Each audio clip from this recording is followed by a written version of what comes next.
Hey,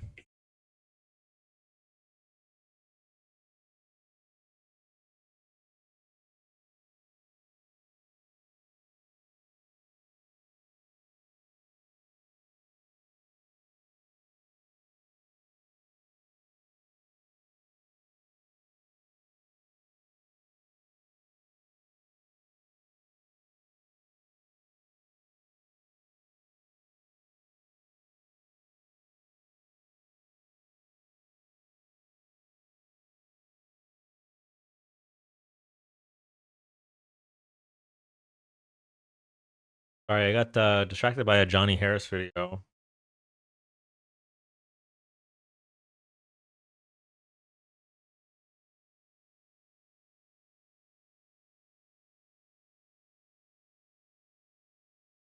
Okay. Let me go live here on.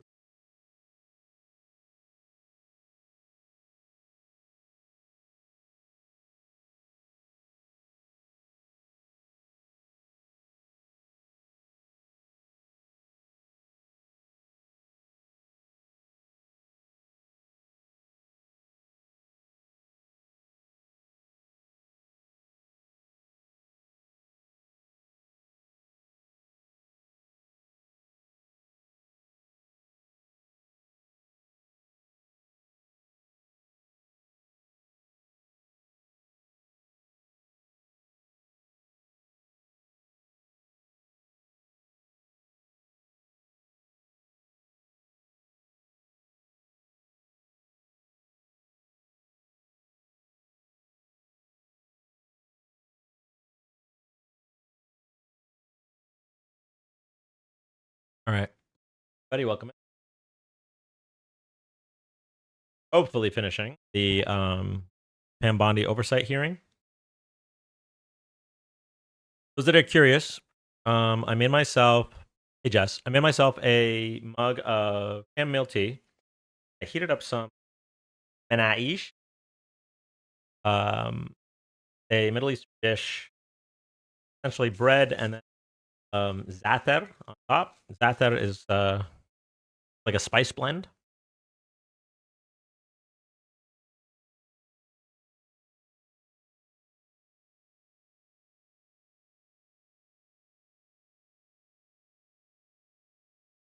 Got like sesame seeds and what brand of chamomile tea? Tazo.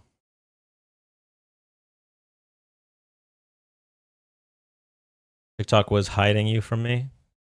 Yeah, I think TikTok is just done with us.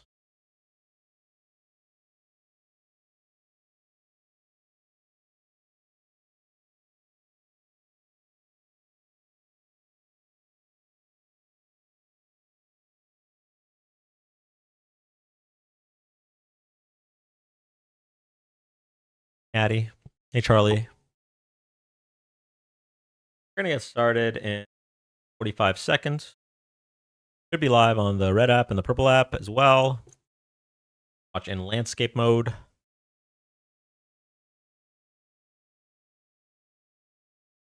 Just watching a Johnny Harris video talking about how in the 2024 election, there was this pack called the RBG pack, Bader Ginsburg pack, and they were putting out ads in swing states saying like women saying like, "Oh, I'm voting for Trump because he is not for a federal abortion ban." Like right after the election, all of those ads were scrubbed from the internet. PAC was distance. Turns out the PAC was funded by Elon Musk, and that's like really the opposite of cool. And I really don't like that I learned that. But yeah. Like the website before the election had Trump next to Ruth Bader Ginsburg, who had been dead for 4 years, and said they're on the same page in regards to a federal abortion ban, basically trying to target women in swing states who. First dance stream, kind of nervous. You'll be fine. If Harris had won, I feel like Elon and Trump wouldn't be in the U.S. right now. I can definitely see that. Reverse Citizens United like yesterday. Yeah, it's. I don't even know what the. So he talked about a rule that. No, it's not live. I'm rewatching. It's from 2 days ago. He talked about a rule where, like, if you donate money after October or something, you don't have to disclose it until after the election. So before the election, RBG PAC didn't have to disclose where their $20 million came from. And then so after the election, when they scrubbed everything, it was disclosed that it was from, hey, Kristen, disclosed it was from Elon. Really, really scary stuff. I emailed the video to myself so I can watching it. And you've seen Trump might get another pick due to Alito's possible retirement. I mean, yeah, why not? Just make them all conservative.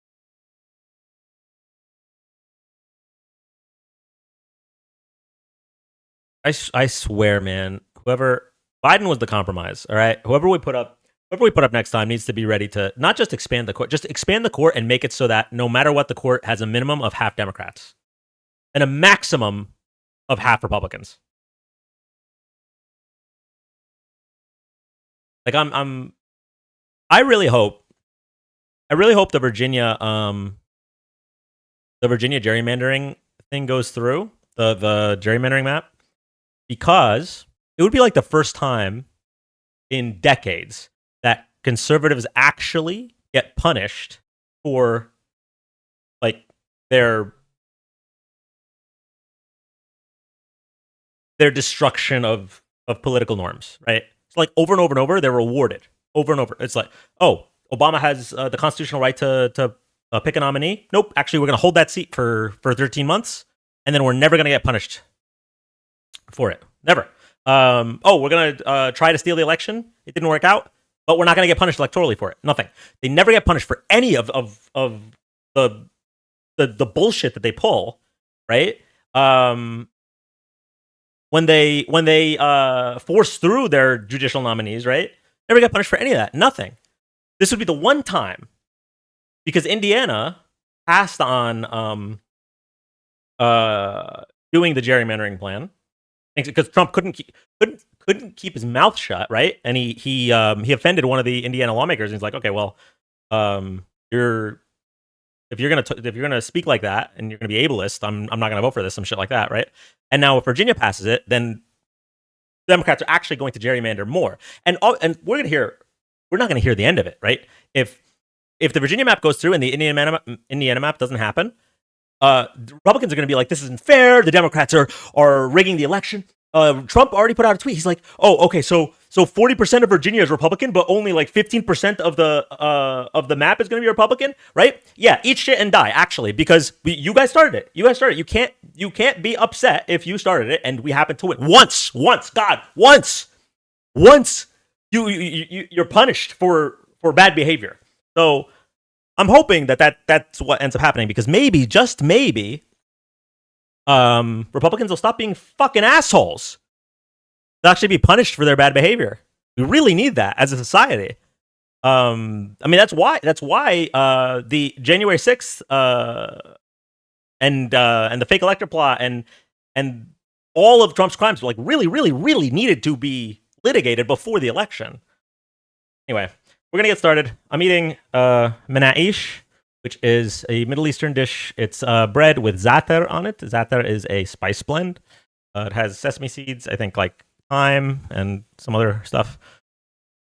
Can't be mad if Dems do it legally and you did it illegally. And it's like, yeah, no, actually, the thing is, Whitney, they can be mad, and actually, I want them to be mad, but just keep it to yourselves, because we don't care. We don't care. All right, we literally don't care. Who was the politician? I can't remember if she was a congresswoman, but she she tweeted out in response to Trump's like diatribe about like Virginia being misrepresented. She tweeted out something along the lines of like, "You guys started it, and we're fucking finishing it."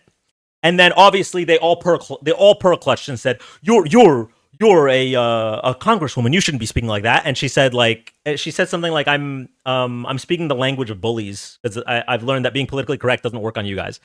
Absolutely cooked. Does anyone know who I'm talking about?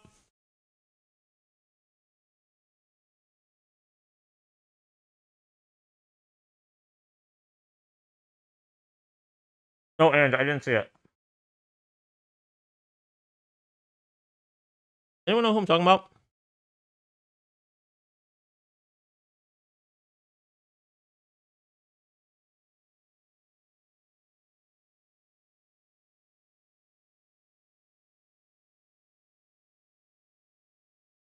Eloise.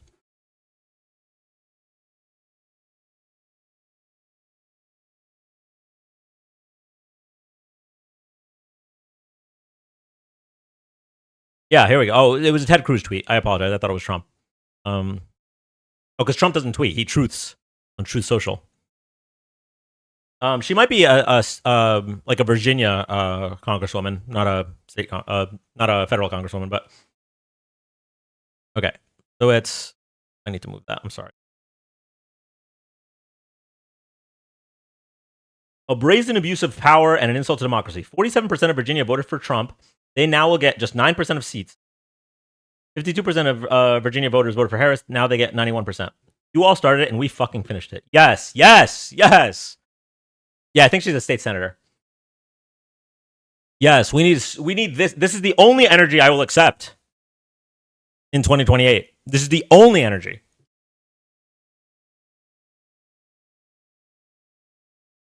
I swear to God, I did not read her tweet. All right, we just happened to be simpatico. Guys, stop talking about it. The Dow's over 50,000. But yeah, no, seriously. This guy, by the way, this Roger Stone guy, literally should be in jail. He got pardoned. Look at these smooth brains. Look at this. You're suggesting that Republicans started gerrymandering? The word gerrymandering is literally named after a Democrat from Massachusetts. So number one, that's not true. Elditch Jerry existed before the Democratic Party existed. He was a Democratic Republican. So just on the face, that's not true. Number two, are we talking about the fucking the 1800s? Are we talking about right now? Right now, Trump went to Texas and said, "I need you to gerrymander 5 seats because we can't run on policy. We're going to lose the midterms. I'm literally a sexual abuser and I'm in the Epstein files and they're going to be forced to come out. I need you to steal 5 seats." And then so Texas started this whole rigmarole that we're going through. Right? 2021, Democrats said we want to ban partisan gerrymandering. From 2021 on, you guys can't say fucking shit about gerrymandering because we tried. Republicans blocked it. But the fact that you would say something so stupid, how does a tweet like this get 2,000 likes? Wow, this is a simple Google search. Was Elditch Jerry a Democrat? No, the Democratic Party didn't exist yet. It was a Democratic Republican.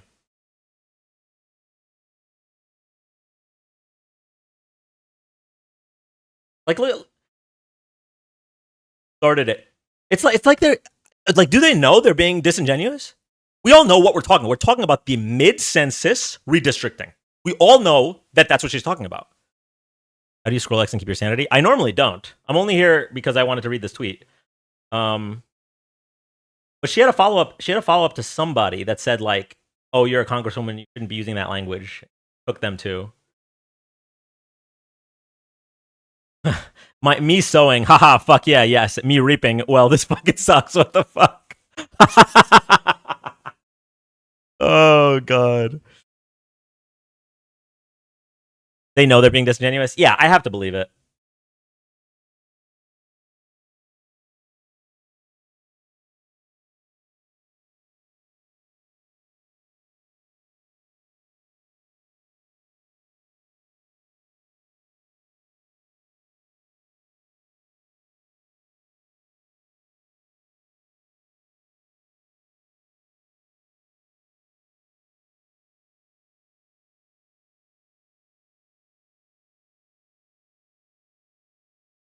called sanctuary jurisdictions. Now, I know that you are not involved directly in immigration operations per se, but you do deal with the legal issues.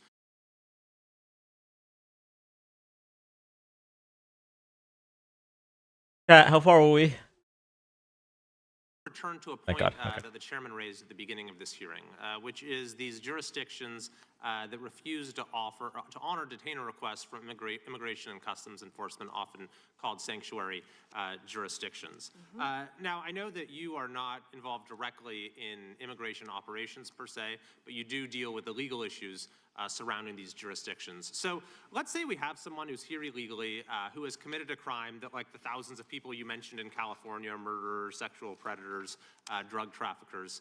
If that individual is in detention in a jurisdiction that has a sanctuary policy where they do not honor ICE detainers versus in any other jurisdiction where they do, how does the nature of apprehending that person, how does the nature of ICE's involvement in that operation differ in those two circumstances? Well, I believe you've seen that in Minnesota, where people were not cooperating with us. I believe there a lot of local law enforcement did want to cooperate, but we are doing everything in our power to arrest and deport illegal criminal aliens, and that is not going to stop under Donald Trump's administration. You know, why sanctuary cities are so dangerous, what we've seen in Minneapolis. Where do all the criminals go? The gangs, TDA, MS-13, where are they gonna go? They're gonna go to a sanctuary jurisdiction because they believe they're protected, and that's not fair to the citizens of those cities. Can't hear it on Twitch. Can they hear it on YouTube? Yeah, and this is a point that YouTube, can y'all hear it?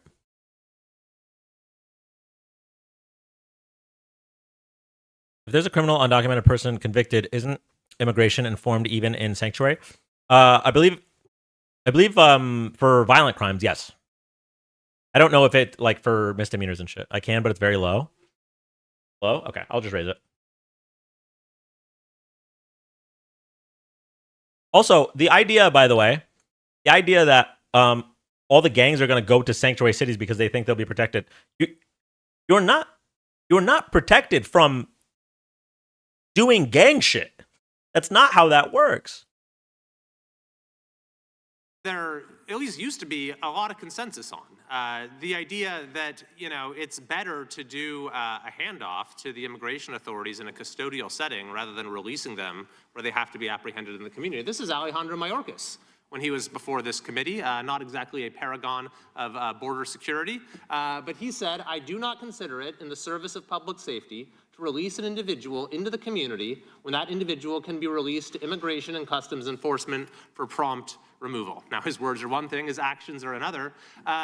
But when you have jurisdictions across the country, including my state of California, doing systematically precisely the thing that even Alejandro Mayorkas said threatens public safety, I mean, what does that say to you?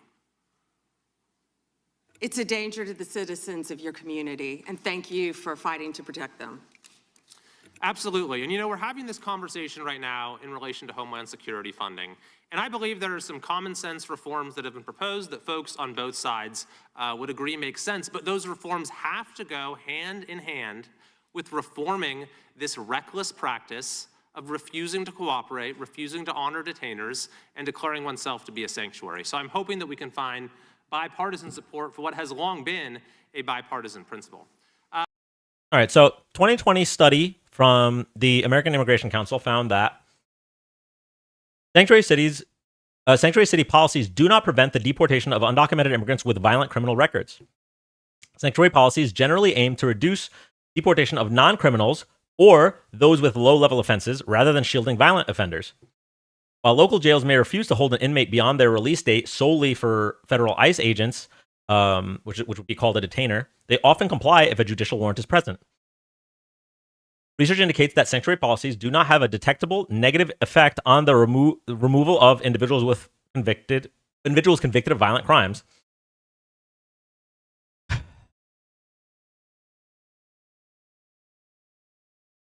Studies have found that sanctuary policies do not lead to an increase in crime rates, and in some cases, they are associated with a decrease in crime. without context, you wouldn't know that this hearing was about the Epstein files. True.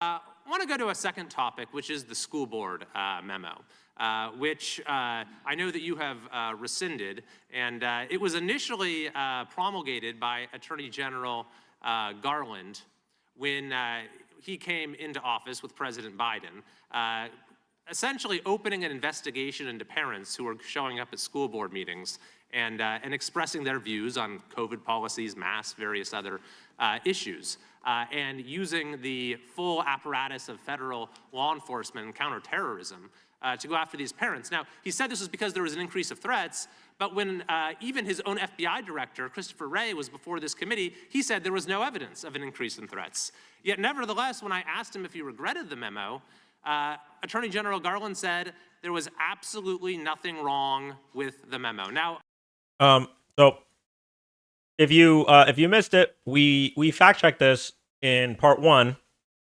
because I think Jim Jordan had brought this up. First of all, they are constantly framing Christopher Wray as the head of Biden's FBI, as if he wasn't appointed by Donald John Trump, right? That's number 1. Number 2, the real memo, not the one they made up in their heads. Yeah. Number 2, they also frame the memo as saying that parents showing up to these meetings are making like terroristic threats. When we actually read the memo, there was literally nothing wrong with the memo. Like, all it said was there have been an increased number of violent threats against teachers and school faculty from parents, and it's something we should look at. And they've been crashing out about this memo. Remember, this hearing's about Epstein, by the way. They've been crashing out about this memo over and over. I take it you disagree with that, having now rescinded it? Absolutely. That was one of the main focuses of President Trump and this administration. We will protect parents at school boards. We will protect children in schools. We will protect parents' rights for their children's education in our school system in this country. We will protect Christians. We will protect everyone who wants to freely protest. If Christians want to protest in front of an abortion clinic without being arrested, they will do so. Thank you very much. And finally, Just Christians, huh? Also, remember, when she says they want to protect Christians protesting in front of an abortion clinic, there's literally a law called the FACE Act, which makes it so that if you prevent somebody from seeking reproductive care, that's illegal. So this is another thing that they were that they're framing in that way. They're saying, Biden went after Christians. No, Biden followed the law. I know that's confusing for Republicans, right? Because they elected a felon, right? Biden followed the law. You're allowed to protest. You're not allowed to prevent people from getting reproductive health care. finally, I thank you for your efforts to step up the detection and rooting out of fraud. My home state is California. Any idea if there might be any fraud going on in California? Well, we are establishing, as you have heard, a fraud unit, and I'm sorry you're having to deal with that in your state, but the cavalry's coming. And we have Colin McDonald, who is hopefully will be confirmed soon. We're working on Minneapolis. I don't know if you were sitting here when I said that, but California was... Speaking of fraud units, just a reminder, so Donald Trump set up a fraud unit in regards to his claim that Hillary Clinton stole the popular vote in 2016 because 3 million illegals voted in California. And the fraud unit was disbanded after finding nothing.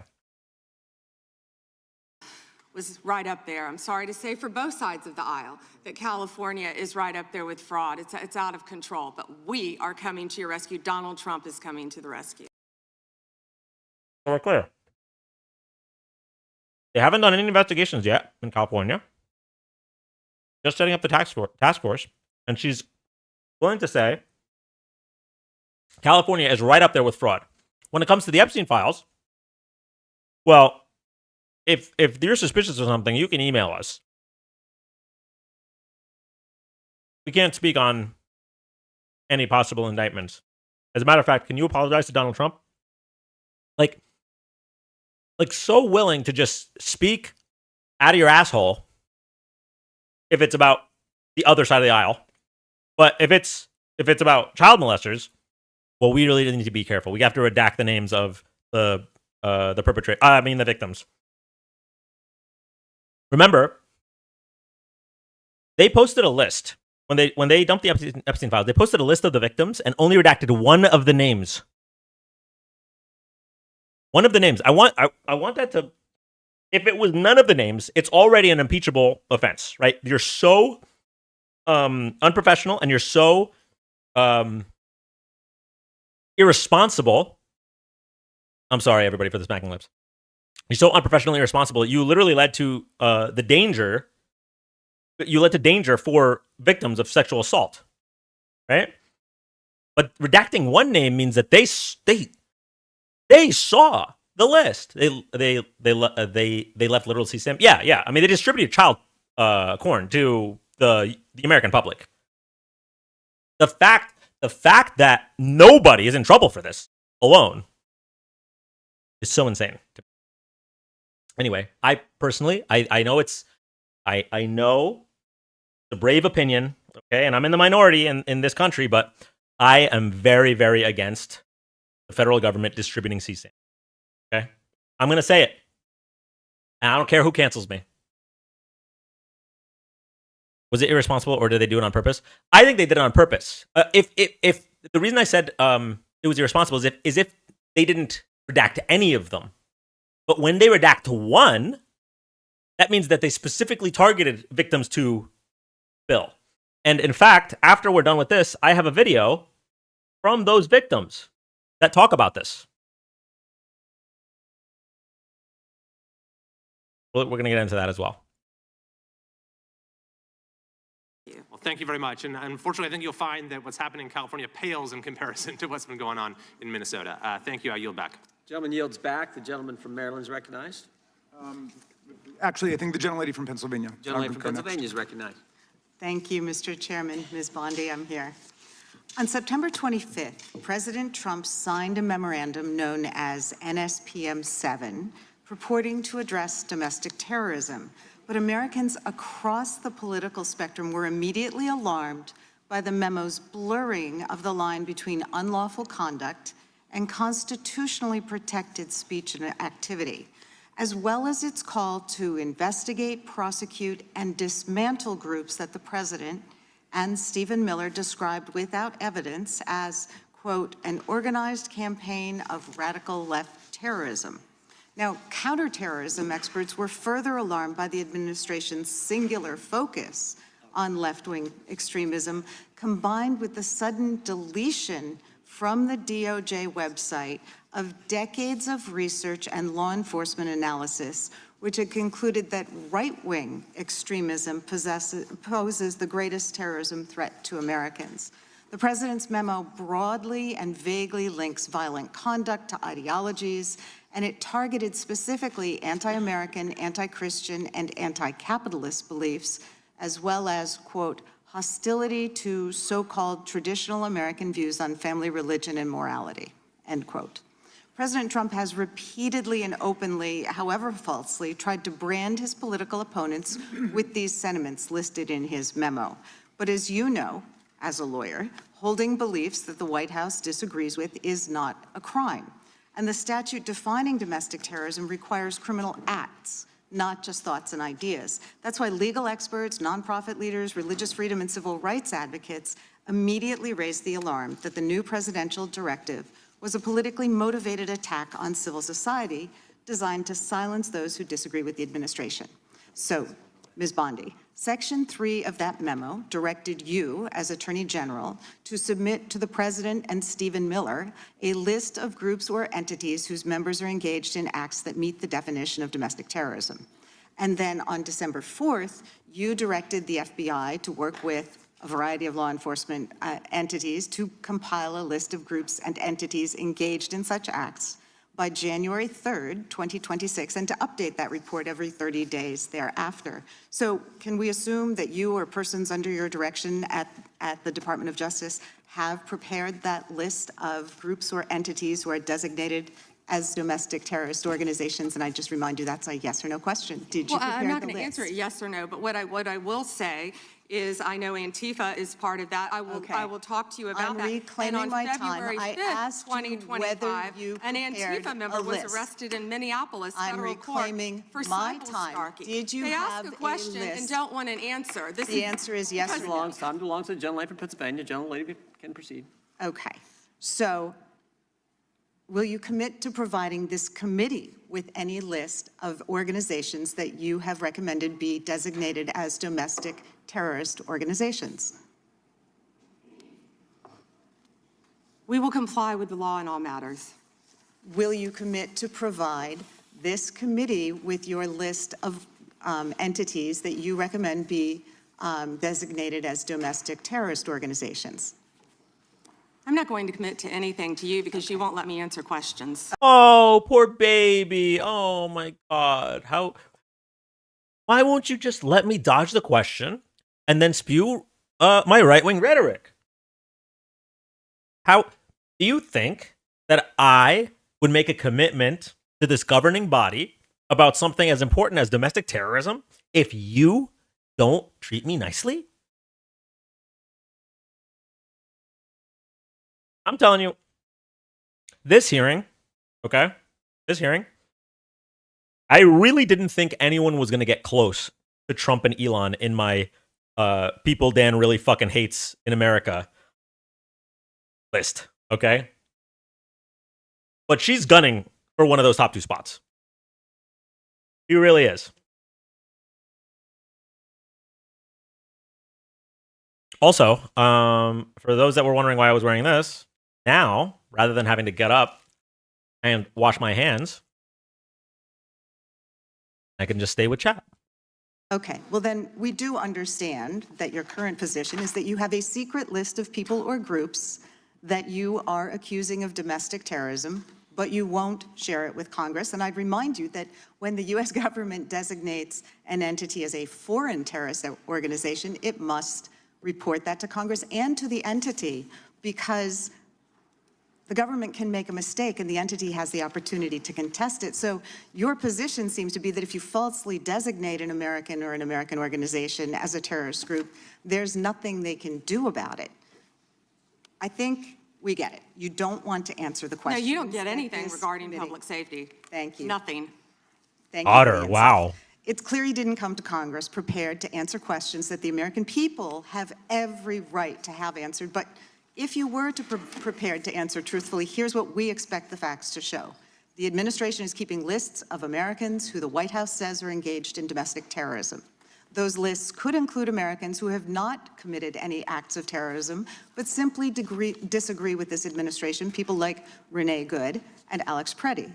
And your list may include clergy, elected officials, and members of indivisible groups across the country. And those lists likely don't include Proud Boys or Oath Keepers who were actually convicted.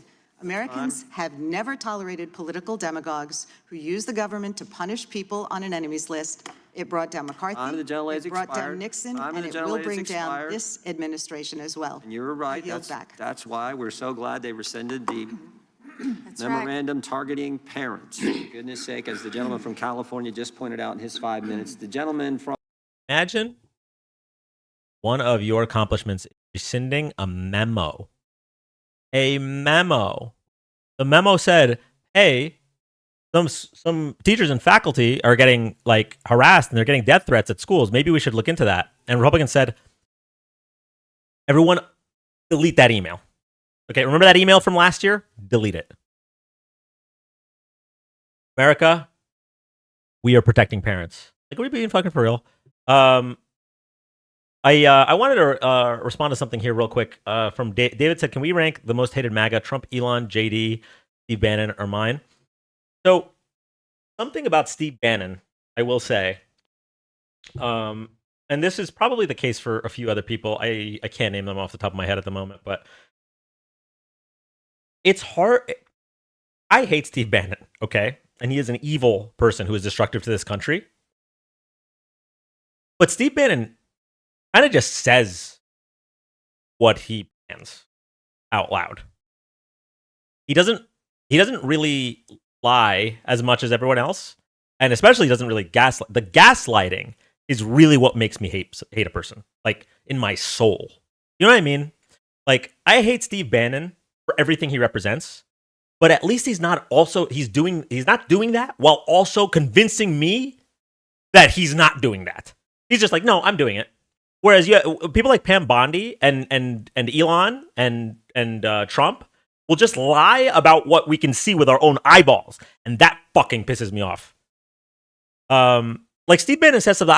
I've talked about this before. Steve Bannon said something that was so eloquent years ago. This was 20. I think this was like 2016. Back when I watched Bill Maher. I fucking not like Bill Maher anymore, by the way.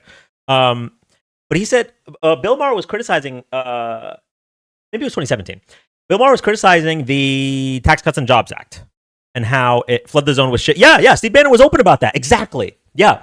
But he was talking about the criticizing the Tax Cuts and Jobs Act, and Steve Bannon pretty much said it with his chest. He's like, well, the individual, the tax cuts for like the wealthy individuals, we pretty much need to put those in there to sell the corporate tax cuts and get Republican votes. Like those are actually not like good for America. Like he literally said with his chat, he believes that corporate tax cuts are good for America, and there are arguments that the corporate tax rate could be a little bit lower, a little bit higher, right? If you believe in the Laffer curve, where there's no arguments for lowering the tax rates on the top 1%, right? So like Steve Bannon said, he's like, yeah, so all the individual tax cuts, like they need to be in there to sell it to Republican lawmakers. That's how we get the votes. And I was like, damn, like this, I appreciate the honesty. Holy shit. So long story short, I want to talk about the men most people don't know about in Trump's orbit, like Curtis Yarvin and Thiel. Yeah, I mean, Curtis Yarvin and Thiel are like, they're like behind the scenes, and their will is in JD Vance. Like JD Vance is doing their bidding. He is like the Black Zetsu. And those are also really, really atrocious people. But yeah, like, anyway, it's just something about my personal mental faculties. Steve Bannon is a monster, but he's open about being a monster. It's the ones that are monsters and lie through their teeth about being monsters that just makes me have a visceral hatred. A visceral hatred. So this isn't my defense of Steve Bannon. It's more of my, like, this is how bad people like Trump, Elon, and Bondi are, where I'm giving Steve Bannon credit for being open about being evil. Bannon is the nexus event of MAGA, in my opinion. He's the author of MAGA religion. Yeah. Oh, this doesn't happen. You think Trump could have pulled off 2016 without Steve Bannon? No fucking shot. No shot. And like Steve Bannon also is like the super implicated in the Epstein files, and now we have people like Elon who are trying to obfuscate. Like Elon is turning on Steve Bannon. I don't know if you've seen the tweets. He's like, "Oh, look at all these emails or whatever." It's like, bro, you're in the files too. You're trying to you emailed Epstein saying, "Oh, what day is going to be your wildest party? I would like to attend." Like, bro, you're not gonna get off the hook by throwing Steve Bannon under the bus. You are both going to be burning in hell. Okay, Bannon is the puppet master of the files, it seems. Yeah, Bannon was like emailing Epstein about like how they're going to get Trump to win the election. Have y'all seen the fucking Bannon email? I don't know if we've gone through it. I can't remember if we went through it. Mind you, the president has 1 million mentions in the Trump files. Yeah, it's fucking insane. You know what it is? You know what I think is another thing? No, we didn't go over it. I think we were going to, and then we didn't get a chance. And go after Pope Francis. Yeah, I saw that too. I've mentioned this before too. I know. We're never gonna get through the video. I'm sorry. We're going on another tangent. Something about like Trump and his ilk coming into power while being so fucking stupid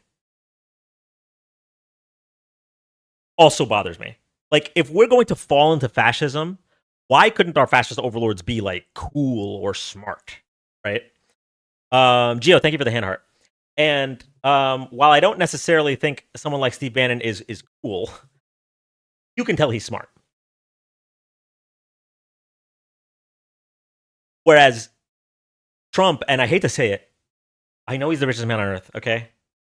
Elon, to me, actually sounds like he just brain rotted from the inside out. Like Trump only cares about himself, right? He's a narcissist. Elon only cares about being accepted. He just wants people to think he's funny, think he's cool, and so he just fell down the right wing rabbit hole. Like he's literally like a Trump voter, but with $1 trillion. But then you have people like Peter Thiel, you have people like Steve Bannon, who are actually smart.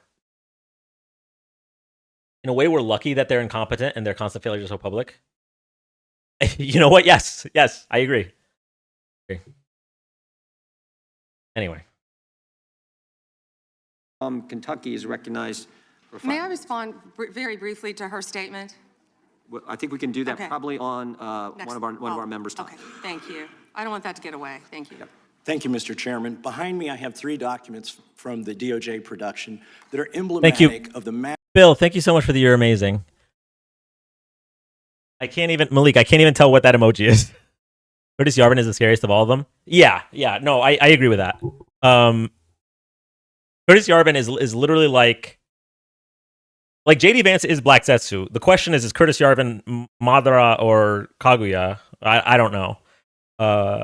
Very, very scary stuff when you dive into the Curtis Yarvin situation. Which and it's also frustrating that like Trump is just so easily manipulated that he's fine with that group. The what are they called? Like the tech bros, right? Just infiltrating his administration, doing whatever they want. Techno-fascists, yeah. Okay, we finally have a Republican that is against child molestation. All right, we got to lock in for this one. massive. Behind me, I have 3.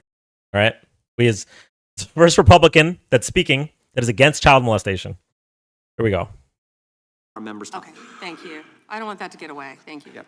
Thank you, Mr. Chairman. Behind me, I have 3 documents from the DOJ production that are emblematic of the massive failure of the DOJ to comply with the Epstein Files Transparency Act.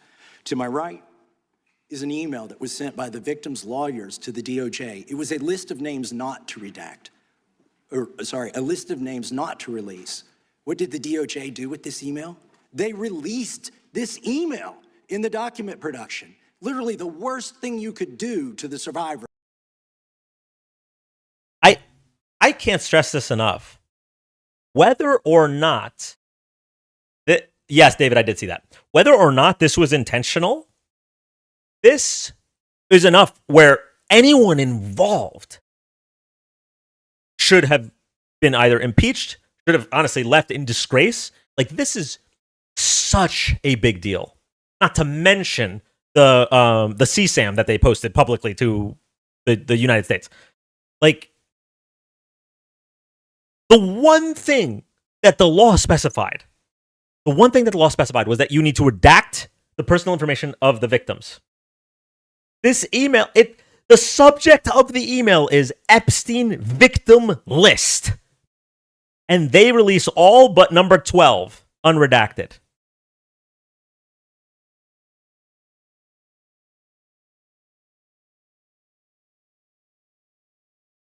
Like, blood-boilingly angry for anyone that cares about the victims in this situation.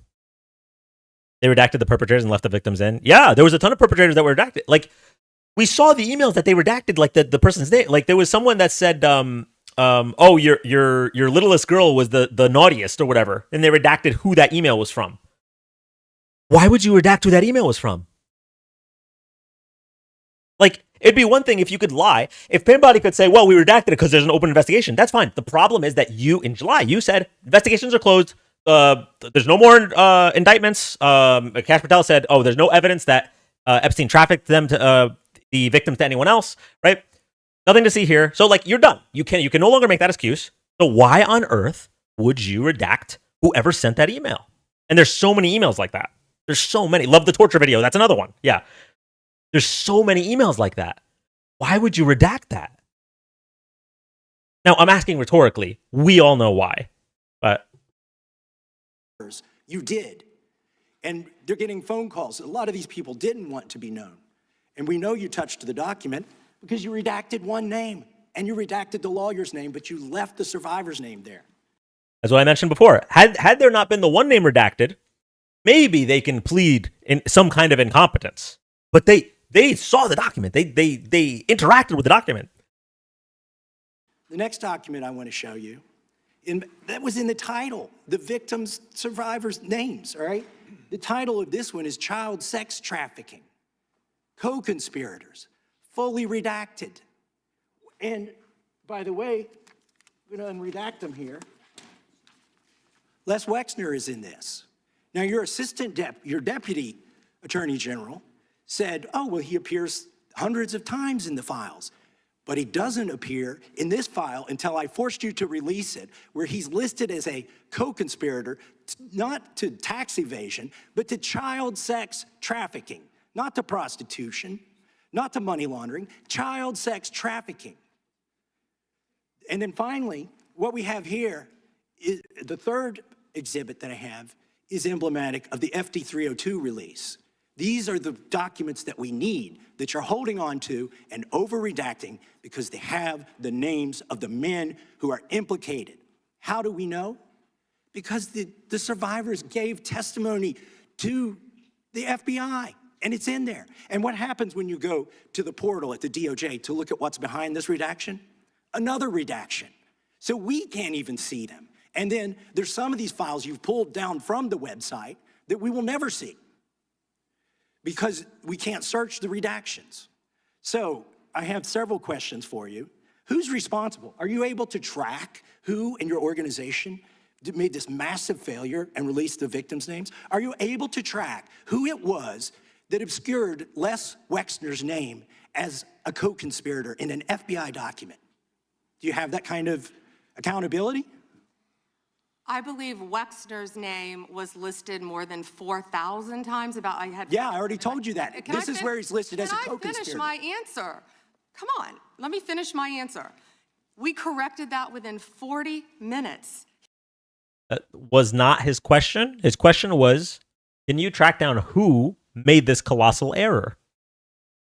He was already, you're acting like everybody's trying to cover up Wexner's name. Reclaiming my time. I'm going to answer this question. Reclaiming my time. Mr. Chairman. This is how this works. Can I have my time back? Mr. Chairman. The gentlelady can give her answer. The time belongs to the gentleman from Kentucky. All right, I'm reclaiming my time. Can I give my answer? So Yes. I'm going to put the language of the bill up on the screen. Chairman, may I give my answer on that? Here's It's a political the question. joke, and I need to give my answer on that. We'll let the Attorney General respond, and then the gentleman can move to his next question. It's my time. Within 40 minutes, you asked me a question. Within 40 minutes, Wexner's name was added back. Within 40 minutes of me catching you red-handed.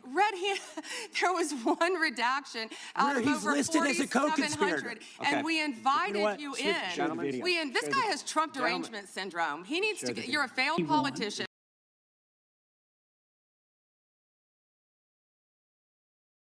I want you to understand, we forget, okay? We forget because we're living in this every day. Everyone take a step back for a second. The Attorney General, okay, pretend you don't know anything about the past 10 years. Okay? The Attorney General is laughing, making jokes about redacting the name of a co-conspirator for child sex trafficking, claiming that a member of her own party has a fake disease that makes him only care about justice for victims of child sex trafficking because he hates the president. He wasn't even talking about Trump. No, he hasn't mentioned Trump at all this entire time. Trump isn't relevant here. So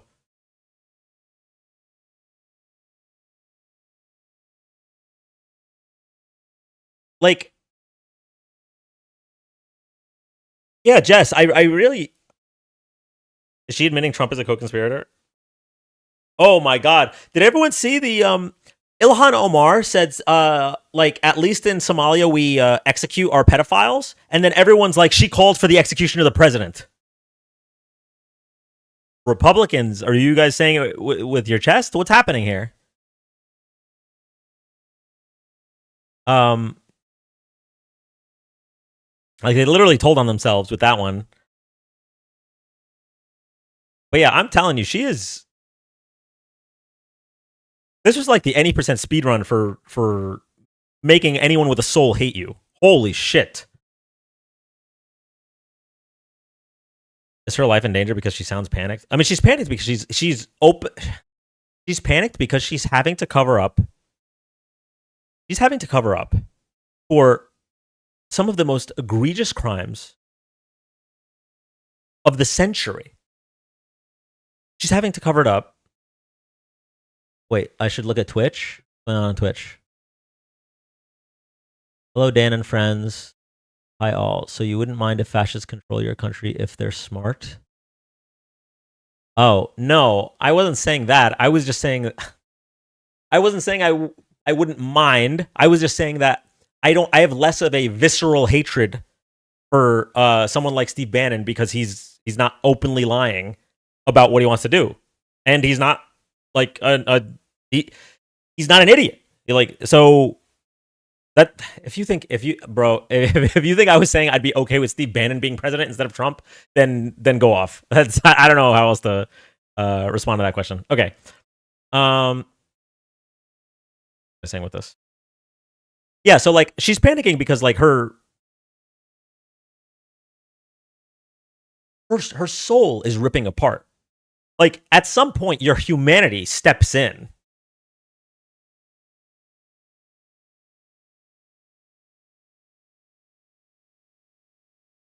Like his question was about the fact that they released the victims' names unredacted and that they had redacted a co-conspirator for child sex trafficking, and she's having to call this man a Trump deranged person, even though he's in the same party.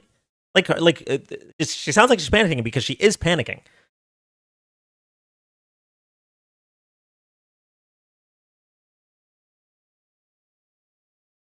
Gentlemen, The chairman, please restore his time and remind the witness of the rules There here. is no credible information. None. If there were, I would bring the case yesterday that he trafficked to other individuals. Is that your position as well? I will give everyone in chat $1 million each if she answers that with a yes or no. Other individuals. Is that your position as well? My position is any victim who comes forward, of course, we would love to hear from them. 1-800-CALL-FBI.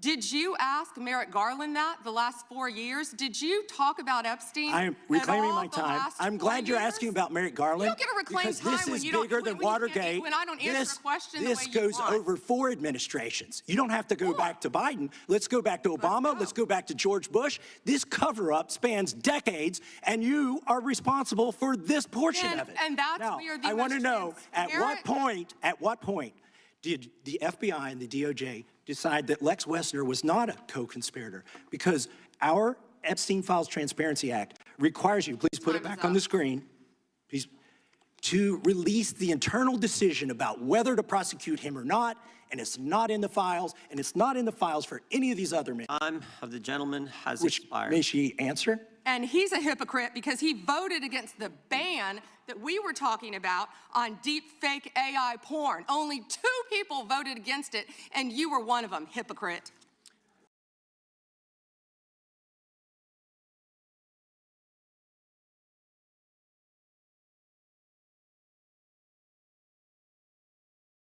Squilliam, I am too.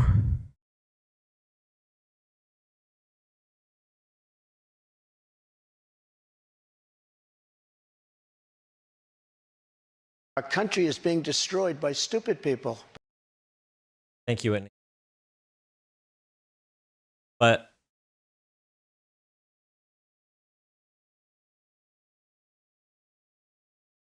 okay.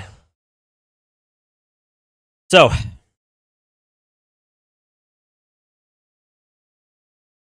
Yeah, I know, Heather. Is this rage bait because I'm raged? I mean, it's not bait. She's an evil person. Like there's no way, other way to describe it. So his line of questioning was really really good here. Okay, I actually think he might be the best so far, better than all the Democrats that have questioned so far. Now this could be recency bias, but like it was very very. He asked the most important questions in my opinion, right? The questions about who's responsible for leaking the victims' names, and then now this is super important. Kash Patel said that there's no evidence of other co-conspirators, right? Besides Maxwell and Epstein. Is that your position? Obviously, she didn't answer that, right? She said her answer was, I offered chat everyone $1 million if she answered that with a yes or no. Obviously, she didn't.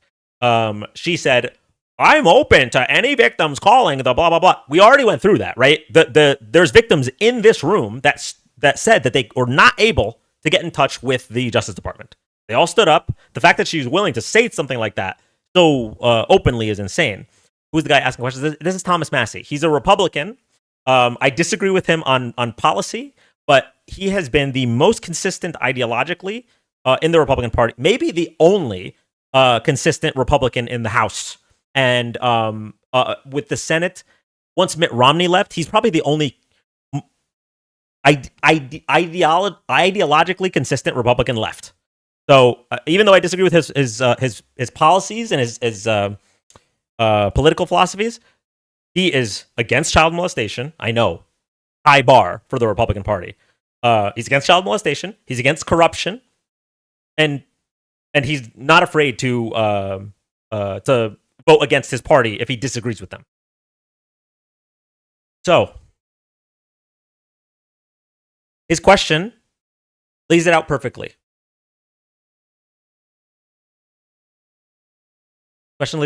So Kash Patel said that there was no evidence of co-conspirators besides Epstein and Maxwell. We asked her if that's her position.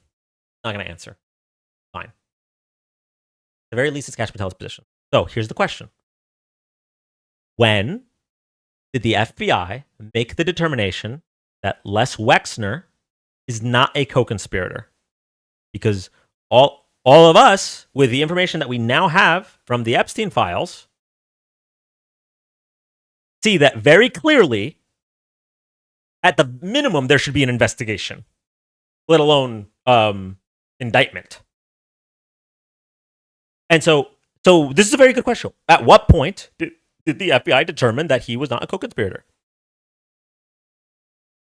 And her response was, you're a hypocrite because you voted against AI porn ban. Or what? I don't even know. I don't know if he's going to address that.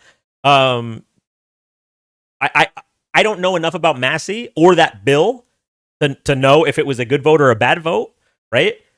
But it is so irrelevant to the topic of a child sex trafficker, right? So like Les Wexner is potentially a child sex trafficker on the streets, free to roam, do whatever he wants.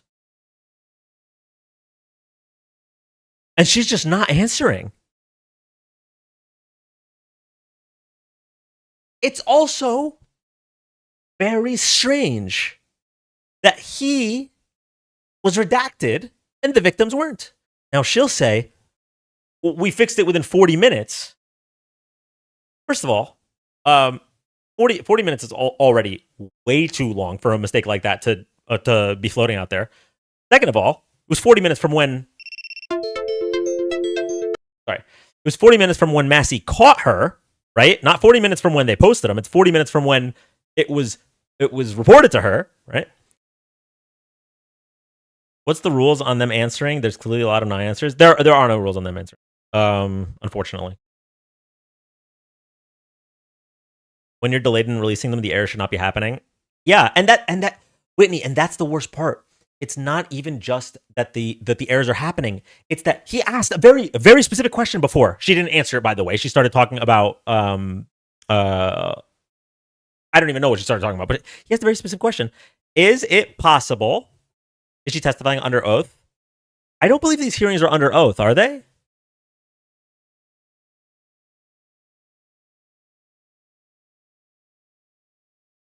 Yes, they are. Yes, they are. Right.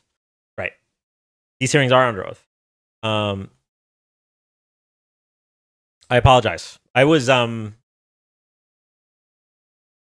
mixing these up with what are the hearings that are not under oath? I apologize. There's hearings that do you remember when they were doing the whole 2020 election scam, right? And none of Trump's co-conspirators wanted to testify under oath, but they were willing to testify not under oath? Closed door hearings can not be under. Okay. That might be what I was thinking of. I apologize, chat. Okay. This hearing is under oath. It is irrelevant, though, and I will tell you why it's irrelevant.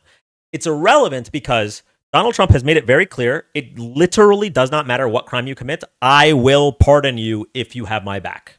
Okay? We saw that with January 6th. January 6th was the end to any concept of law and order when he pardoned people who violently assaulted police officers. That's it, right? That's like the number one Republican wet dream talking point. Back the blue. We're the law and order party. Blah blah blah. Like when he pardons, is Giuliani still locked up? No, he pardoned Giuliani. Giuliani's still disbarred, but he did pardon him. He pardoned the dude that like tasered a cop in the neck, or stun gun rather. Like this is all. It's all laws are irrelevant. Okay, as long as the law, as long as the law you're breaking is a federal law, and that federal law is being broken to help Donald Trump, you can do it right now. As long as Donald Trump is president, you can do it. None of them have to worry about this.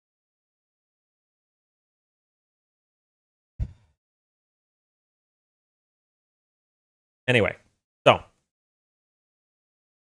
he asked a very, very, is there a word for that? Yeah, fascism, corruption. It's a very specific question, and this is honestly a question. This is a question that should be okay. Can you track who was responsible for not redacting the victims' names? Right.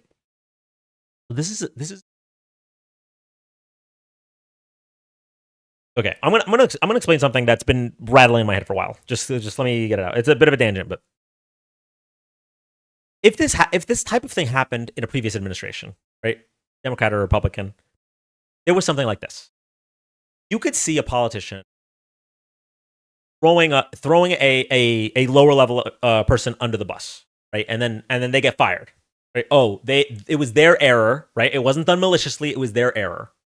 Then we look past it, or people just forget about it, whatever it might be. But we're past even the point of them like covering their wrongdoings with small corruption. They're just openly doing it. So I'm going to give an example. Okay, I'm going to give an example. Brett Kavanaugh, right? When the credible allegations came out about Brett Kavanaugh, and Christine Blasey Ford literally said, I have no problem with any of the other judges on the Heritage Foundation. The Heritage Foundation provided a list to Donald Trump. Remember, Donald Trump doesn't make his own decisions. He has a bunch of people talking in his ear, and whichever one fillets him the most is what he decides doing. Heritage Foundation had a list. She says, I have no problem with any other conservative judges. They're all very qualified. It's nothing about party affiliation. It's just this man specifically because he tried to rape me X years ago. If this was not the Trump era, he would have just recalled his nomination, right? Put in a different judge, and they would have moved on. Whether or not Brett Kavanaugh saw justice doesn't matter because at least the Trump administration could wipe it away. In this situation, right? They could easily just fire like a low-level person and blame it on them. They don't even have to do that. They literally don't care.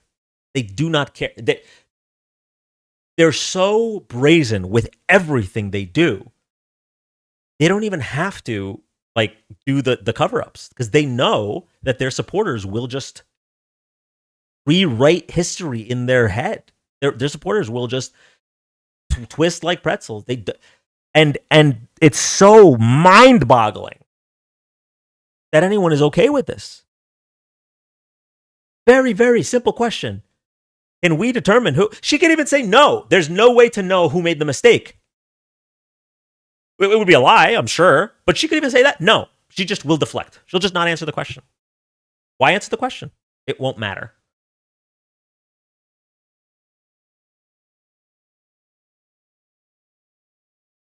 Okay. They almost let Matt Gaetz be the one on the stand, by the way. Yeah. That wasn't even like I think they would have been fine with him doing it. With just fuck it. Yeah, why not? 17 is not that young. It was Matt Gaetz himself that made the decision because I think he didn't want to go through with it. Did they force him out? I'm pretty sure the Republicans were fine. They were just like, yeah, that's fine. He'll get the votes.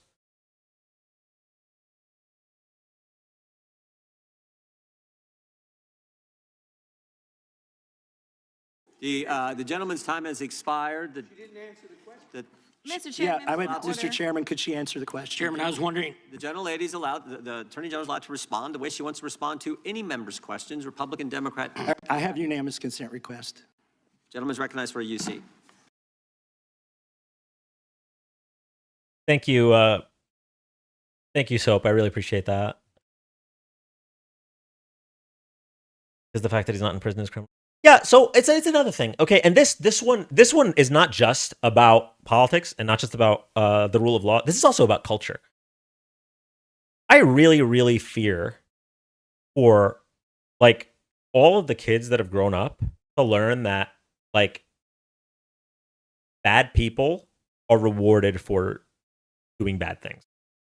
That's really, really scary.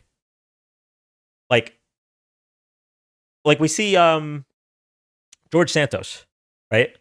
Openly lied to all of his constituents, broke the law, gets pardoned, gets a job. We see what was his name? Something Wise. I can't remember his first name. Is that January 6th? He's screaming, kill him in regards to the police officers. Gets pardoned, gets hired by the Justice Department.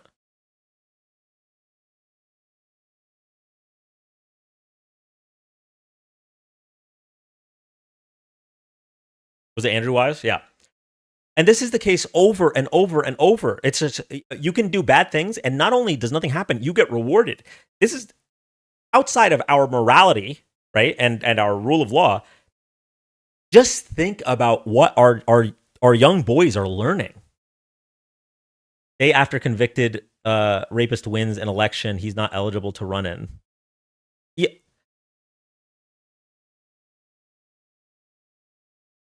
Donald Trump loses the civil case against E. Jean Carroll, right?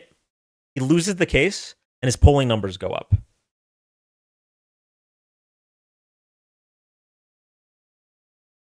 It's the upside down. Yeah, no, it really is. It really is. Jared Kushner's father pardoned, given a job.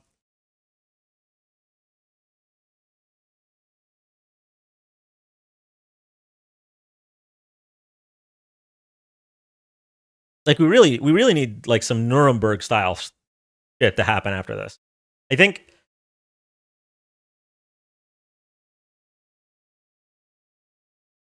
not appointing Jack Smith / not punishing Trump and his ilk for their actions literally are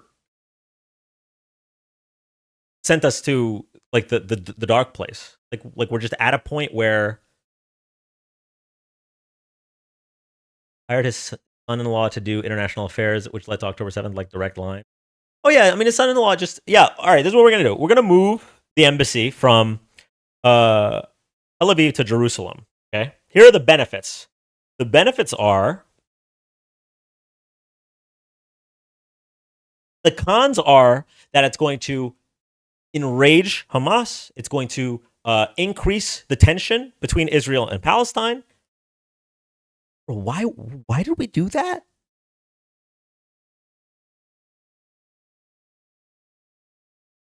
Oh yeah, thank you. Alex Acosta gives Epstein this sweetheart deal. Okay, he pleads guilty to soliciting sex from a minor. He's guilty to soliciting sex from a minor. Okay, he gets to stay out of prison. It's 13 months in prison, but he's allowed to be out of prison for like 5 out of the 7 days a week on work release. And the guy who gave him that deal gets hired by the Trump administration.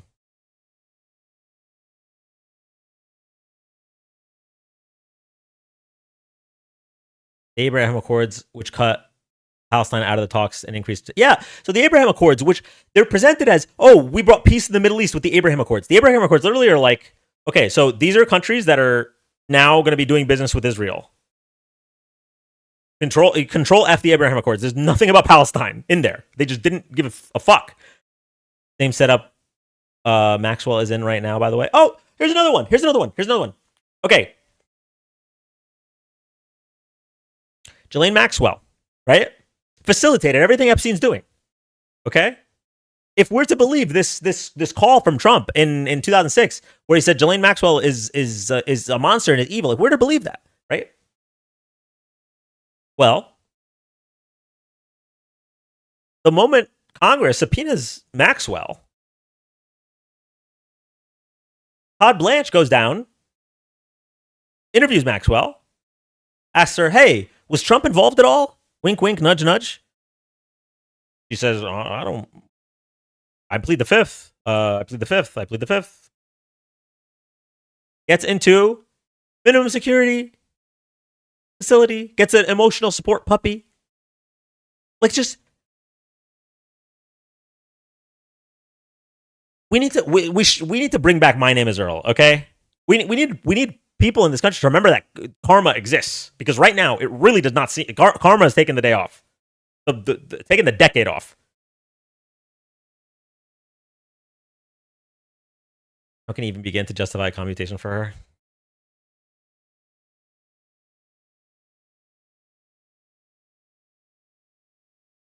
Rick Scott. Oh my God. A former governor of Florida, now senator of Florida, Rick Scott, stole billions of dollars in a Medicare scam. And now he's senator.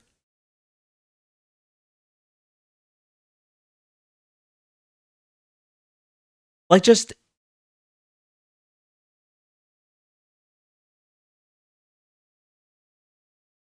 All right. We'll keep going. All right. This is an example. I'm submitting these 302 forms that are entirely redacted, even when you go to look at them. Without objection. I'm submitting a witness statement that implicates Les Wexner. Without objection. I'm submitting an article from the New York Times that the DOJ released nude photos and identifiable pictures of the victims. I'm submitting a letter from AG Bondi to Kash Patel, imploring him to quit keeping the files when you found out that they were keeping files from you, because they're still redacting files. Chairman, are we going to recess for votes? Yes, we are. I'm submitting for unanimous consent a document of 17 individuals who've resigned because of the Epstein files. Without objection.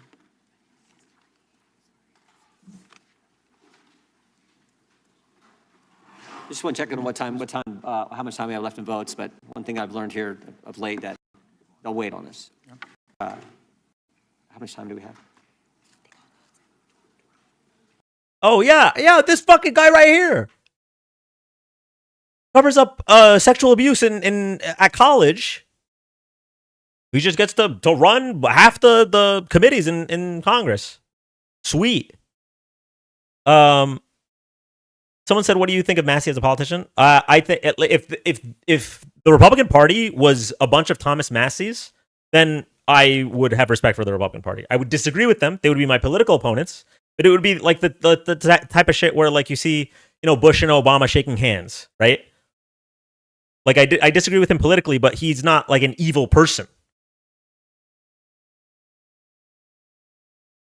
He doesn't flip-flop depending on which way the wind is going. He's ideologically consistent. Like,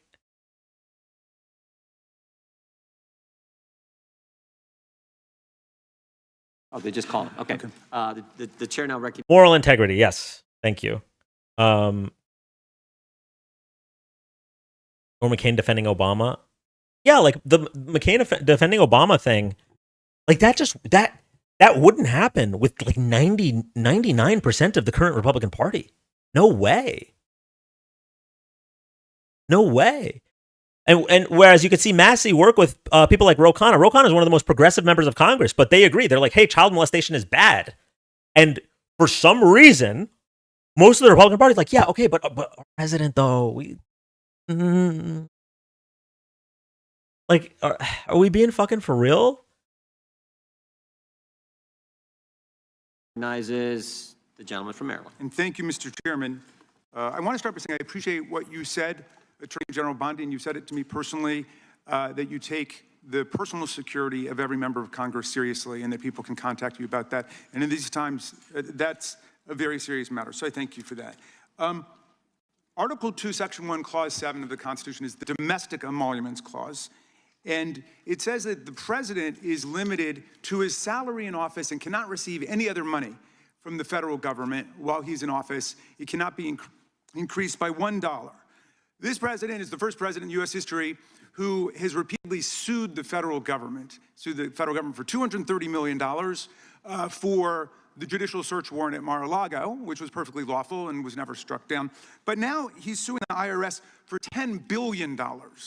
He's suing the IRS for $10 billion, which I think is around 80% of its annual budget, because his tax returns were leaked. And they were illegally leaked by a private contractor who actually is in prison now, Charles Littlejohn. But he wants $10 billion. Now, but I want to ask you the question of whether you think it would violate the Domestic Emoluments Clause for you to settle that $10 billion case or any of the other claims that the president has made against the government. He himself has remarked, it's interesting because I'm the one that makes the deal, right? And he says, I kind of have to work it out with myself. Do you think it would violate the Domestic Emoluments? That I will eat this cat person mug if she answers this with a yes or no. Clause for the president to work out a deal from people who are his subordinates under his unitary executive theory to get money in one of these cases. I'm not going to discuss pending litigation.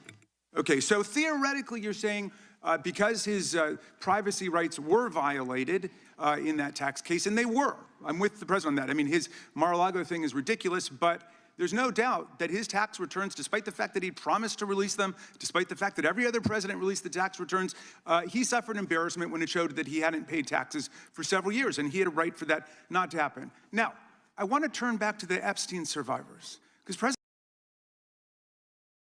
Really quick, for those that don't know what he's talking about, I think I made a video on this. I'm just gonna have Past Dan tell it.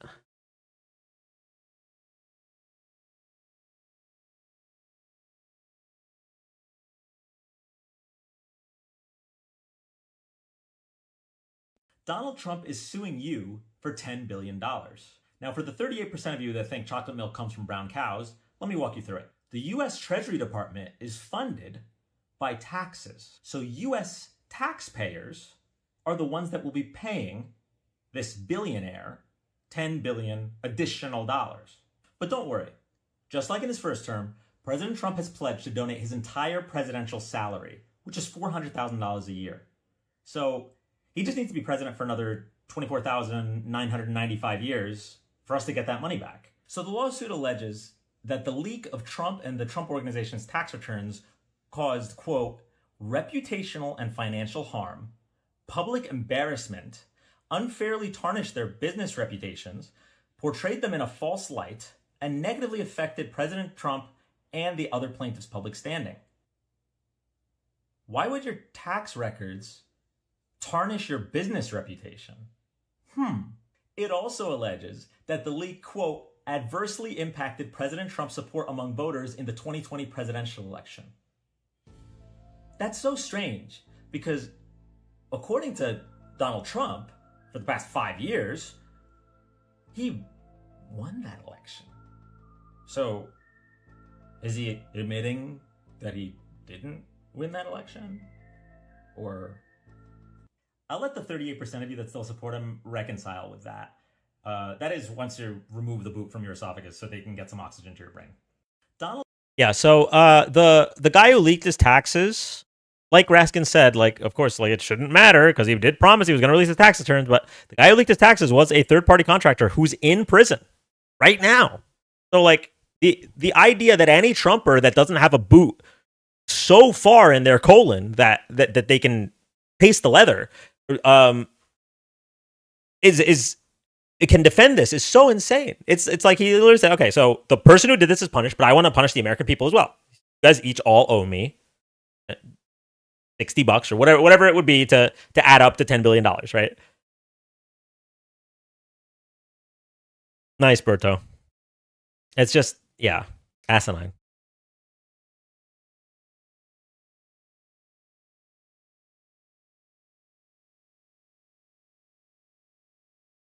President Trump may have been a little bit embarrassed by the release of those tax returns. How much do you think the claims of these survivors are worth? As the good congressman from Kentucky just pointed out, there were lots of survivors who had decided, for reasons of their own, never to release their names. That determination was represented to people in Congress, and we built it into our federal law that their names. Malik, you called it. So can we get $10 billion for the CSAM they distributed instead of the redacted survivors' identity?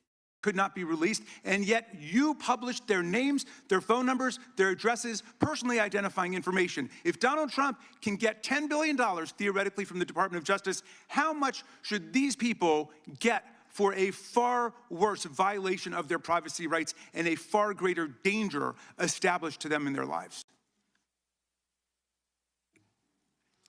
Do you even know who Chase Mulligan is? You're so obsessed with, you don't, do you? I'm going to teach you the rules again. You're the Attorney General of the United States. We have rules here. You're obsessed with him. You're the Attorney General of the United States. You're the rules. obsessed with Donald Trump. You have Trump derangement syndrome. Mr. Chairman, Chase I'd like my time Mulligan will be restored. I'd like my time sentenced next restored. week in your district. In your district, and you don't even know about it, about keeping children safe from online predators. Time belongs to the gentleman.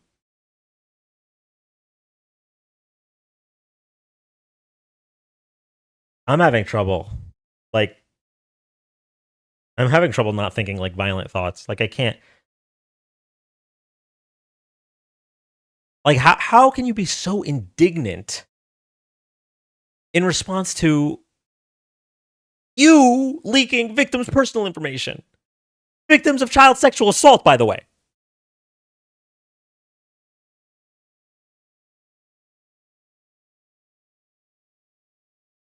I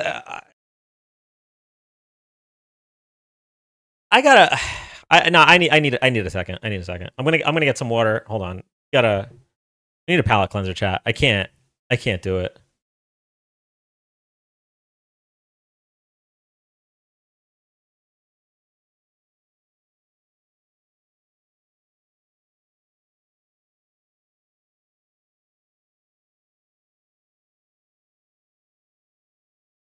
It's all the politics. It's all depressing. Politics. Oh, wait, I'm peeing, I'm sorry. I'm sorry. You're good. It's all good, I'm peeing. All right. They're there. I'm peeing. Yeah. I'm sorry, I'm peeing. Okay. I'm peeing.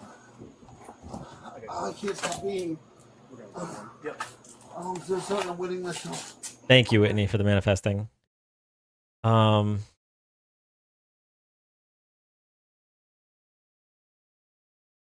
Something? Anything? Okay, all right. We'll do this. Now the Radio and Television Correspondents Association dinner. The annual event took place last night at the Washington Hilton Hotel I'll be right back. in the nation's capital.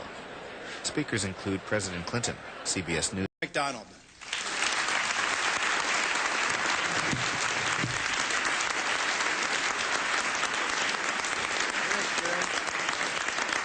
All right. I won't be as funny as that last bit. Just so you know. Well, good evening, Mr. President, Mrs. First Lady, and the distinguished members of the Radio and Television Correspondents' Dinner. You know, when I accepted the honor of performing here tonight, one thought crossed my mind, and that was, please, God, don't let me bomb in front of the president.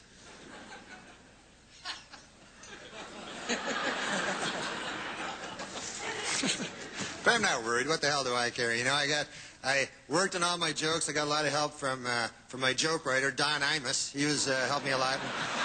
Are you familiar? Okay, I underestimated how long I was going to be gone. This does remind me of something, though. Hold on.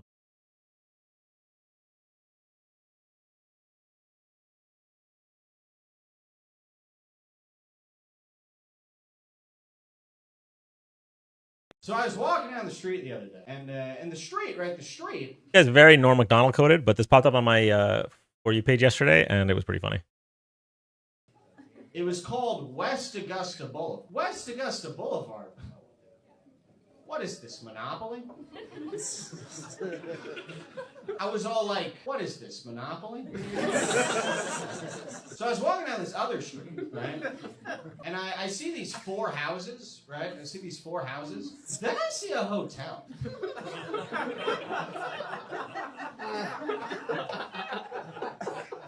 What is this, Monopoly? I got a landlord. He's a mean old guy, my landlord, right? One day I come home, my landlord, he's standing in the middle of my apartment, which is already insane. And he says to me, he says, hey, you're in my space. I go, yeah, what about it, you know? He goes, well, because you're in my space, you gotta pay rent.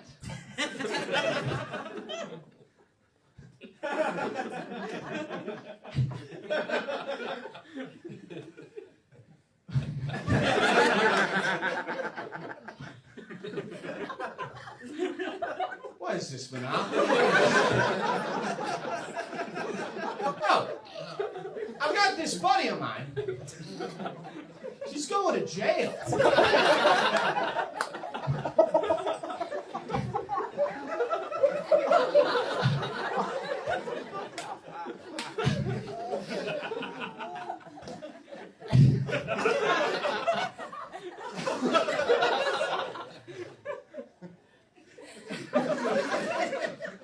What is this, Monopoly?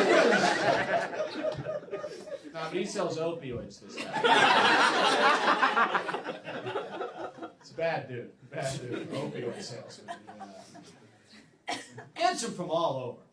Gets these opioids from all over. You know, I don't know how he does. He got these American opioids, calls them AOs. Got these French opioids, calls them FOs. You know, it's from all over the place. I remember a while ago, he tried to get me involved, right? He tried to get me involved in this opioid scheme. He said, hey, Sam, I need your help, right? I need your help. I've got these clients lined up to buy these opioids at this club. I need your help. I need you to go in there. I need you to go in there and pass them out.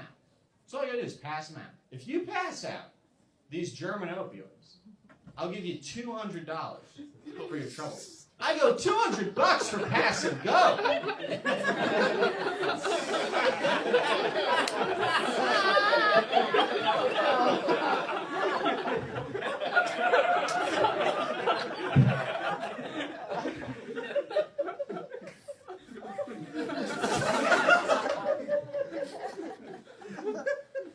Folks, say it with me. What is this? Okay. I have to get back into this. I'm getting rage baited pretty hard right now by this woman.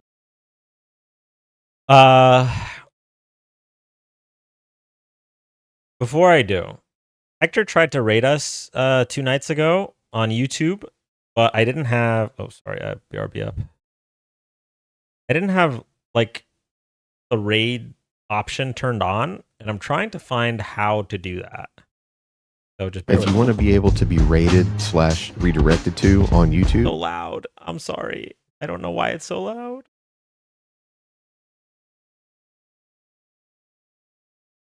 If you want to be able to be rated / redirected to on YouTube, you need to come to your YouTube studio, go to the bottom left-hand corner, hit settings, hit community. His settings doesn't look like his settings.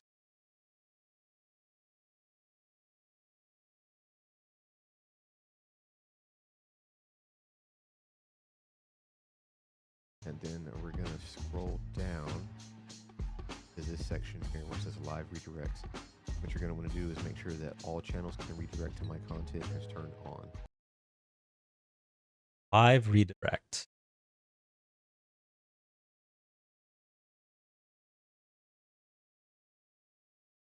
Guideline. Live redirects. Got it.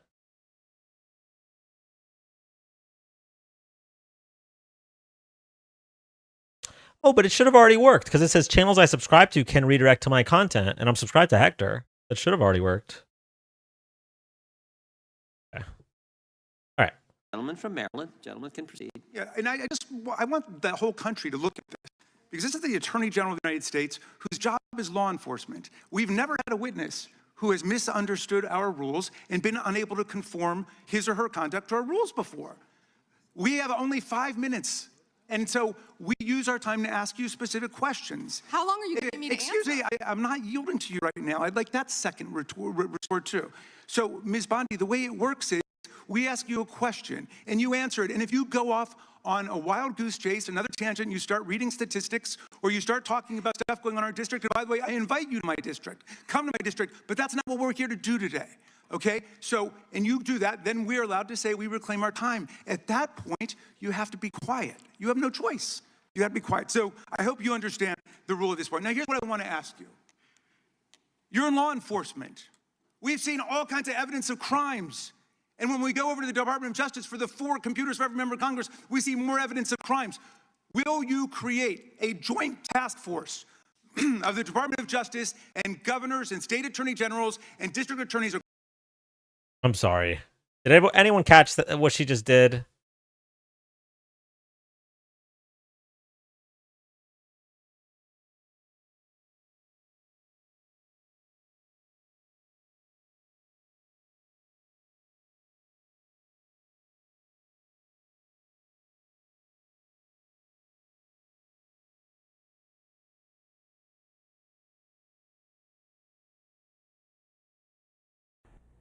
Yeah, well, if you're only free till 3 on Sunday and I can't get there till 1, then it's going to be pretty tight. That's what she said. Long time no talk. Through the temp agency, actually. Yeah. Okay, well, actually, this is the deleted scene. I wanted the regular scene. The one where he cries. Which is the one where he doesn't cry. This one.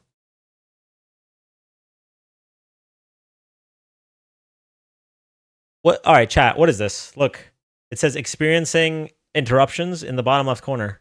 What's going on? Is it my internet? Just not like me? How's my favorite branch doing? Kevin just made of everyone who wronged. That's really funny. Yeah. It's great to see you, Kev. You too. I'm keeping a list of everyone who wrongs me, so when I'm back on top, they'll be sorry. Kevin just made the list. Jim. Want to apologize? Okay. So this right here, tell me that's not the same energy. You have to be quiet. You have no choice. You have to be quiet. So I hope you understand the rule of this point. Now, here's what I want to ask you. You're in law enforcement. We've seen all kinds of evidence of crimes. And when we go over to the Department of Justice for the 4 computers for every member of Congress, we see more evidence of crimes. Will you create a joint Raskin just made the list.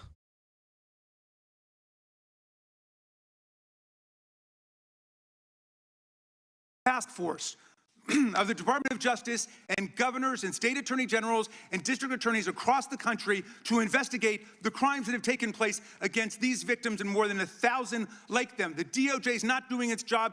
That'll make 2 lists that are on her desk. Will you create a task force with state and local law enforcement to make that happen? Gentlelady can respond if she wants to. Thank you, Chairman. He called Chase Mulligan a wild goose chase and didn't even know who he was. He is a defendant in your own district who preyed on girls. Mr. Chairman. Well, you know what? If he were part of the Epstein investigation, you wouldn't do anything about it. Oh! And committed sextortion. Yet he didn't even know in your tiny little district who he Chairman, was. she's embarrassed. So I actually don't even think she listened to what he said. Genuinely. Like, she was like, I'm going to talk about Chase Mulligan no matter what happens. Embarrassing you. He's about to be This is your committee, and she is embarrassing Shame you. on you. The time of the gentleman has expired. I would remind the committee that last Congress, Secretary Mayorkas was here numerous times, and he wouldn't answer our questions, even when we sent them to him ahead of time in writing. So that's what we've had to deal with. I think the Attorney General is doing... Wait, who is he? Who did he mention? Mayorkas was here numerous times, and he wouldn't answer Oh, our Mayorkas. questions, even when we sent them to him ahead of time in writing. So that's what we've had to deal with. I think the Attorney General is doing just fine. We have votes shortly. I will go to the gentleman from Virginia, and then we will take a break to head to the floor. I thank the chairman, Attorney General Bondi. Thank you for being here, and I wanted to thank you for your work at DOJ in restoring the rule of law, encouraging transparency surrounding Jack Smith's part. I think I've had enough of the Republicans. I can't do it. Skip them. I can't do it. Like, encouraging rule of law. I'm going to stop you right there, Chief. We already went over it. You want Dan's reaction to that? Go back to the part one. Want Dan's reaction to the Jack Smith? Go back to part one. We already went over it. We need duplicate glazings, okay? But he has to pay... A country is being destroyed by stupid people. Thank you. I can't discuss anything Whitney. on that matter, but that's a good question, Chairman Jordan. It's a good, well said, it's a good question, because he subpoenaed just about every Republican in this town, got half the Congress's phone numbers if you were a Republican. But he has to pay some secret source a bunch of taxpayer money. We'd like to know. The committee still would like talking to know about Jack Smith. How many Got other it. sources he paid? Was it more than $20,000? Why he had to do those things? We'd like to know when you can. Kevy, didn't Mayorkas answer, though? Yes, of course. He didn't. So the questions that he didn't answer were questions that were framed like this. Why are you letting illegal murderers into this country? Right? That's what Jim Jordan's referring to. And if you could get that information to the committee, I think when you think about the guy who was trying to put the President of the United States in prison, ridiculous as that whole thing was, we kind of like know Imagine trying to put a criminal in prison. Absolutely insane. Unheard of. the answer to that if you could. And with that, we're going to stand in recess. We will go as quickly as we can and vote. We have 2 quick votes on the floor, and we will be back. There is actually some lunch if you all need it. We have for our members, and since you're back here, you can have some. We normally have plenty. Mr. Chairman. We'll take a recess. Do they have like a cauldron with children in it for Pam to nourish on, or like how? What do they mean they have food? Recess. Before you gavel out, can I ask for unanimous consent to enter into a record the article entitled Inside Trump's DOJ dated October 16, 2020? Without objection, we stand in recess.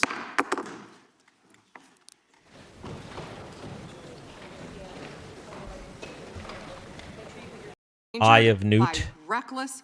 Oh, as the chairman said, at a time. See the unredacted files. Did the world look in and continue? Data and privacy. Okay. All right. Yeah, Congressman.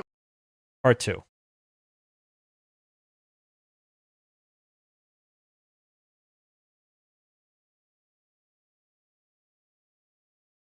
Kayla, if you think being against child molestation is having TDS, then I'm sorry that you don't have TDS.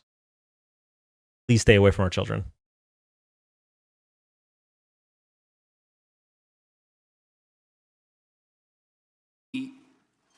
That man works for you now, right? Who was that, Congressman? The man in that video, the one who was in the police-worn body cam footage, the one allegedly yelling, "Kill him," at police officers on January 6th, his name is Jared Wise. He does work for us. He works for you at the Department Yes, of Justice. He does. This is an individual whom a federal grand jury indicted for 2 felonies and 4 misdemeanors related to his participation in the attack on January 6th. One of those charges was forcibly assaulting, resisting, opposing, impeding, intimidating, and interfering with police. Dems have no smoke for Clinton. Bro, Clinton literally said, I want to do an open public hearing and release all the files. Any Democrat you'll ask, hey, do you think Bill Clinton should be prosecuted? We all say, yes. We don't care about Bill Clinton. We don't have Bill Clinton tattooed on our tramp stamps. We don't have our Bill Clinton Ford F-150s. I don't know why you would think. And by the way, Trump winning in a landslide, just so we're clear, Trump could have gotten, he got 77 million votes. He could have gotten 177 million votes. If you're a child molester, that's still bad. That's still, I don't care how many votes you get. And this one, I know this one's going to hurt you. Even if you cover up for child molesters. Even if you if you didn't touch any children, but you didn't want the people that did touch children to get in trouble, that's also bad. I don't care how many votes you got. Now, Kayla, can I just get a yes or no? Are you for or against child molestation? I just want to get a yes or no.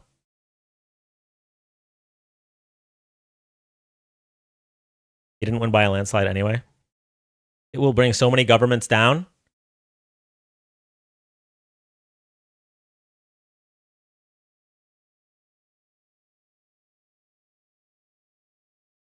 If prosecuting child molesters brings governments down, then so fucking be it.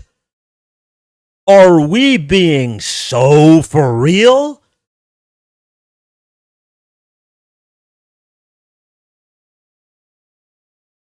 It has to be a bot. I think that's a Pam Bondi bot, right? Didn't Pam Bondi say something about that? Like it'll bring the whole system down? Hold on. Pam Bondi whole. What the fuck? Well, Kayla, what do you mean, what the fuck? You're the one that said it. You're the one that said it. Well, how are you saying what the fuck? Did you just gain sentience?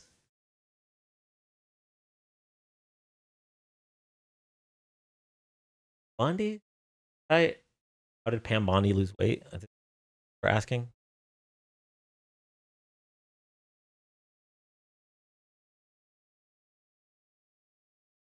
Pretty sure that wasn't true. I wasn't able to verify it. Okay, it was probably that makes sense. That seems like it would have been bigger news if it was true. But this bot seems to have that ideology.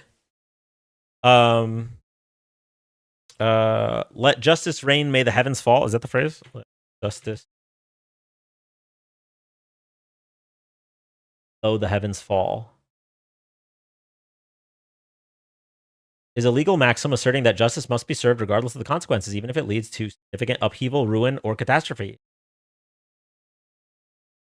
Yeah, like people that were saying, oh, well, we can't prosecute Trump for January 6th because there will be a civil war. If that's what happens, so be. If half the country says we want democracy to end for our cult leader, then I'm sorry, I guess put him up, fucking weirdos. Same with this. If you're saying we shouldn't prosecute child molesters because then the government would lose too many people, so fucking what? If every single government member is in the list, lock them up. Genuinely. I don't even know. I don't know how this is a difficult thing for you guys to grapple with. I'll give you all my favorite politicians. Here, if AOC is involved in child sex trafficking, lock her up. If Bernie's involved, lock him up. This should be super simple for you guys. But it's not, because you guys know that your people are involved.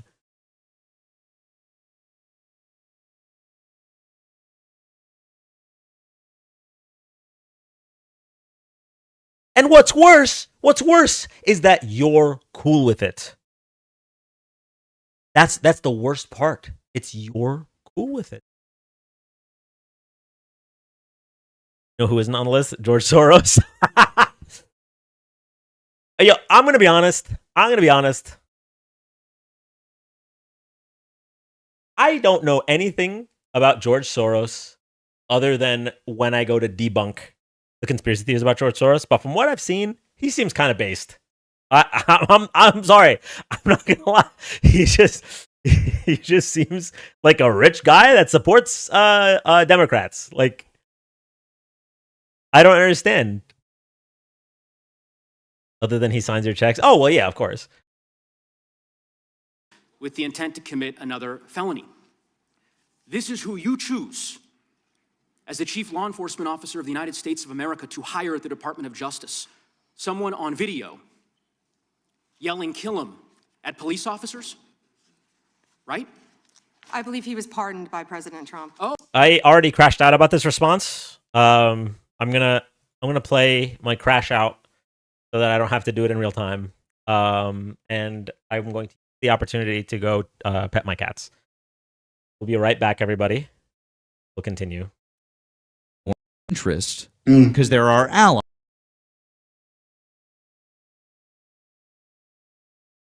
June 5th, 2020, Fox News displays this graphic. This looks so bad. Like, get this shit off my screen, bro. It's because I'm logged in.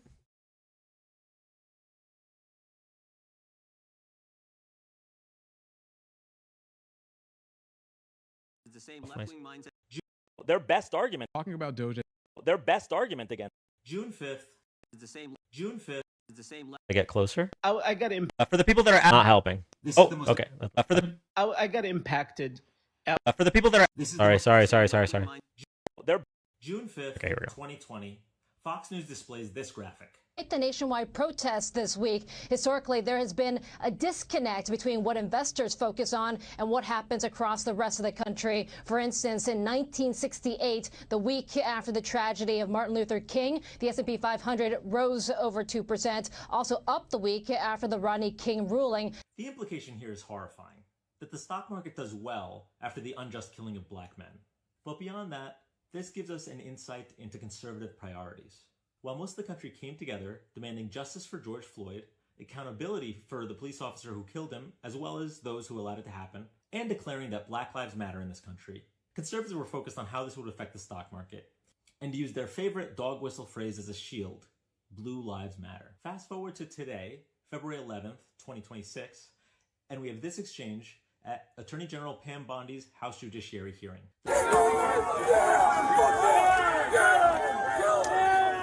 That man works for you now, right? Who was that, Congressman? The man in that video, the one who was in the police-worn body cam footage, the one allegedly yelling, "Kill him," at police officers on January 6th, his name is Jared Wise. He does work for us. He works for you at the Department of Justice. He does. This is an individual whom a federal grand jury indicted for 2 felonies and 4 misdemeanors related to his participation in the attack on January 6th. One of those charges was forcibly assaulting, resisting, opposing, impeding, intimidating, and interfering with police with the intent to commit another felony. This is who you choose as the chief law enforcement officer of the United States of America to hire at the Department of Justice. Someone on video yelling, "Kill him," at police officers, right? I believe he was pardoned by President Trump. The reality is, conservatives never give a flying fuck about law enforcement. They will back the blue as long as the blue are doing the things that they like. In this case, it's doing Donald Trump's bidding, trying to overthrow the 2020 election. In the case of George Floyd, Trayvon Martin, Eric Garner, Tamir Rice, and countless others, it's killing the people that they hate. I cannot think of a greater admission by conservatives that Blue Lives Matter was never about law enforcement and was actually just their way of saying that Black lives don't matter, than by rewarding a man who called for the deaths of law enforcement with a position at the Justice Department. June 5th, 2020. So I don't even need to talk about the fact that, like, Trump pardoning somebody doesn't mean they didn't do the thing that they're on camera doing. I don't know why she even mentioned that. He's on camera doing it. Trump didn't like press the R button in Prince of Persia and rewind time. Did you see Kayla's comment? Yeah, I don't even know what I'm supposed to say. Like, that's not a real person. Kayla, if you're a real person, I hope the worst for you. Like, what do you say? I believe in the conservative agenda, so I'm okay if he molests children. That's like a real thing you believe as a human. What even about the conservative agenda do you believe in? This is the worst part. You sell your soul for nothing. For nothing. That's the worst. It's like, okay, I'm fine with child molestation as long as you cut taxes for the rich. You're not even getting anything. I wish, God, it would be so much easier to defend if, like, Trump was paying you guys. Like, it's just, okay, if you're a conservative, I will send you $5,000 checks, right? And then you could be like, well, I'm okay with child molestation because I'm getting $500,000. No, you're okay with it because why? Because you're doing it for free. It's optional. You do not have to be okay with child molestation. You don't. Completely optional. You're doing it for the love of the game. And that game being children, I guess. All remaining maggots are Russian bots? Yeah, it has to be. And Kayla is crazy. She frequents Brenna's lives. So like it's a real person. That's a real woman. Not just a person. That's a real woman. A woman feels that way. A woman has that opinion.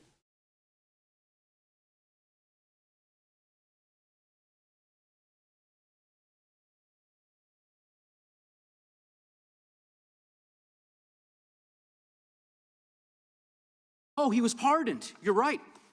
You're right. Pardoned by President Trump for his offense. Pardoned for yelling "kill him" at police officers. And yet you expect hardworking police officers across the country to believe that you take law enforcement seriously. You could imagine the reaction of so many folks across the country hearing the chief law enforcement officer of the United States refuse to even condemn what that individual whom you've now hired did. But in any event, let's talk a little bit about some of the other divisions within the Department of Justice and what's happened over the last year. You're familiar with the Public Integrity section of the DOJ's criminal division. I think it's referred to as PIN. Is that right? Yes. Okay. Do you know which presidential administration under which the PIN was first created? I can tell you what administration that the weaponization was ended under. I'll reclaim my time. This wasn't a trick question. You don't get to Madam Attorney reclaim General. your time. Madam Attorney General. Yeah, no, he does. Mr. Chairman, will you explain to the witness that he does reclaim his time? Because I don't answer a question to your satisfaction? No, you just literally didn't answer the question. He said, it's like if he asked, what is the first color in the rainbow? Okay, what is the R in Roy G. Biv? And you're like, I'll tell you what the I is in Roy G. Biv. I didn't ask that. I don't know why you would bring that up. And that's in this case. For most of her deflections, it's tell me what the R is in Roy G. Biv. And she's like, well, let me tell you about the 1994 Toyota Corolla.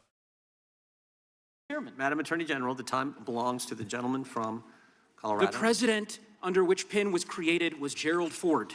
It was created after Watergate. I'm not asking a question, Madam Attorney General. The administration under which it was created was Gerald Ford. When you first started as the Attorney General of the United States, there were 35 people working in that office. There are now 2 people working in that office because you have gutted it.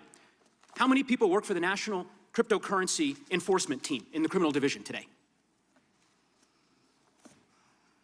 Can I answer the question about PIN? I've asked you a question. How many You've people asked work? me a question, but you don't How want many the people answer. work I'm not for the gonna answer your National questions the way you Cryptocurrency want. Enforcement Team? You won't answer how many I'll people? answer PIN. You.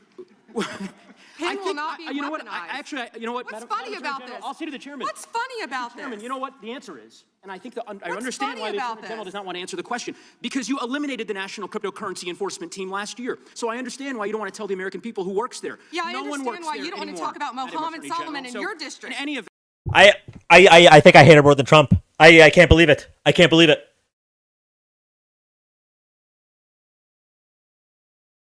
How did she do this? In one hearing, in less than 2 hours.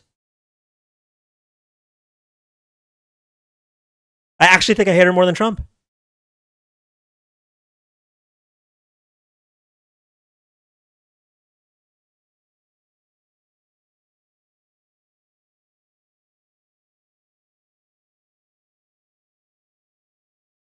Like,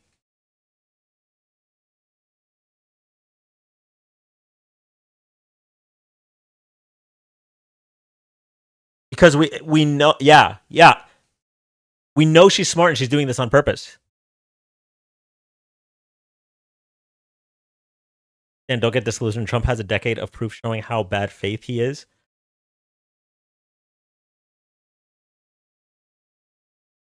I challenge you to question if that's only because she's a woman.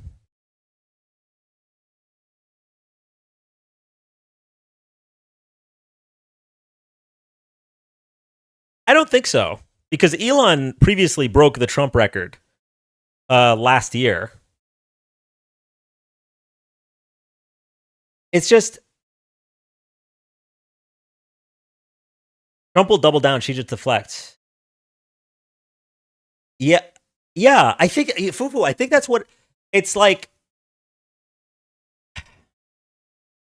This is so insane, by the way, because earlier we were talking about Steve Bannon, and now we're talking about this. It's like we literally have to like now we're power ranking rage baiters, genuinely. Like that's what's happening right now. It's like, okay, so these people are all irredeemably evil, right? And they're they're horrible for this country and for humanity. But like, this one's worse. Like, why is my brain even doing this, right? But it's just,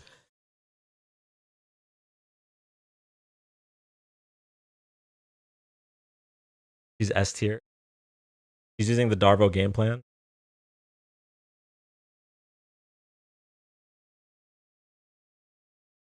You know what? I think that might be what it is. It's just the more bad faith you are, knowingly,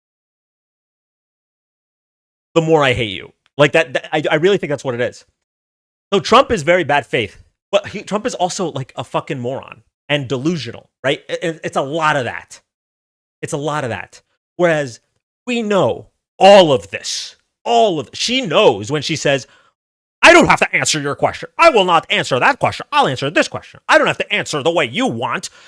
We know, like, she's going through her burn book. She's literally has, like, this is how I'm going to deflect for this person. This is how I'm going to deflect for this person. She looked up all of their search history in the Epstein files. Like, literally, she tracked what they searched so that she would know how to cover for pedophiles best. Like, she's like doing fucking, you know, those S tier geoguessers that can that look at all of the images and they remember like the type of dirt. Like literally, she's like S tier covering up for child molesters.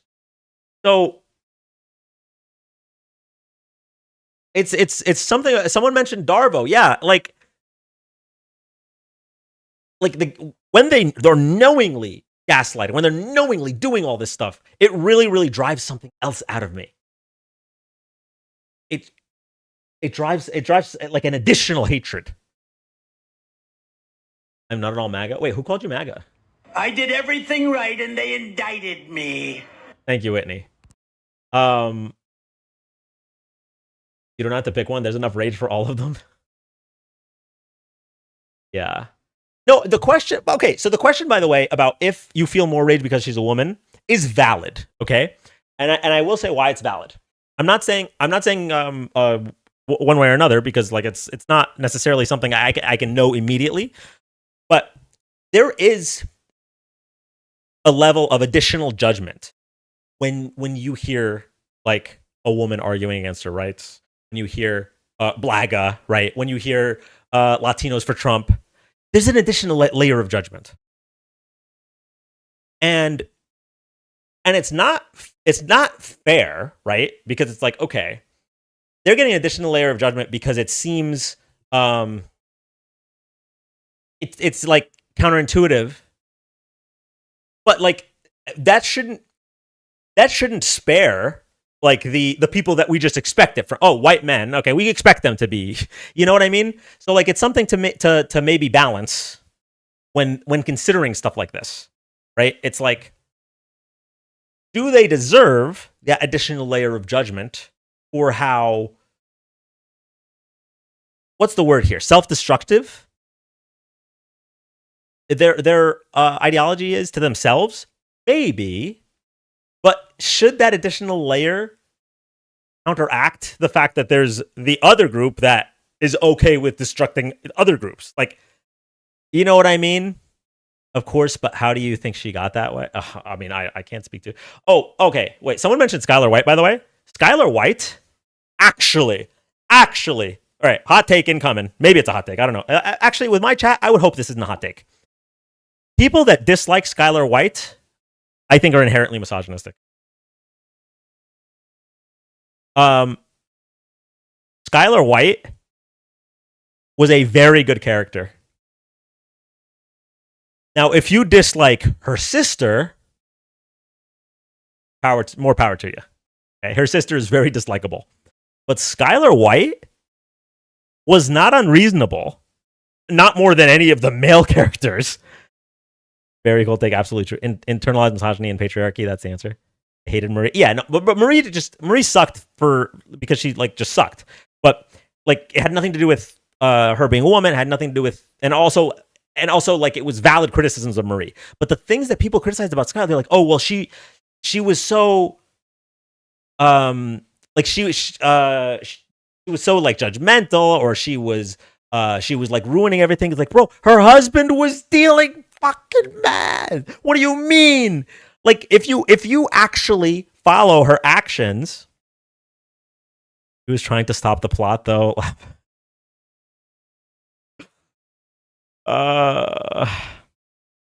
That's not what people have said about, though. Like, after rewatching Breaking Bad, I was like, damn, I really think this is like a litmus test for, one, media literacy, but two, just like misogyny. He was in the way of Walt trying to do hood rat stuff with his friends. But the thing is, then she like worked with him, and that was like a complex character decision, right? She needed to. Skylar was written as an antagonist by the writers, though, 100%. Was she? She was interpreted as an antagonist by the audience. I don't know that she was written as an antagonist. An antagonist to Walt, maybe, but Walt is the antagonist.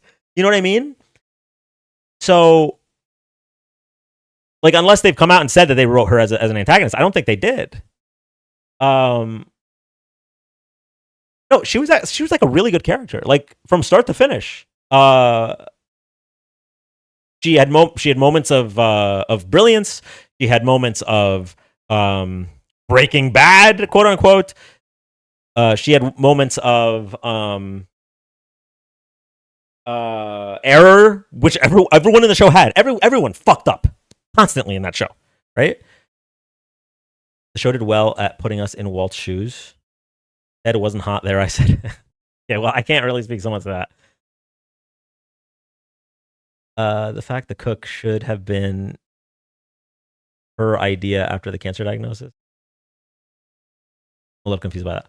That's what I'm saying. It's like how Aaron is the antagonist, but from the viewer's POV, it's no, no, Leo. I really don't think so.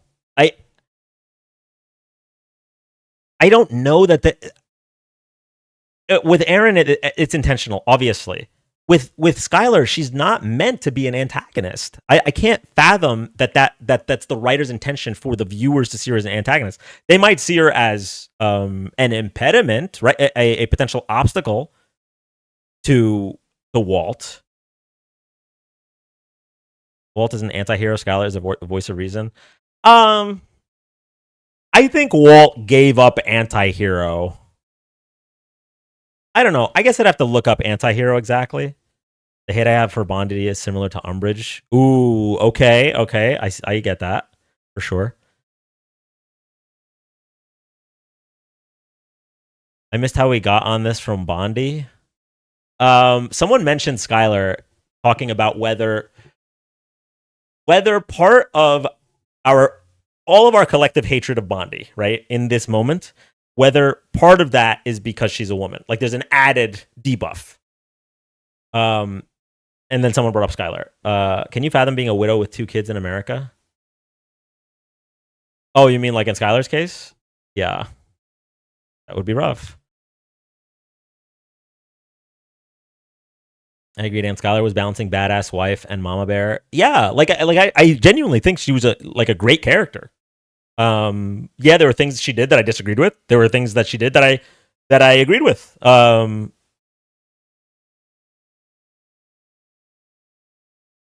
Sorry, I started the whole Breaking Bad conversation. No. It's fine, because here's another thing. All right, this is the certified tangent. Okay, we're really going on a tangent. I have realized, all right, and maybe this is a cold take also, because obviously Donald Trump won 2 fucking elections, so this isn't surprising, but when shows get more popular, the general fan base becomes really bad. And the media literacy really starts to the lack of media literacy really starts to show. I feel like that happened with Breaking Bad once it got super popular. It certainly happened with Game of Thrones. Oh my goodness. When Game of Thrones got popular, it's like everyone agreed that the last season of Game of Thrones sucked. But I knew that Game of Thrones was on the decline since season 5. Whereas they were the commoners, right? Regular people thought season 7 was good, right? They were all with it until like the last episode almost. One Piece, not gonna lie, yeah. Oh no, One Piece certainly. A lot of the newer fans of One Piece do not understand. There's freaking MAGA One Piece fans. What? And the MCU. When did the MCU flip to that point? I'm trying to think of when that time was.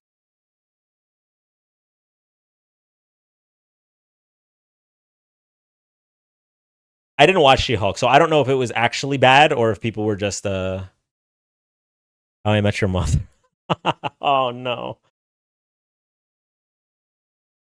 Supernatural Perfect Show start to finish. I didn't finish it.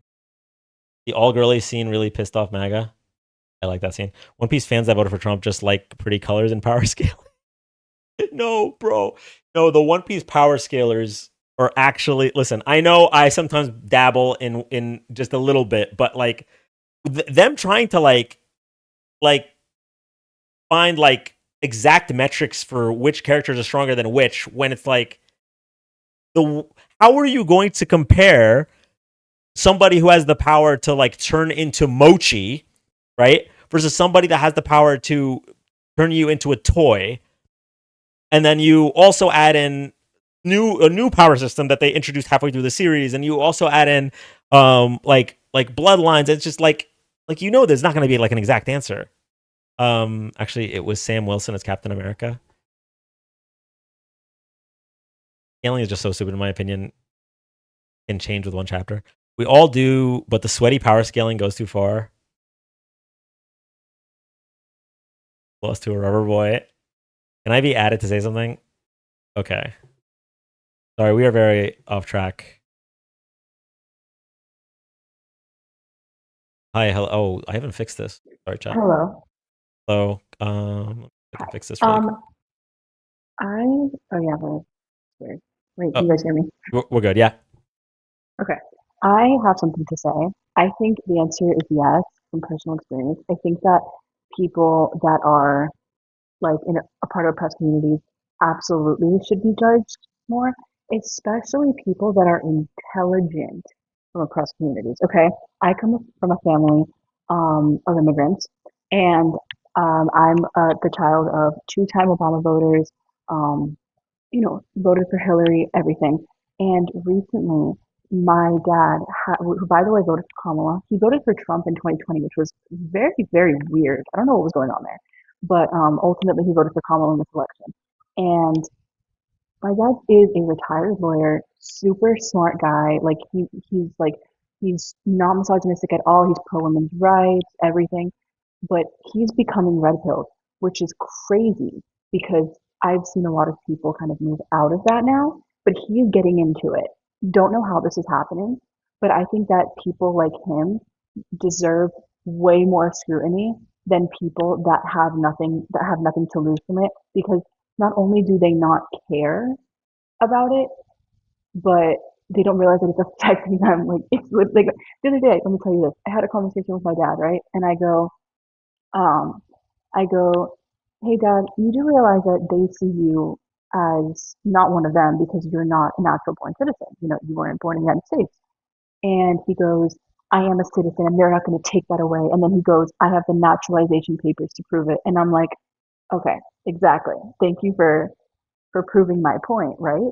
It's like you're just like you're literally furthering my point. And then I asked him, I was like, so why all of a sudden are you turning to, like, mind you, like my parents have been the only, like, all my family is Republican except for my parents. My parents are the only like liberal voters in my entire family.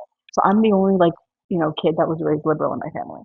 And to see him go from like Trump is horrible, uh, it's horrible what they're doing to women, what they're doing to oppressed communities, oh my God, to now saying, oh, all of that, like my dad is now denying the insurrection, like that it was an insurrection, and he's also denying the Trump's felonies now. So I'm in like, and I was actually I was in GT's live with Brenna and Olivia, and I was telling them the story, and I was like, how do we? I guess my question for you is, is there a way? And if there is, if you know a way to like deconstruct his brain, because I just don't understand how, like, I don't understand how you are going backwards when so many people are going forwards and actually like making progress in, you know, their, I don't know, brain You got to cell, check his uh, algorithm. production. I don't know. Check his algorithm. And That's what you need. You need to check his algorithm. He's but that's the thing is that he's always listened to like the right type of stuff and like he's never done. I'm like, Dad, you sound like Jesse Waters. Like he's like, I don't know who Jesse Waters is. I'm like, come on, dude. You're giving me Republican talking points. Of course you know who Jesse Waters is. Like stop with the bullshit, dude. You know? And I even like I had a conversation because this was my first election voting. Um and so I was really excited, right? And everything that I voted for, the opposite happened. Literally every single thing has been the amendments, which is crazy. And I had a conversation with my dad before the election, and I told him I was like, because he was on the fence, which is again very weird. And so, you know, I asked him, I was like, Dad, I think you need to understand, I'm his only child. My mom passed away years ago, so he really only has me. And so I told him, if you do not vote for Kamala, mind you, I don't care what he voted for because he's in like the bluest state of the blue, so it wouldn't have mattered. But I told him, like, if you don't vote for Kamala, like, I'm telling you right now, like, I'm done with you. Like, I'm not putting up with this. Like, you've raised me completely differently than the way that you're, you know, going now, and I'm not dealing with it. And I had to remind him about the fact that he has a daughter and how important that is to him. And he ended up, you know, backpedaling on his doubts, and he voted for Kamala. So he said, and it didn't get bad until like November. In November of last year, my dad became the biggest bigot on planet Earth. But you know what I want to say to you, Dan, is there's there's there's a parallel here. People that voted for Trump that are whether it's Latino, Black, Asian, you know, LGBTQ, what have you, they also a lot of the time, and my dad's case, it's true, that they are extremely hateful to themselves for who they are. My dad identifies as a white American man, right? When he is an immigrant. His parents brought him here since he's a kid, so he automatically thinks that he's like this American white guy, and he has always like resented like his Latino side, and it's like they want to fit in. That's what it is. They vote for it because they not only do they think that they'll be accepted, but they're gaslighting themselves into believing that they are, you know, the white man. self hatred and hope, and a hope that they'll be chosen as like one of the good ones. Yeah, sucks. I wish I had an answer for you. Yeah, I didn't think you would. All right, thank you so much for coming up. Thanks. Sorry, I went on like a monologue, but thanks for having me up. No, you're good. Have a good night. You want to? Yeah, let's shut the fuck up. Are you serious? You can't. How are you going to make regular statements as if you weren't like justifying child molestation 30 minutes ago? I can't believe you're still in chat. I hope you've not been bullied into oblivion. Oh my goodness.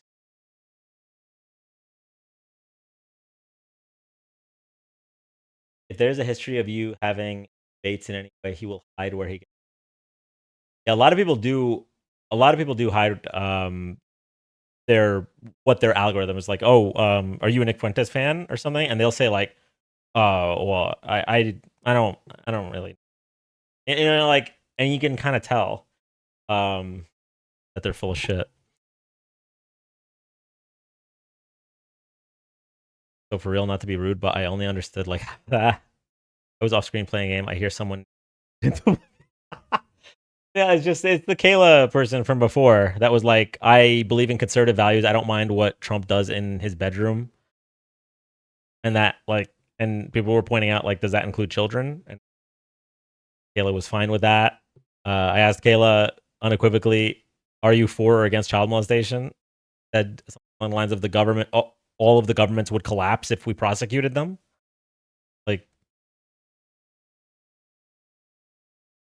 I don't want her muted. I want her I want her bullied. Ironically, I would never say that on social media. Okay, she's not even a real person. That's not a real person, not a sentient person. Okay, anyway. Who murdered people. Mr. Chairman, will you stop the clock so his time is not wasted by the witness? I've been very generous with allowing extra time when we have these little disputes. I understand. You got the time, I might as well ask the chairman these questions. I'd be happy to answer some of your questions. What's profound, the questions I've Profound? asked, The crime in your I've district. asked, Mr. Chairman, are not trick questions. They're not gotcha questions. They're actually basic questions about how the Department of Justice functions and the unwillingness of this Attorney General to answer them in good faith. When a member of Congress asks how many people work at the National Cryptocurrency Enforcement Team and the Attorney General refuses to answer it, it is not a coincidence. It's because she eliminated the team. Why? Because her boss, the President of the United States, is making money hand over fist, $1.4 billion over the course of the last year through cryptocurrency holdings. I think what is happening at the Department of Justice is a disgrace, Mr. Chairman, and I would urge you to gain control of this hearing. With that, I yield back the balance of my time. Yeah. I would ask the gentleman, does he agree with the standing up of the Deputy Attorney General for dealing with fraud? That's something that's happened in this administration. First time. You talked about Penn. That happened with this Justice Department. We're talking about this committee. Mr. Chairman, had you answered the question, had the Attorney General answered the question in that way, perhaps this hearing would have some modicum of resembling something that has typically been fairly conventional, an oversight hearing of the Department of Justice. The gentleman's time has expired. The gentlelady from Wyoming is recognized for 5 minutes. Attorney General Bondi, I want to express my gratitude to the President, you and your team for your continued efforts against extreme anti-energy policies taken by states and cities that serve only to increase costs on the American people. This is an issue of great concern for Congress as well as the consumers. At the behest of networks of non-governmental organizations and anti-growth activists, Democratic-controlled states and cities are enacting laws and pursuing coordinated lawsuits that would impose retroactive liability on energy producers for past global emissions based on speculative future climate change harms. The proponents of these plans call them climate superfund laws, but in reality, that is simply window dressing for taxes and fees imposed on consumers and businesses that don't even have a presence in these states or communities. But if you look at the billions of dollars they hope to gain from these efforts, the real goal here is to increase their already mismanaged state budgets by imposing fees on consumers and businesses in energy-producing states such as the state of Wyoming. I would describe this as the tobacco litigation on steroids. Vermont has enacted such a law, and another has recently gone into effect in New York. Similar laws are under consideration in a number of other states. Clearly, this problem is spreading. Would you agree that Congress has not authorized states to impose retroactive liability against energy producers and lawful carbon emissions? Yes. And would you also agree that— Wow, so she can't answer yes and no questions. Got it. I'm happy to know that it's only in regards to covering for child sex traffickers that she won't answer a yes or no question. She is able. She's not physically bound by a little boy's birthday wish or anything like that. I can't see Kayla's comments. Did I block her? I think you could still see comments from a blocked account. Unless she got muted. Mods, you didn't mute her, did you? I think she just hasn't commented in a while. protecting consumers is a core part of the DOJ's mission? Absolutely.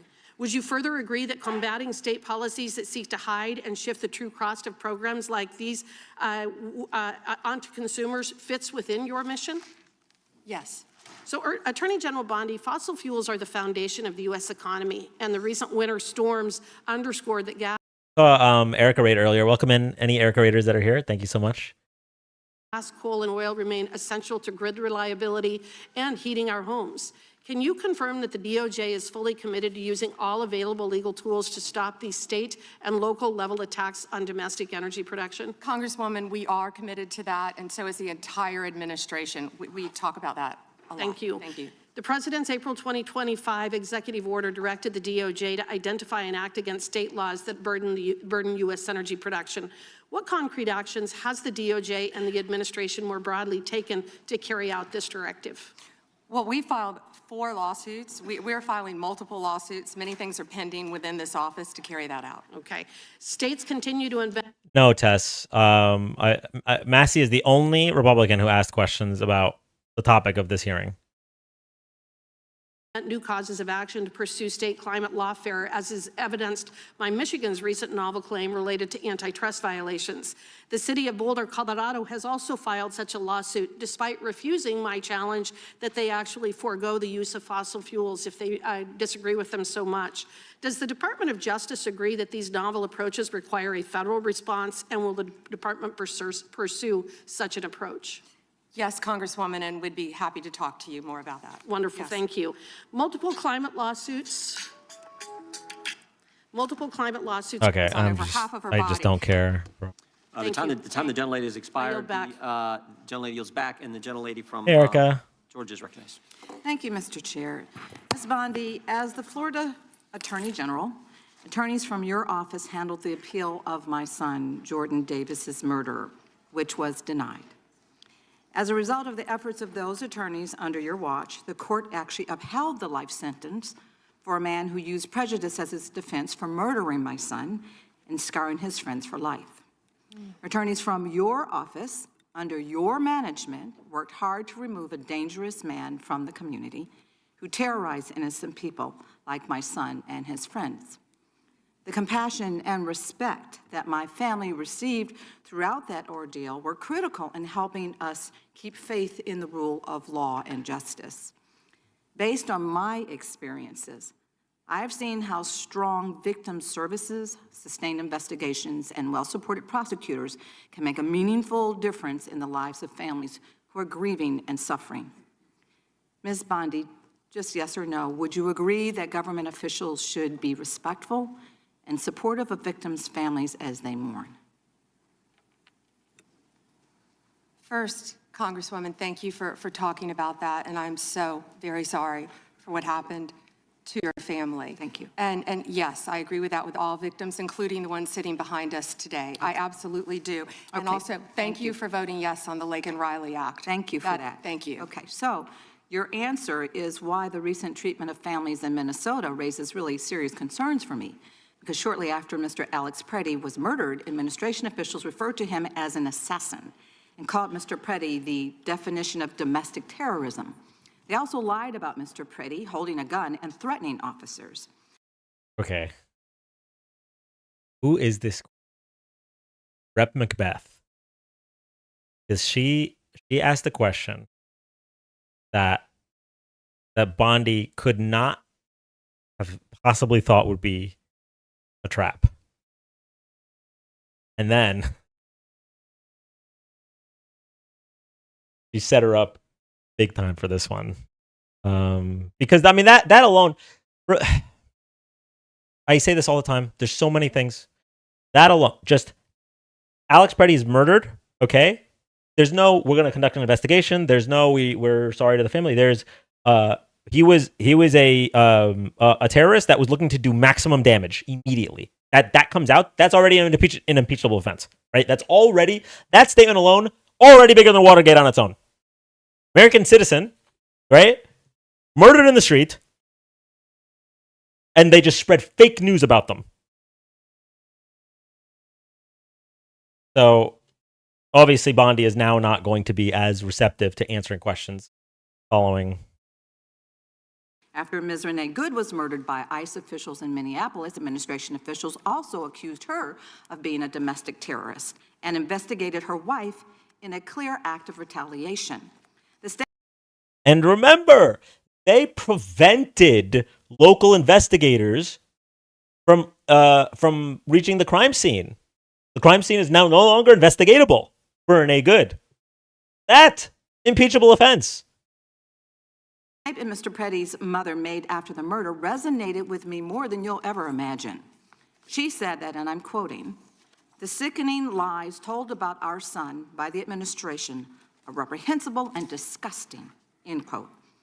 And I assure you, I know how it feels to hear lies that are told to justify the taking of someone's son. They were used by my son's murderer as a defense. and those lies still affect me today. He was called a thug, and he was called a gangbanger. And the attorneys from your office actually defended my son's name, his memory, and defended his honor. I'm certain that Mr. Petty's mother watched videos of her son, Alex, an ICU nurse at the VA hospital, using his phone to record federal agents. She also watched him getting pepper sprayed, kicked, hit in the head, and surrounded by at least 7 agents before having his gun removed from his waistband, which he legally carried. And she watched seconds later as 2 of those agents shot her son Alex at least 10 times. The administration was quick to spew an incorrect narrative and call him so many things that they wanted us to ignore the truth that we actually saw with our own eyes.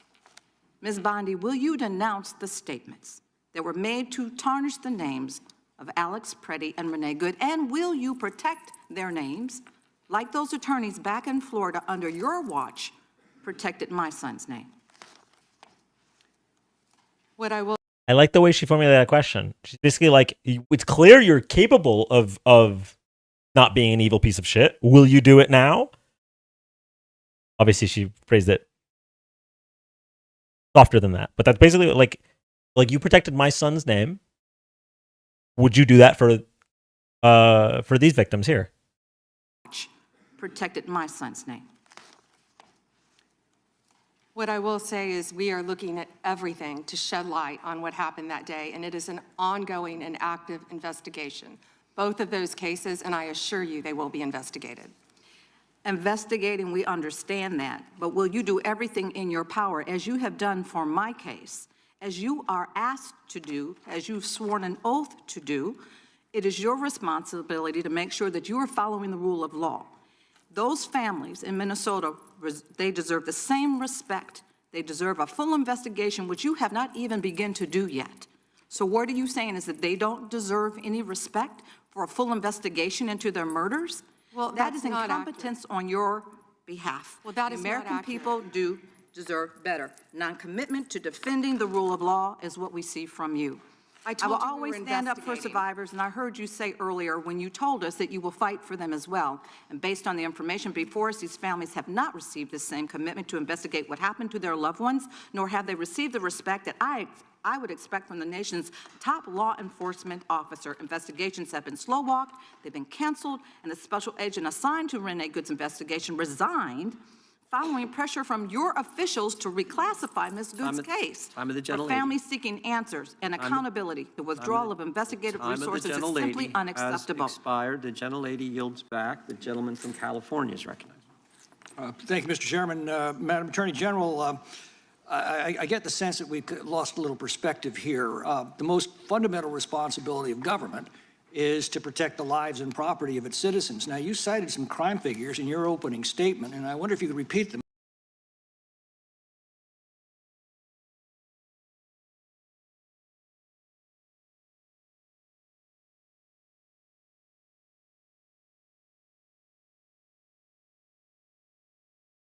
I'll listen to that statement again. Here, the most fundamental responsibility of government is to protect the lives and property of its citizens. Now, you cited some Property. It's citizen. crime figures in your opening statement, and I wonder if you could repeat them, because I think it's one of the most extraordinary achievements of the Department of Justice in our history, and I don't think some of my colleagues heard you clearly. Thank you, Congress. I'll recap it for everybody. She's going to talk about all of the rates that have dropped, which have been on a consistent decline since 2020, like murder and assault, right? And those are going to be positive things. Also going to talk about how more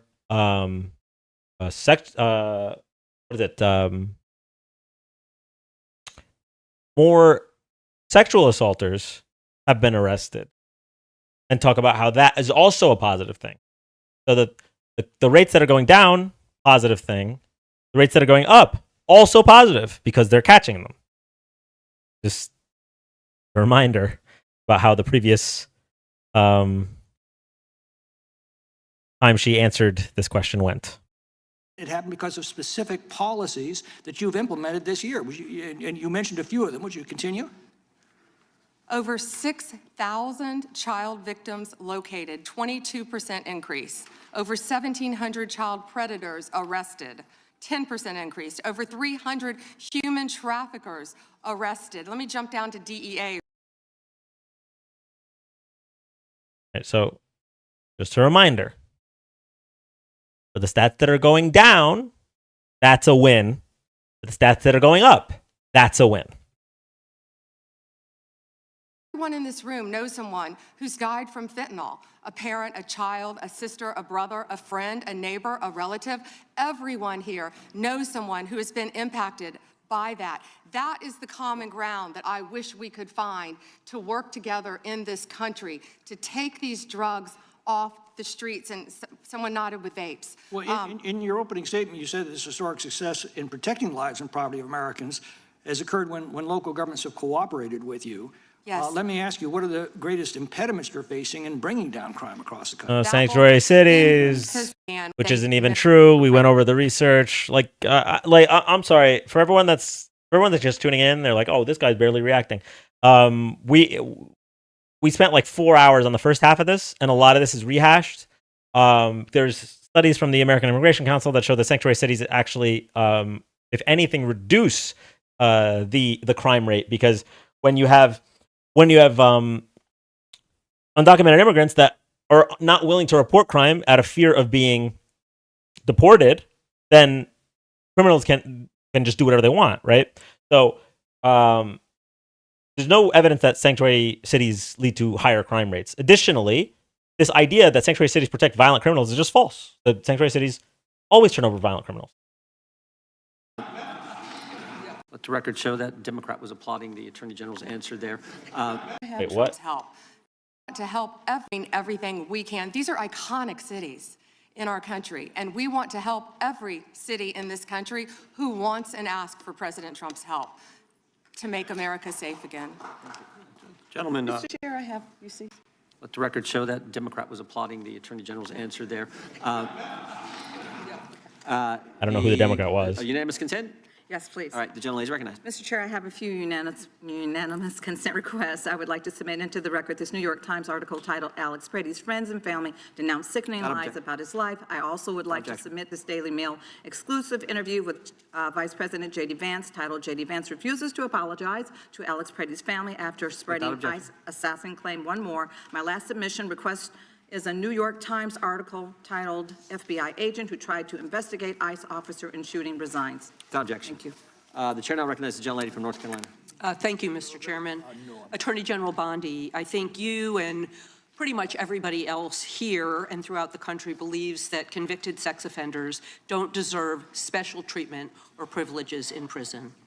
And yet Ghislaine Maxwell, Jeffrey Epstein's co-conspirator, received perk after perk in prison. In July, she had a 2-day interview with your deputy and President Trump's former defense attorney, Todd Blanche.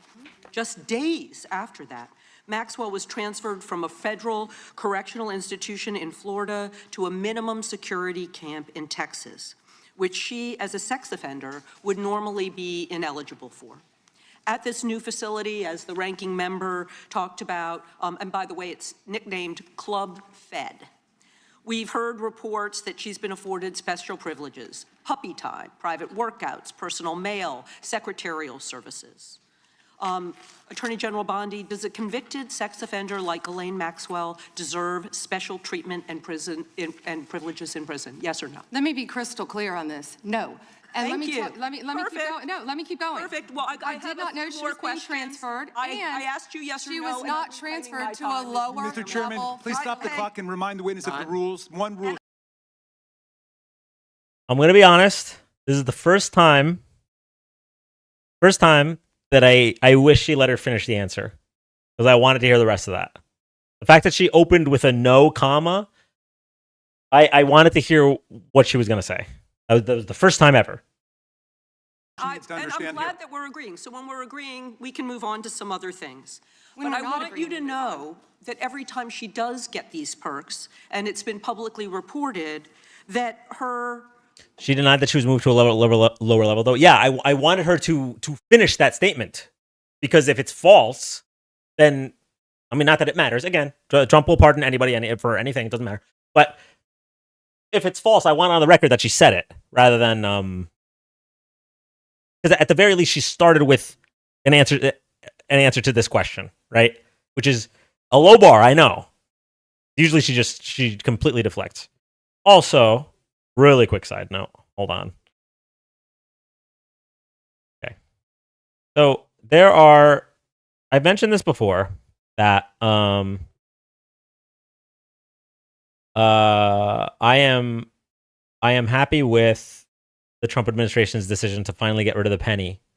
Okay, and there's a lot of stores that are doing things like this, where they're saying the penny's retired, we're gonna start rounding, right?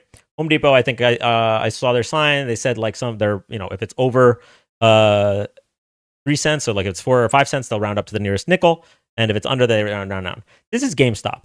They're just rounding down everything. How do they? I don't understand how they justify. They're just ending cents 1 through 4, rounded to 0. Ending cents 6 to 9, rounded to 5 cents. Like, why did you even write this? Just say we're taking all of the pennies, because that's what it is. That's just, I can't. I'm so flabbergasted that they were they're just so brazen with it. And for what? Like, do they really make that much off of not rounding like up and down? Not hard, right? The 4 and 5 cents, you go up to. I'm pretty sure. I actually think the one at Home Depot might have been like they just round up for all of them.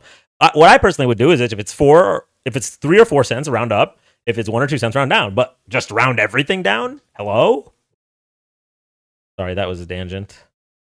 The folks she's abused, the survivors who are sitting here, they see themselves as being denied justice.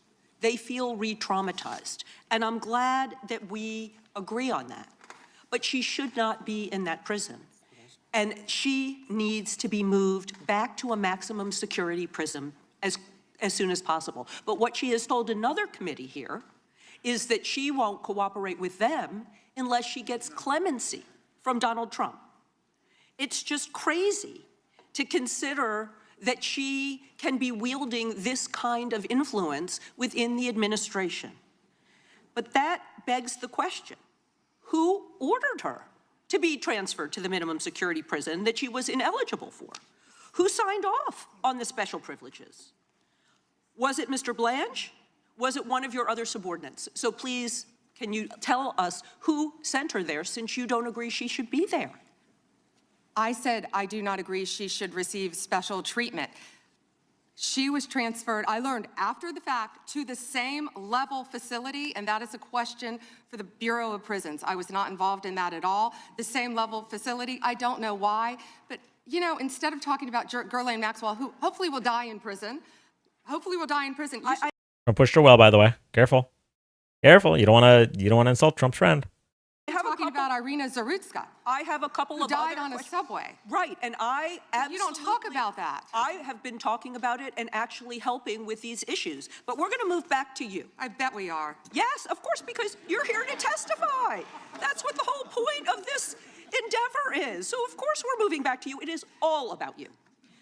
So as we've heard, she took the fifth in response to every single question in that committee hearing. And her lawyer dangled the offer of clemency. Should Donald Trump pardon or commute her sentence? Should she be released from prison, yes or no? You said you hope she dies there, so I'm hoping the answer is no. I already answered that question. Good. I'm very glad. I really like this bipartisan agreement about when what it should agrees happen with with you. her. But you don't want to talk about Irina Zarutska. You don't want to. Pamela. There are no less than 5 reasons why we would. Number 1 is hearing about Epstein and the Epstein file. Reason number 2, Irene Zarutska's killer prison. 3, This congresswoman has 5 minutes to question you. Don't know why you think that she would answer your questions.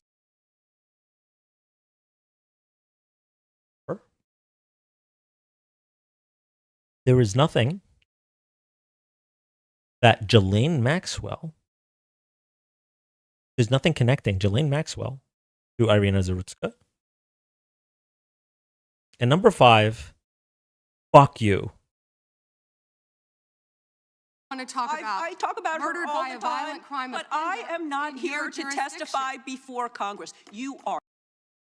In your jurisdiction. Remember, everybody, when she's flipping through her papers, she literally has like insults for each congressperson ready.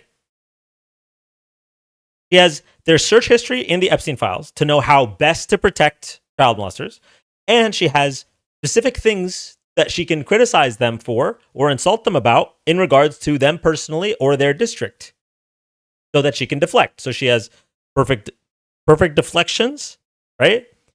And knowledge of what she is deflecting from because she tracked their search history in the Epstein files. All of this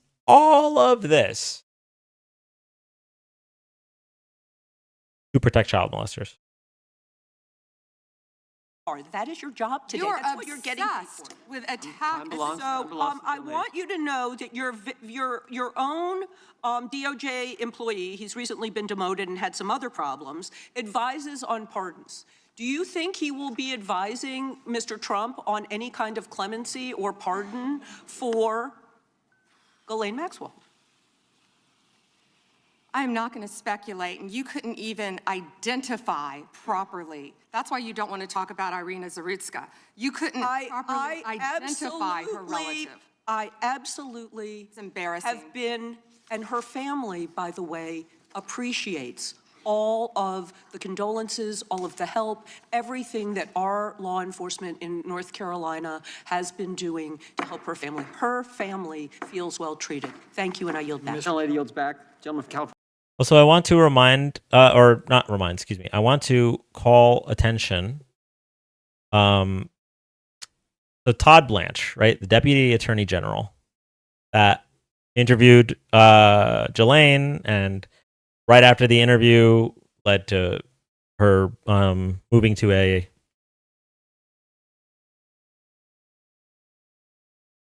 minimum security facility with puppy time, emotional support puppy, and then extra toilet paper and all this stuff, right? Okay, so Todd Blanche recently claimed that Thomas Massie and Ro Khanna released a random list of potential co-conspirators. I'm going to go over that really quick with everybody. Give me 1 second.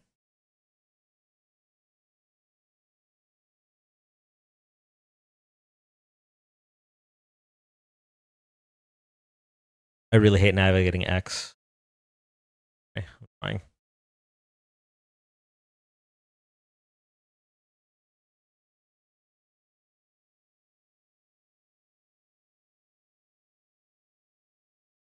Okay, so Rep. Thomas Massie and I forced last night the DOJ to disclose the identities of 6 men: Salvatore Nuara, Zurab Mikeladze, Leonik Leonov, Nicola Caputo, Sultan Ahmed bin Sulayem, and billionaire businessman Leslie Wexner. I shared details of what more we learned to hold the Epstein class accountable. Okay, this is about 5 minutes, and we can watch it if you guys want. But Todd Blanche replies that they forced the unmasking of completely random people selected years ago for an FBI lineup, men and women. These individuals have nothing to do with Epstein or Maxwell.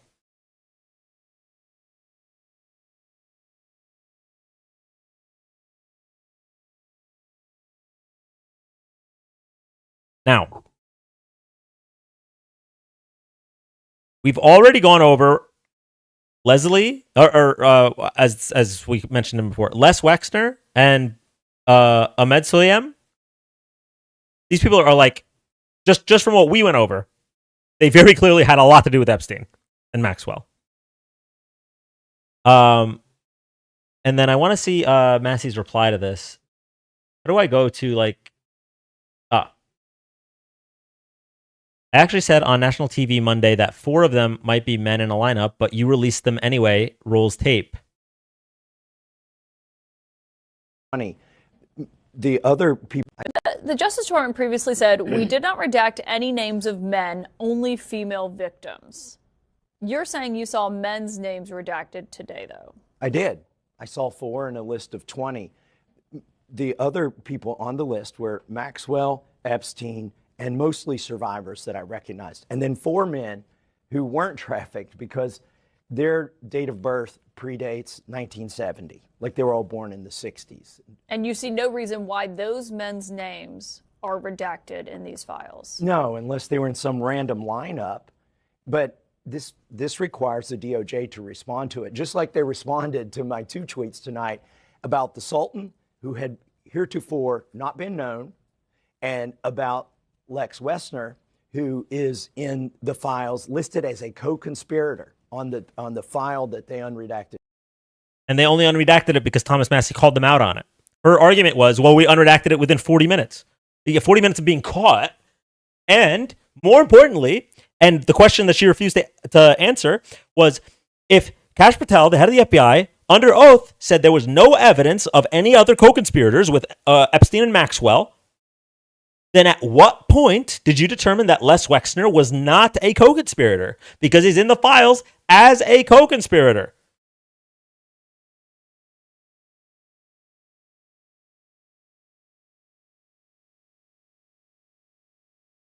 So yeah, the deputy attorney general, right? The person right underneath Bondi. We might not be hearing from him as much, but he is doing the opposite of the Lord's work.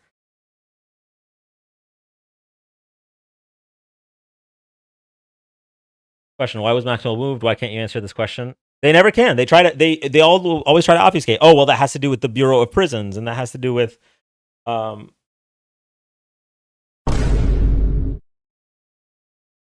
Thank you, Rose.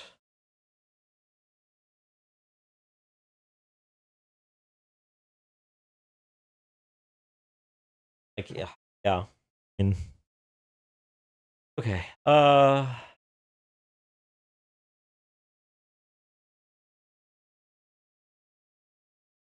Point is recognized. I'd ask unanimous consent to enter into the record an article by former Attorney General William P. Barr entitled, Why... Dan, can you pull up the new DOJ files? People briefly mentioned in an article, ridiculous.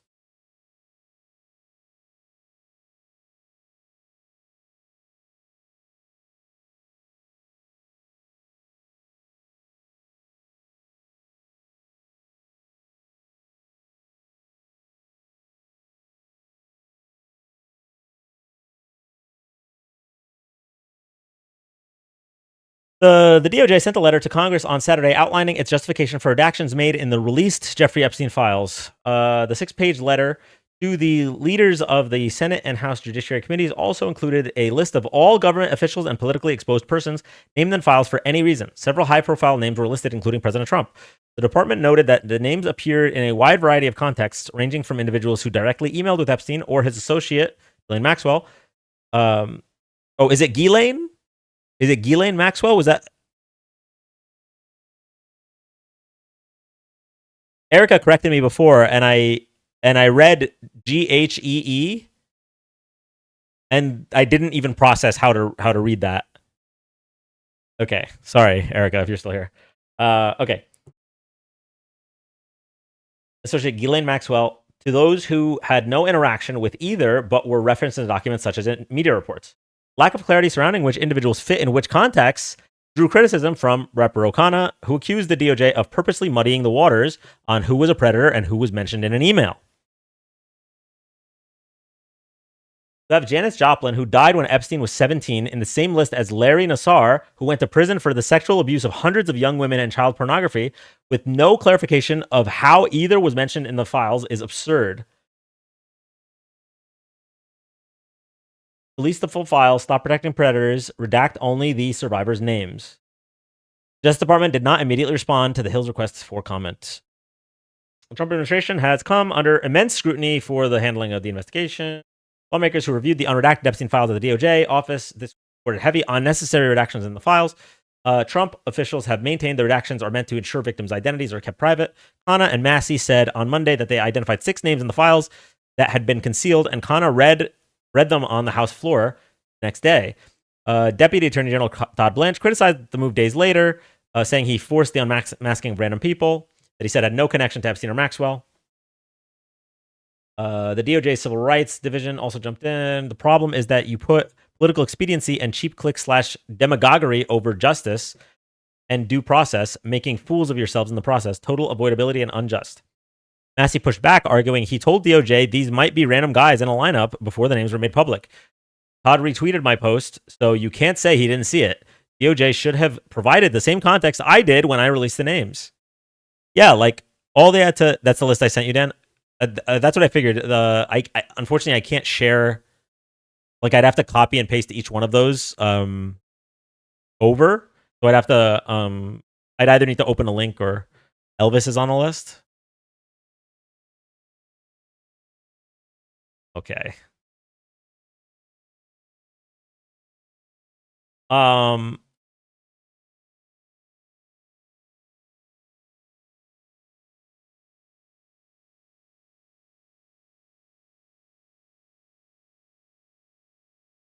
Yeah, open the link in a new tab. No, it's not a link. She sent me the actual pages, the files. So like I'd have to share my whole Discord. And then you can't have that. I might get a message and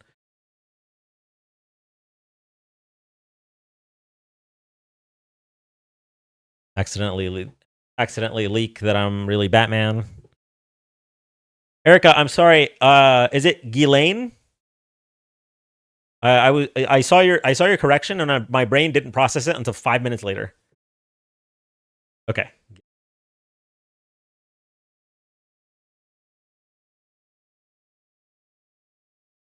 All right. Pam Bondi didn't publish all the Epstein files in 30 days. The answer is simple. It was not possible, from the Wall Street Journal. Well said. Without objection, the gentlelady from Florida is recognized. Thank you, Mr. Chairman.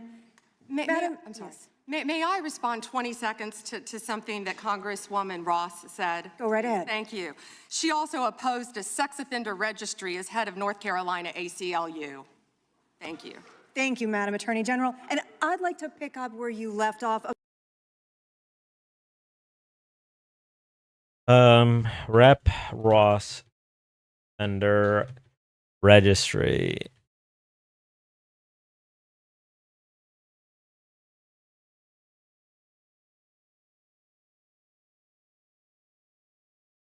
Regarding her past work with the ACLU and her doesn't comment registry while working for the ACLU, she raised concerns about the privacy rights of sex. Argued that not all offenders are serial. Has since supported stricter measures. Has concerns about the potential for the registry to act as a blanket policy that does not distinguish types of offenders. Interesting. It's actually very similar to the situation with the list that we're talking about right now. Bondi refused. Top screen needs zooming in. Okay, sorry. Partial truth. Yeah. A moment ago, because we convene here today as a committee for the stated purpose of conducting oversight of the Department of Justice. And so it's critical for us to focus first on the mission of the department and assess your success in discharging it. So the mission of the department is to enforce federal law, defend the rule of law, and protect the American people from violent crime, terrorism, drug trafficking, fraud, and exploitation, to promote public safety.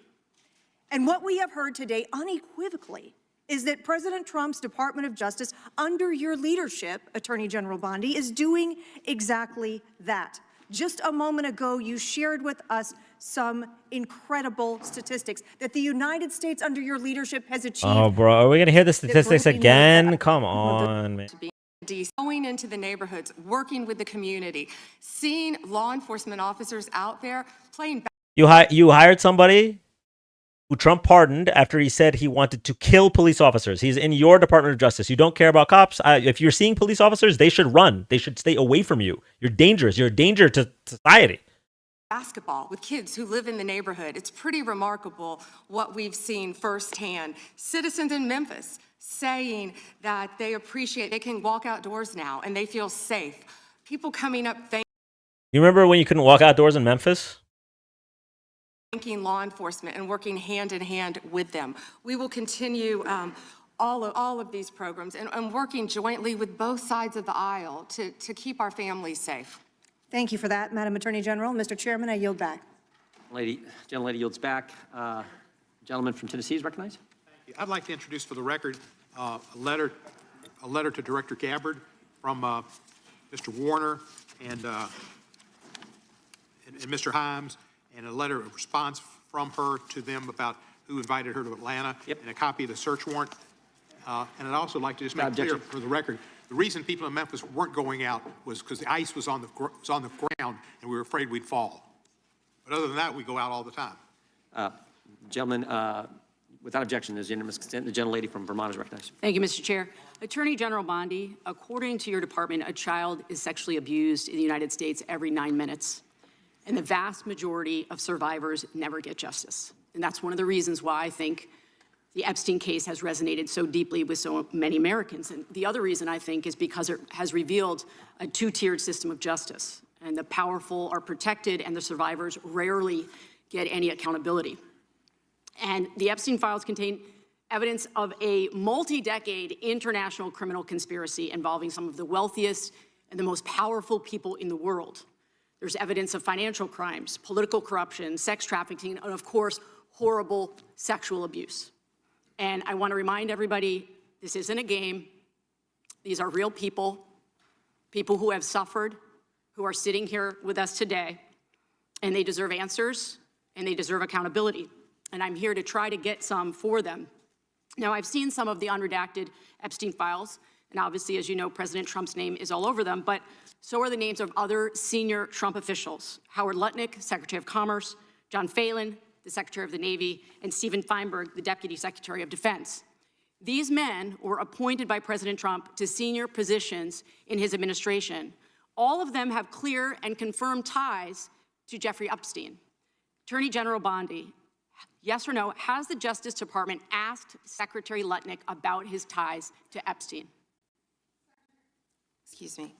Secretary Lutnick has addressed those ties himself. I'm asking you, has the Justice Department specifically asked Secretary Lutnick about his ties to Jeffrey Epstein? He has addressed those ties himself. Has the DOJ asked Secretary? Look at her face when she answers, like even she's bored of herself. Look. Epstein. He has addressed those ties himself. Has the DOJ asked Secretary Phelan about his ties to Jeffrey Epstein? I don't know whether he has addressed those or not. Has the Deputy Secretary... You know what? That's great that you don't know, because that wasn't her question. The question is whether you, the Department of Justice, asked about those ties. You know, your job? Has Deputy Secretary Feinberg talked to the Department of Justice about his ties to Jeffrey Epstein?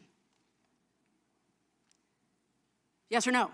Has the Department of Justice talked to Deputy Secretary Feinberg about his ties to Jeffrey Epstein, which are clearly spelled out in the files? It's a very simple question. It's not a trick question. I'm just asking you. Yeah, I'm stunned that you want to continue talking about. Oh my gosh. Epstein Okay, I'm reclaiming my time. Okay. Well, I'm stunned that you want to continue talking about Epstein at this hearing about Epstein.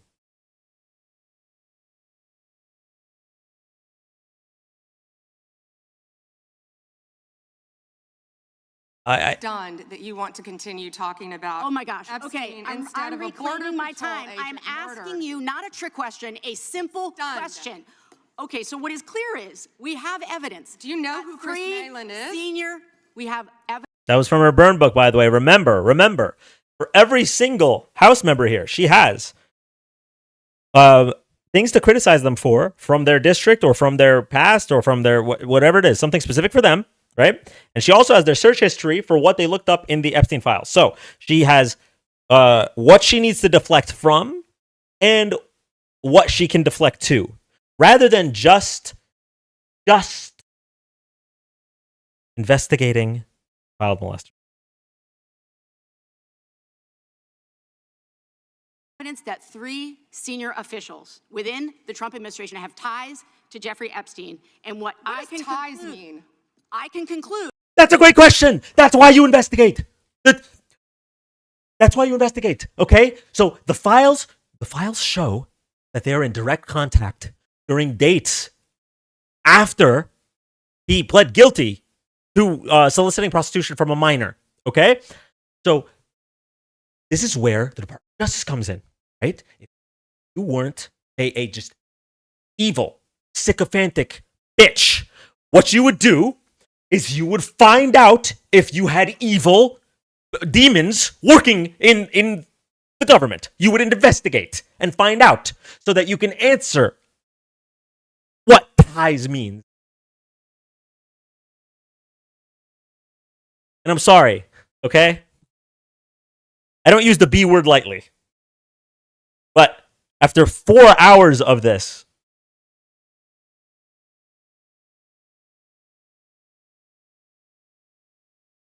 From what you are saying, that you have not talked to them. What does ties mean? Can I you think define Americans would be shocked to learn that you are not interested in talking with these officials who have ties to Jeffrey Epstein. What does across ties the mean? world, Can you define that? across the world, Can you prominent define men ties? who've been exposed in the files have resigned their jobs in disgrace, and that's a good first start. And that same Disgrace is standard, not saying the word this Chris same Malin. standard should apply here. And Americans want accountability. Who is Chris Malin? Was the president he? aware? Please stop talking. It is not your time to ask was he? questions. It is not your time. I'm reclaiming my time, Mr. Chair. One second. Time belongs to the gentlelady from Vermont. Was the president aware of Secretary Lutnick's ties to Epstein when he chose him to lead the Department of Commerce? Was he aware? Chris Malin was a Border Patrol agent. Okay, so I'm going to conclude that the president, in fact, did know about his ties because he was the next-door neighbor. Shame on you. Oh, for goodness sakes, You're this from is a tiny, pathetic. This beautiful is state. pathetic, Mr. Committee will Chair. be in order. I am not asking trick questions here. You The got your American 5 people minutes. have a right to know the answers to this. These are senior officials in the Trump administration. This is not a game, Secretary. I'm Attorney General. My apologies, I couldn't tell. oh, By 2008, we knew that Epstein was a convicted sexual abuser. And we now know that Lutnick went to Epstein's Island in 2012. How was that not a deal breaker for the president? And why aren't you asking questions of the Commerce Secretary about what he saw when he was at the island, which he lied about not ever going to? Why are you not asking these questions? And I see that my time is almost expired, so I will say this. Do the right thing, Attorney General. Meet with the survivors. They have been asking for a year. Meet with the survivors. Do the right thing. I yield back. Gentlelady yields back. The gentleman from South Carolina is recognized for 5 minutes. May I have 20 seconds of his time? That'll be up to the gentleman, but. Absolutely, Madam. Thank you. Thank you. I was curious if you, Congresswoman, asked Bill Clinton that. Didn't see one tweet, not one. I didn't see one tweet when Joe Biden was in office about Bill. went over this before. Really quick recap. Joe Biden was in office. There were open investigations in relation to the Epstein files. For 6 months when your president was in office. Open investigation.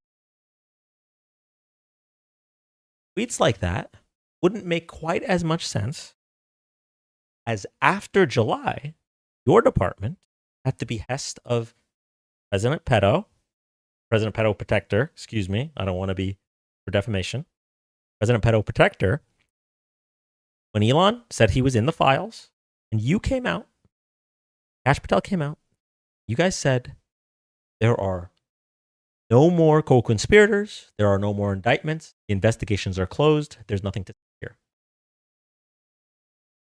Now, I know that might be difficult to why Americans would be confused by that decision.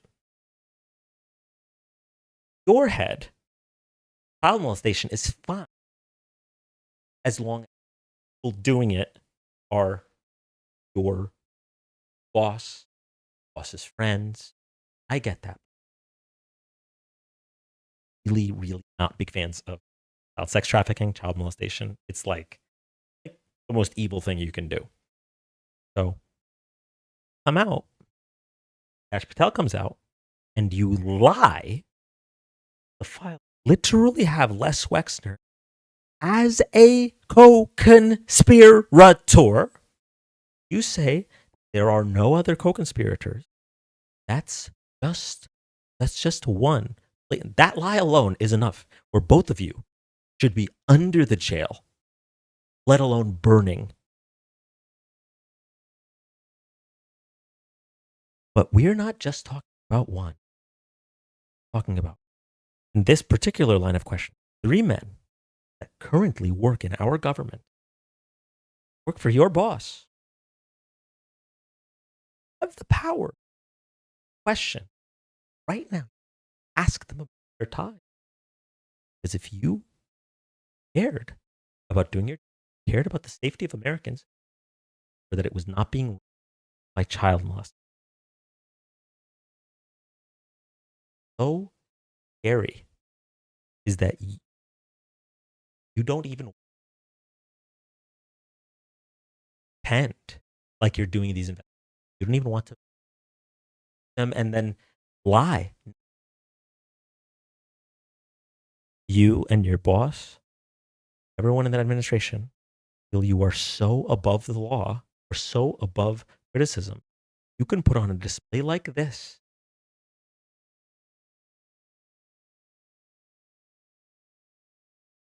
You insult people that want to talk about it. You insult people that care.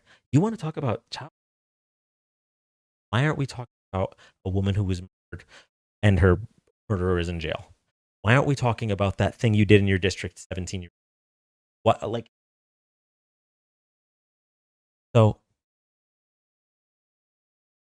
it's I want to apologize to chat because I know I've been repeating myself over and over, and part of that is because the same points are coming up.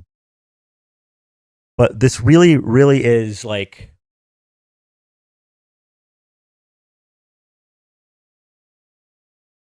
it's like watching evil personified.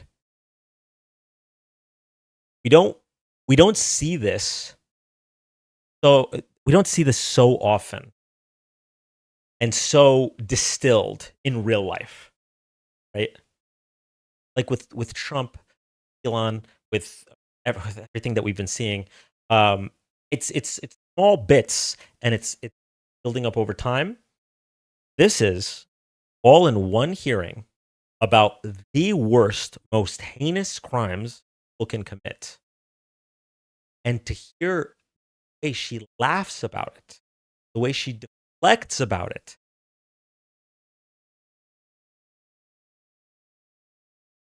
Mind-bendingly frustrating to me. I actually don't know if I would be able to like not. If I was in the shoes of these congressmen, right, and I was in this room, I don't know if I would be able to prevent myself from an outburst.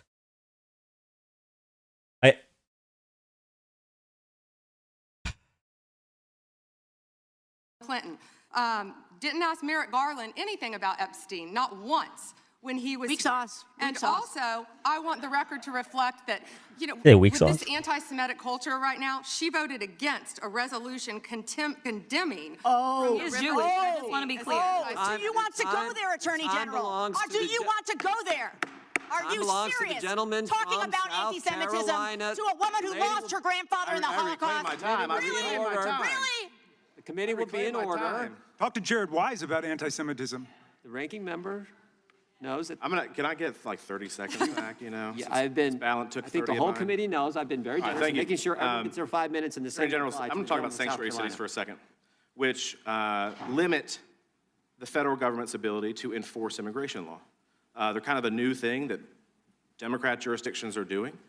They're in violation of federal law. During President Trump's first term, he rightly targeted sanctuary jurisdictions to try to force them to cooperate. We've already went over this before. studies out of the American Immigration Council show that crime rates do not actually increase in sanctuary cities. If anything, sanctuary city policies reduce the amount of crime because criminals cannot just target undocumented immigrants with impunity, given that they can't report crimes to the police out of fear of being deported. Violent criminals in sanctuary cities are referred to CBP and ICE in regards to violent criminals. The only people that are being quote unquote protected are people that are either just charged with a crime or just contact the police or low level offense like stealing a candy bar. If you think somebody should be deported for stealing a candy bar, then power to you, I guess. So we already went over it. We're not going to hear fucking 40-year-old Santa. Sanctuary cities. I don't even know what this is. It's propaganda. We're just playing propaganda. Requested by aliens. There are 33,000 under detainer in California alone. And All right, let's fact check this. Released nearly 7,000 criminal illegals. Remember, when you hear the phrase illegals with nothing after it, what that means is that the person that wrote this, the person that presented this, does not see them as people. Didn't even have the calling them illegal immigrants or illegal migrants or hell, even illegal aliens. Illegals. It's just it's just an adjective. They're not even people. It's like when Charlie Kirk referred to the prowling blacks. Right? So you already take this with a grain of salt just from that. Couldn't even give them a noun. Yeah, seriously. But let's look into this. Okay. So released nearly 7,000 York. Very released. York. Sanctuary.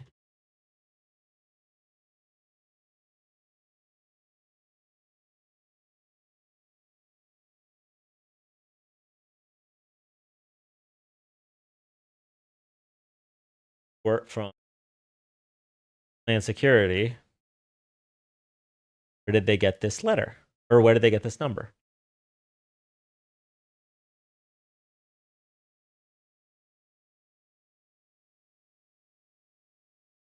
Wait.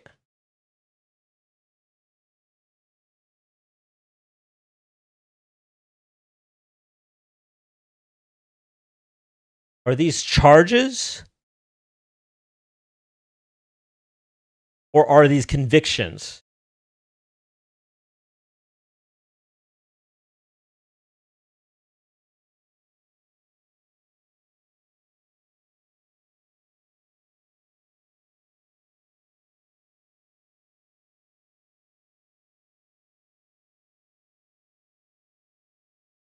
I want to see where they got this 29 homicides number.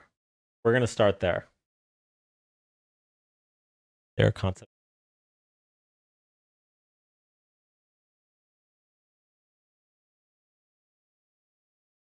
Okay. Arrested by local authorities for attempted murder and criminal possession by an ICE detainee. Because look up his case.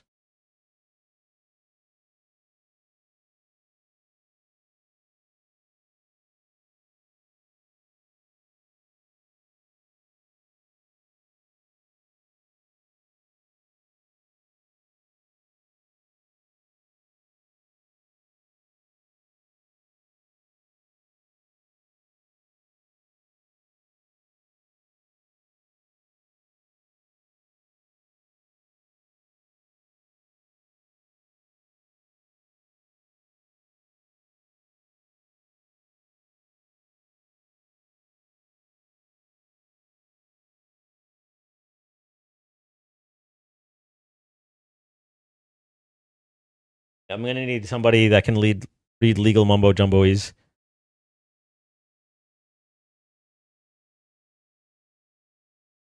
All right, so ex parte fee waiver written.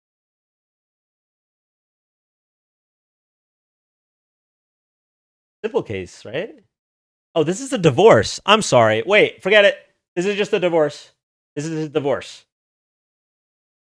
I take it back. Okay, this is a divorce. I literally don't see anything other than articles from New York Post and Fox News, and it's all just referring to this right here. By an ICE detainer, he remained at large. On September 20th, ICE arrested him. Okay, he's now detained in ICE pending. The question is, where is the charge? Someone rang. Okay, I'm trying to find. Their claim is that he was arrested for attempted murder, and I'm picking one as an example. He was arrested for attempted murder and criminal possession of a weapon. So here's my gut feeling, right, on this. My gut feeling, right, layer one is that these are charges, not convictions, right? That's layer one. Layer two is that they're just making this up, right? But for now, I'm assuming this is layer one. So I just want to find the charge. Where is the charge? Where can I find the charge for attempted murder and criminal possession of a weapon? It's charges? Okay.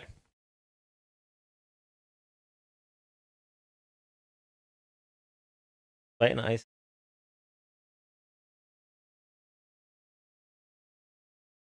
Let's see this guy.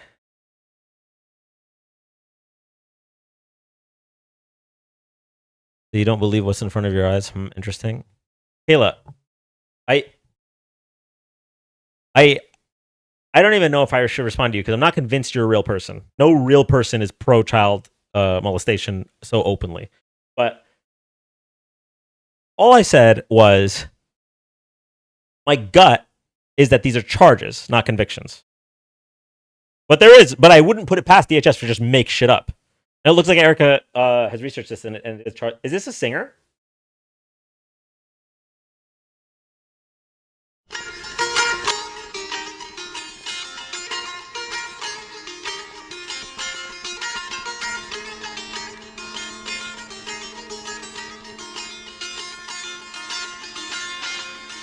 I don't think it's the same one, chat.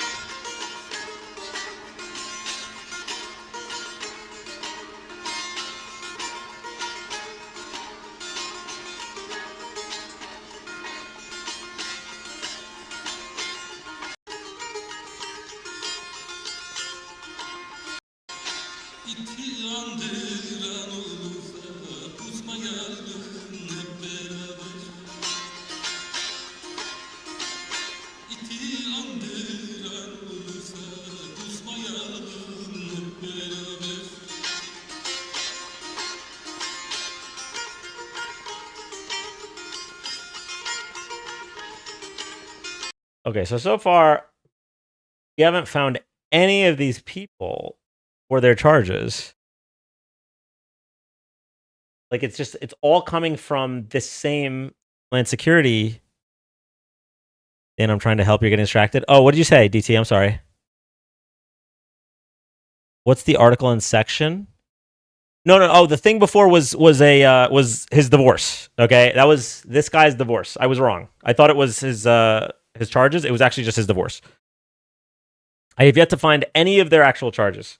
I'm gonna take Erica's word here on that this chart is charges. Although as of right now, it's looking like it's just nothing. But Erica always does better research than I do. So just to be clear, look at the way they're presenting it.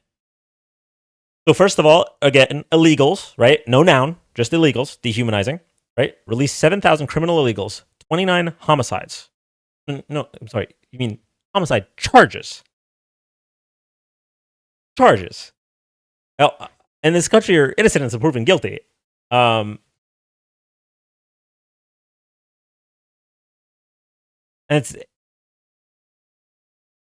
one would think that we'd be able to find like at least one of these. All from the same fucking thing. The same article. All of every name we've looked up, it's all the same article. There's this Homeland Security article And then Fox News reported on it. AOL is apparently still a website that reported on it. Law Enforcement Today. This is probably some Nazi bullshit. Almost like it's a lot. Yeah, like I don't know.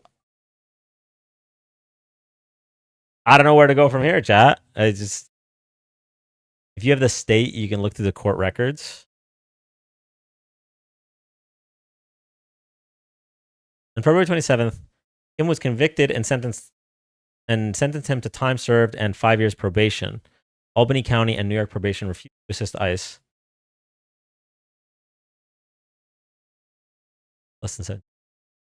Sexual performance, rape in the second degree, patronizing prison prostitution. Convicted and sentenced. Convicted of what? Was he convicted of his charges?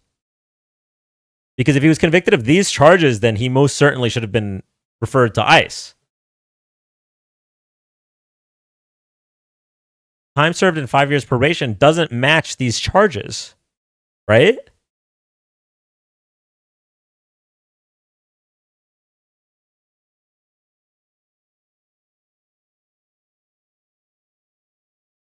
Probably just accusations never formally charged.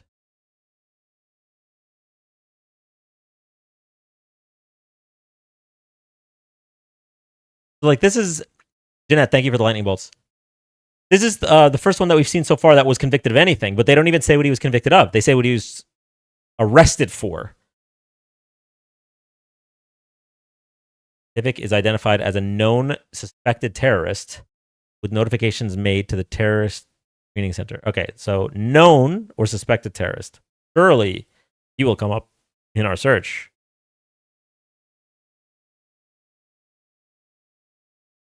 And it's all the same article.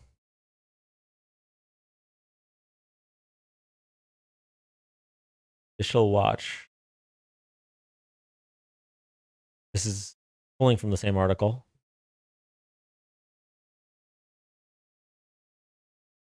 Yep. All pulling from the same, almost 7,000 criminal aliens. All pulling from the same article. They know most will not take the time to text us. They will just accept the DHS article.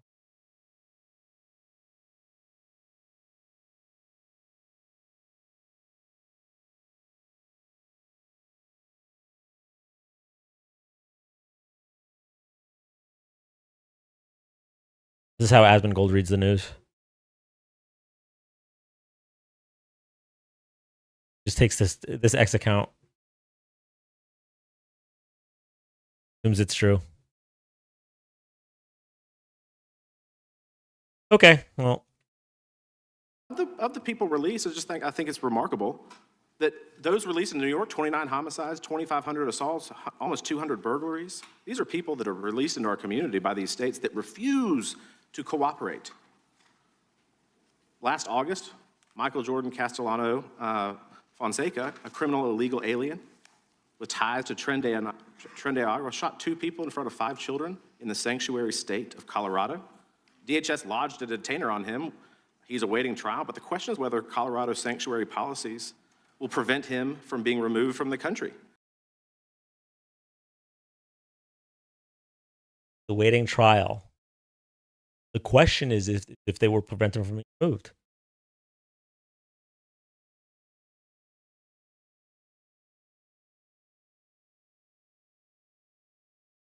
No, he knowingly presenting all of this in such a manipulative way.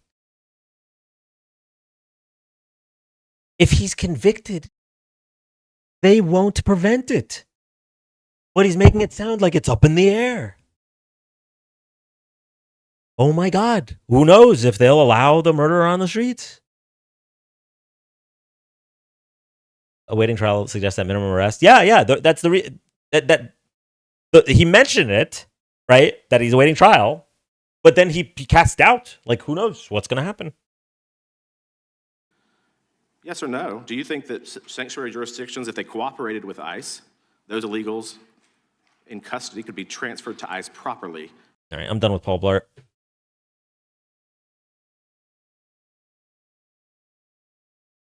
The record from 2024. Without objection. And I have several. And I searched court records for Selman Civic, and there are none. They usually serve sentences here and then get deported. Yes, I believe so, Neil. Myself, Mr. Chairman, The Guardian, January 2026, why is Trump granting clemency to convicted fraudsters? Objection. January 2026, NBC, Trump's pardons forgive financial crimes that came with hundreds of millions of dollars in punishment. True. Washington Post, December 19, 2025, Trump's pardons wipe out payments to defrauded victims. Without objection. And finally, May 30th, 2024, Trump found guilty by Manhattan jury on 34 felony counts of fraud. Without objection. The gentleman from Illinois is recognized. Thank you, Chairman. Attorney General Bondi, glad you finally made it here after hiding for 4 months from this committee. I understand Whoa, why I thought you're you were. hiding. Oh, he started with the rage bait. Look at she's already mad. Glad you finally made it here after hiding for 4 months from this committee. I understand Whoa, why I thought you're you were hiding from us. Chairman? You're one of the worst attorney generals in our history and an instrument of Donald Trump's lawless authoritarian agenda, and I'm glad the American people are seeing who you are, how you act, and the lack of good values. You weaponize the Department of Justice to target immigrants, working families, and anyone that Trump deems an enemy of the state, all to protect real powerful criminals, including in your administration. My Democratic colleagues have focused on your cover-up of the Epstein files and your passion for protecting pedophiles and child traffickers. That alone is grounds for impeachment. But there's so much more to your corrupt tenure as Attorney General. You directed prosecutors to investigate elected officials in welcoming jurisdictions, and you got thrown out of court when you sued Chicago, Cook County, and Illinois. You directed prosecutors to prioritize low-level immigration cases while gutting enforcement against corporate criminals and public corruption. You revived draconian You're law talking of about public corruption to 1798, me? Whoa. which should Hey, shut the fuck up. I'm sorry. It's his 5 minutes. And I hope he doesn't ask you any questions because we know you're just going to use that to go through your burn book. Just take the 5-minute lashing. be repealed to illegally send people to a torture prison in El Salvador. You fired over 100 immigration judges, including the assistant chief immigration judge in Chicago, without cause, and installed unqualified military judges whom you instructed to deny asylum in violation of the law. You prosecute the president's enemies like Jim Comey and Tish James while giving impunity to federal agents who are murdering and brutalizing and terrorizing constituents, including in Chicagoland, in my neighborhood. I saw it last year firsthand. You and Kash Patel covered up the murder of Silverio Villegas Gonzalez in my district by ICE agents. You tried to investigate Renee Good instead of the ICE agent who murdered her, and you tried to cover up the murder of Alex Peretti by CBP agents. You bring fake charges against protesters like the Broadview Six and Marimar Martinez, whom your administration labeled a domestic terrorist. This is the Montessori teacher who lived in my district, while protecting thugs who terrorize us and DHS authority. That's what you do. Protect and enable the criminals who are plundering our society and destroying what's left of democracy and the rule of law. Epstein accomplices, mass DHS thugs, corporate criminals, Tom Homan, Eric Adams, insurrectionists, the list goes on. And you talk about fighting crime, but you protect any criminal who helps you and Trump turn our country into an authoritarian gangster state. And after all this, nobody supports you. I'm not talking about Democrats, I'm talking about conservative judges who are condemning the rampant lawlessness at DOJ under your leadership. Your prosecutors are quitting in droves over being forced to prosecute low-level immigration cases, including in Chicagoland. Your MAGA base despises you because you're covering up the Epstein file. How ironic. And even your own boss has repeatedly complained to your staff about you, calling you weak and ineffective. Weak and ineffective. That's what Donald Trump thinks of you already. You will not win, however. Chicagoland rejects you. The American people reject you. Our communities have demonstrated our strength and resilience in the face of cruelty and cowardice. Democrats must impeach and remove lawless officials like you and Kristi Noem. and impose accountability for every criminal action. But you can spare yourself more humiliation. Resign now and submit yourself to accountability by the American people. Mr. Chairman, before I yield back, I ask unanimous consent to submit for the record this Wall Street Journal article dated January 12, 2026, entitled, "Trump has complained about Pam Bondi repeatedly to aides." Thank you, and I yield back. Objection. Gentleman yields back. The gentleman from Texas is recognized.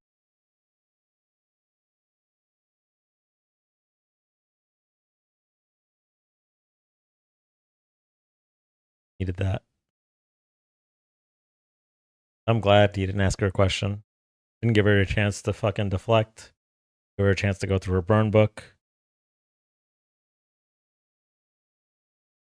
5 straight minutes of belt to ass.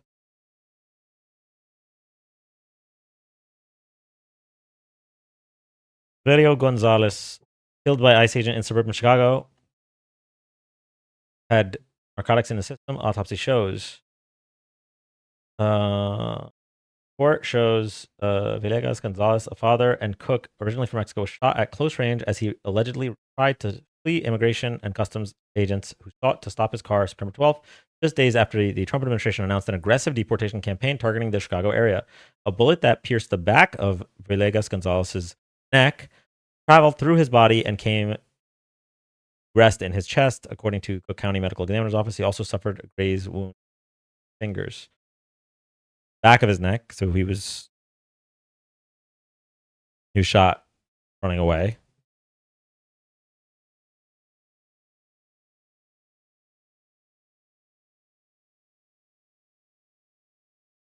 He was found with apparent drug paraphernalia on his person, according to the medical examiner's office. Toxicology report showed he had powder and it metabolized.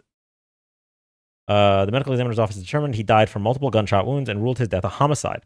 His autopsy report shows that he suffered from late-stage liver disease, which can be caused by alcohol abuse, hepatitis, and other factors.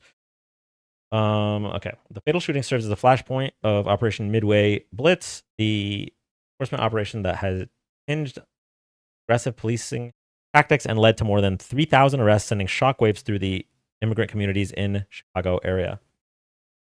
Like many of the immigrants detained by the feds, Villegas Gonzalez had no criminal history.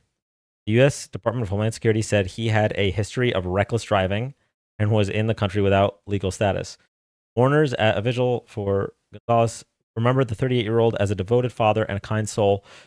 U.S. Rep. Ramirez has said that Gonzalez was the caretaker of his 2 children and had dropped one of them at school minutes before his deadly encounter with the ICE agents. Shortly after the shooting, DHS reported an agent was seriously injured when he was dragged a significant distance by Gonzalez's car as he fled a stop. DHS officials said the agent had opened fire, fearing for his life. But body camera footage, first obtained by the Chicago Sun-Times, shows the federal agent telling local police he was dragged a little bit. Speaking over the radio, his partner relays the agent suffered a left knee injury and some lacerations to his hands. Nothing major, the injured agent said. An investigator with the medical examiner's office visited the scene and spoke to an FBI agent who said the agency would be taking jurisdiction of the case and was trying to track down video evidence. Blood was left splattered on the car's exterior and pooled near the curb where paramedics had first treated Gonzalez. Reza had significant damage and remained wedged against the underside of a tractor trailer it collided with. Couldn't determine whether the crash happened before Gonzalez was shot. Details of the incident have gone unsubstantiated at this time, the investigator said. Witnesses cast doubts on the narrative put forth by DHS. One witness said he didn't see Gonzalez dragging one of the agents behind his car as it swerved into the trailer and the 2 feds approached. The truck driver told police that Gonzalez reversed when the federal agents cut him off and tried to take him in custody. Body camera shows. The driver said he assumed Gonzalez had been shot before the collision. The federal agents involved in the shooting weren't wearing body cameras. The professor has called for a full factual accounting of the shooting, and the government has requested a thorough investigation, according to government's counsel.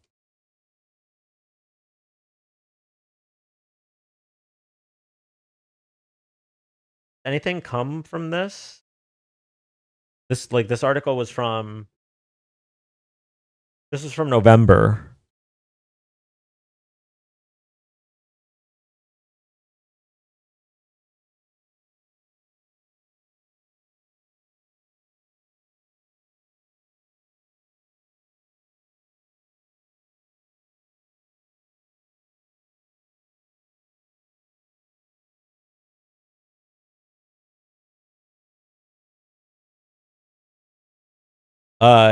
Yes, I don't think it was Jonathan Ross though.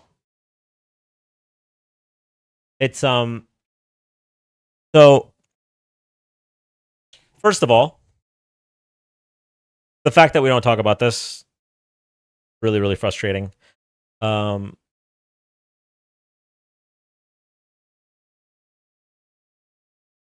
I understand why when we don't have direct video like we did with Renee Good and Alex Preddy, makes it difficult. But even when we have video, seems like they're gonna deny it anyway. So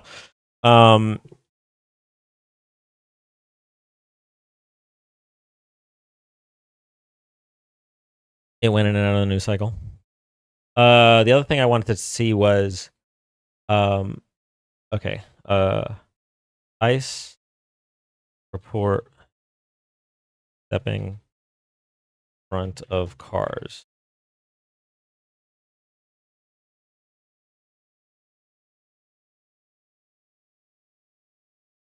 Remember what I am talking about.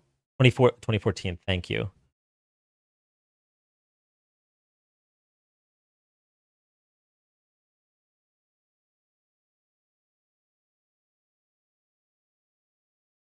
Okay. The wake of a leaked report exposing Border Patrol agents' use of excessive force, CBP issued a new directive last Friday attempting indirectly to address the allegations. Where's the? I need to see the report. This.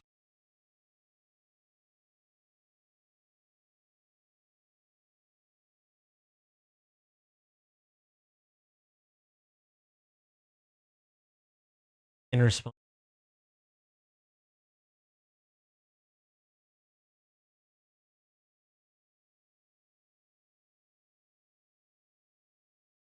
Okay, here we go. All right.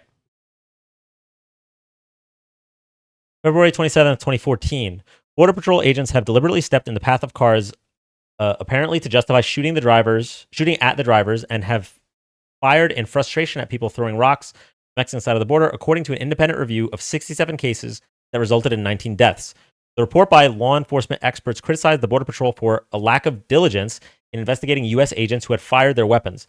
It also said it was unclear whether the agency consistently and thoroughly reviews use of deadly force incidents. CBP, which had commissioned the review, has tried to prevent the scathing 21-page report from coming to light. House and Senate Oversight Committees requested copies last fall, but received only a summary that omitted the most controversial findings.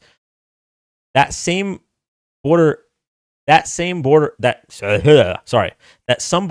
stood in front of moving vehicles as a pretext to open fire, and that agents could have moved away from rock throwers instead of shooting at them.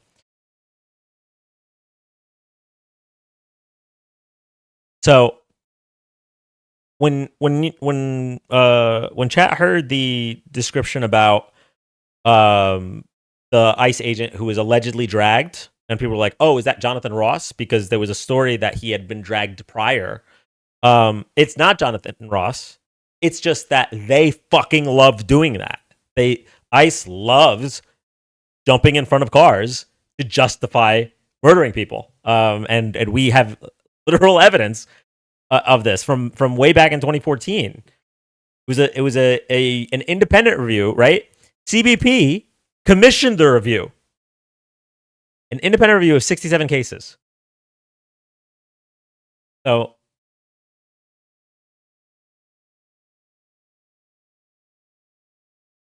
Tennessee court said they were creating their own imminent danger. Yep.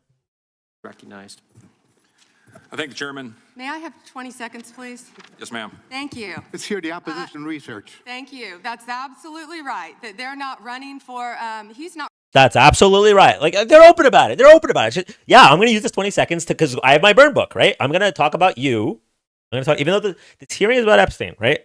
and my department's handling of Epstein, right? But I'm going to talk about something that completely unrelated to Epstein because I need to get my get back. There's no way I'm not just going to be told all of the horrible things that I've done without saying something in retaliation. Running for office again because, well, I don't know why you're not running for office again, but after the filing deadline, you publicly announced you would not run when your chief of staff, Patty Garcia, announced and took your seat. That's a state matter. That isn't a federal matter. You should investigate crimes. You should investigate violations of the law. The time belongs to the gentleman from Texas. And a little flex. Is that the case? Okay, there is a moderate Democrat out of Washington, like Gusenkamp Perez, and when they were voting to end the shutdown, like she was the first person to talk, and she talked about a situation where a congressman like waited to. This is the case that okay, potentially valid criticism. Certainly not valid from Pam Bondi. Pam Bondi's like, hey, there might have been a crumb of corruption. I'm literally in the most corrupt administration ever, and I'm defending child molesters, child sex trafficking. I'm cool with it. I'm probably in the files myself. But how dare you, Congressman? It's potentially a valid concern. Like he said, it's a state matter. She's the DOJ should be investigating federal matters, and also eat shit and die. Actually, what do you mean? How is that not the time nor the place? Yeah, exactly. Of the time. I appreciate the chairman. Madam Attorney General, am I correct that under your leadership, the Department of Justice has prosecuted cases of non-citizen voting? So it's false, as some of my Democratic colleagues have claimed. This guy right here, the only member of the House that voted against releasing the Epstein files. He somehow missed the memo. Once they got the 218th vote, and Trump was like, all right, fuck it, release the files. And all the Republicans got in line. This guy was still like, nope. No, we're not doing it. This is the one guy. That it doesn't happen. Yes. I ask that today because we're voting on the Save America Act today to enact common sense policies to ensure only American citizens vote in American elections and enact federal voter ID laws. But it's true, for example, that in just this month, a federal grand jury in Newark indicted two men with illegally voting in federal election and making false statements. Mohammed Mazammel and Mohammed Shakil were non-citizens at the time they registered to vote. It happens regularly, and you're prosecuting those crimes, correct? Yes. But does that prosecution of those criminals overturn their previously cast votes? That's all pending. But non-citizens, when they registered to vote.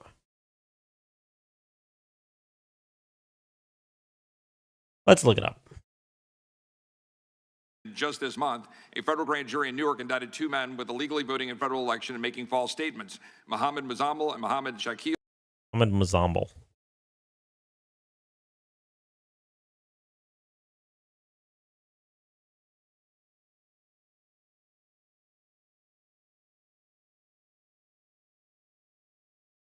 Okay, let's go with the other one.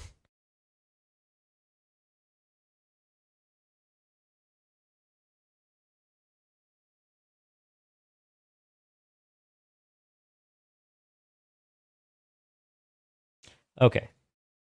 Two Pakistanis in New Jersey indicted for fraudulent voting in a federal election and lying on citizenship applications. All right.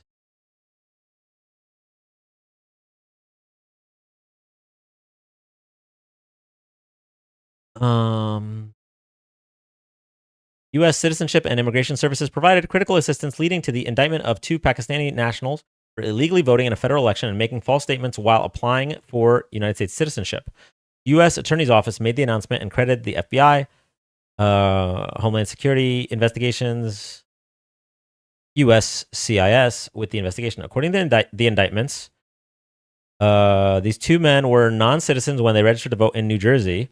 On their registration forms, both men falsely certified and attested that they were U.S. citizens. After their applications to register were approved, each, still without citizenship, cast ballots in the November 2020 general election. Does New Jersey have same-day election? Same-day registration?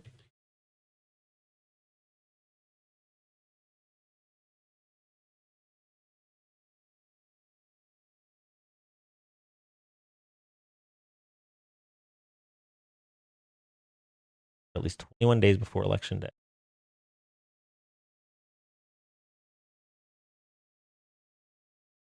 Okay, so why don't they have the dates? Oh, wait. Is it Clay Higgins? I'm mixing up Chip Roy and Clay Higgins. I'm sorry. Thank you, user. I'm sorry. My apologies.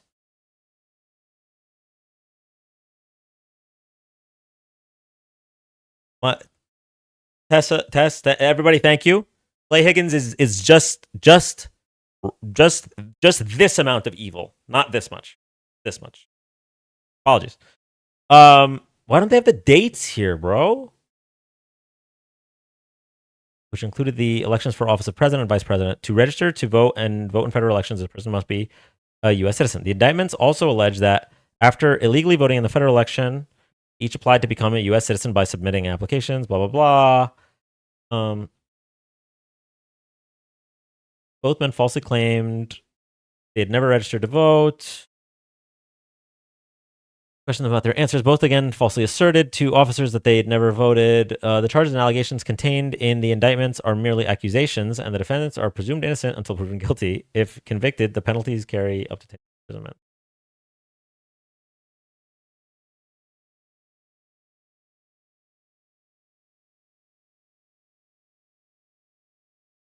Because then you could cross-reference and see they fucked up. So there's like so many things wrong with this. Thing number one, okay? Implying that it happens regularly, and he needs to bring up 2 men.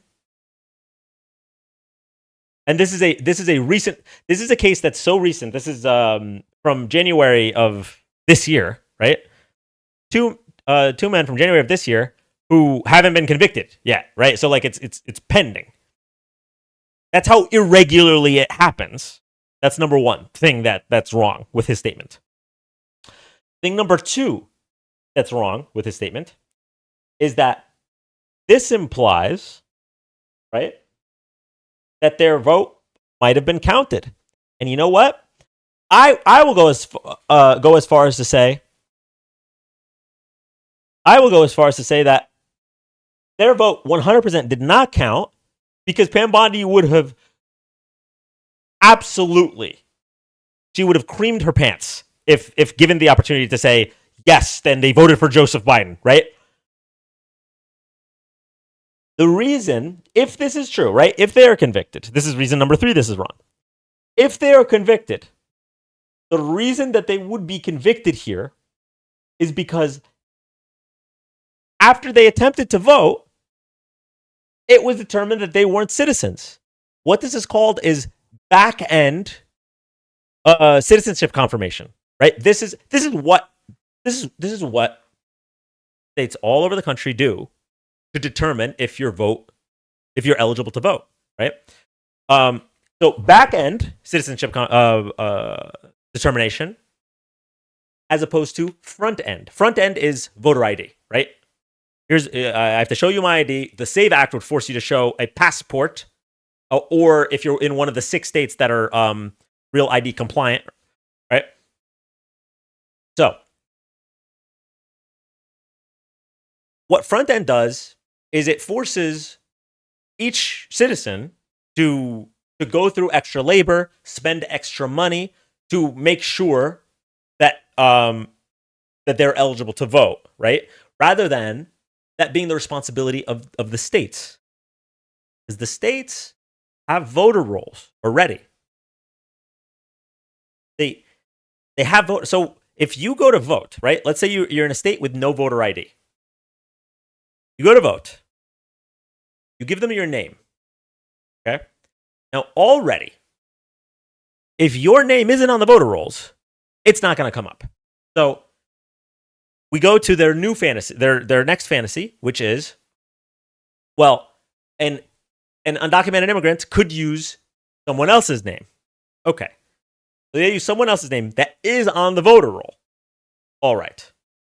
Now, what happens is, if they're able to cast that vote, which again, this is still like a fantastical situation, because this is a situation where the citizen, for whatever reason, chose not to vote, or or was unable to vote, and the undocumented immigrant, at the risk of being sent to CCOP, by the way, finds out which citizen didn't vote and then goes and votes in their stead, right? This is the fantastical situation that they've come up with.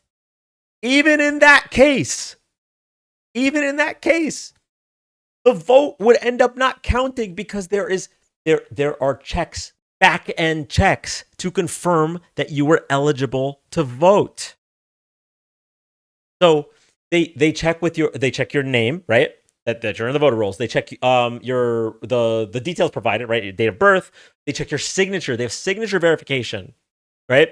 All of this stuff happens on the back end. And it's all to stop a problem, which again, I'm gonna walk everybody again. This is the myth of voter fraud in this country, right? For an undocumented immigrant, or let's just say non-citizen, for a non-citizen to vote and have that vote counted, right? Because that's what if a non-citizen tries to vote and then they get arrested for it, that's the system doing its job, right? We shouldn't be upset if a non-citizen tries to vote and gets arrested. That's good news. That's the system working as intended.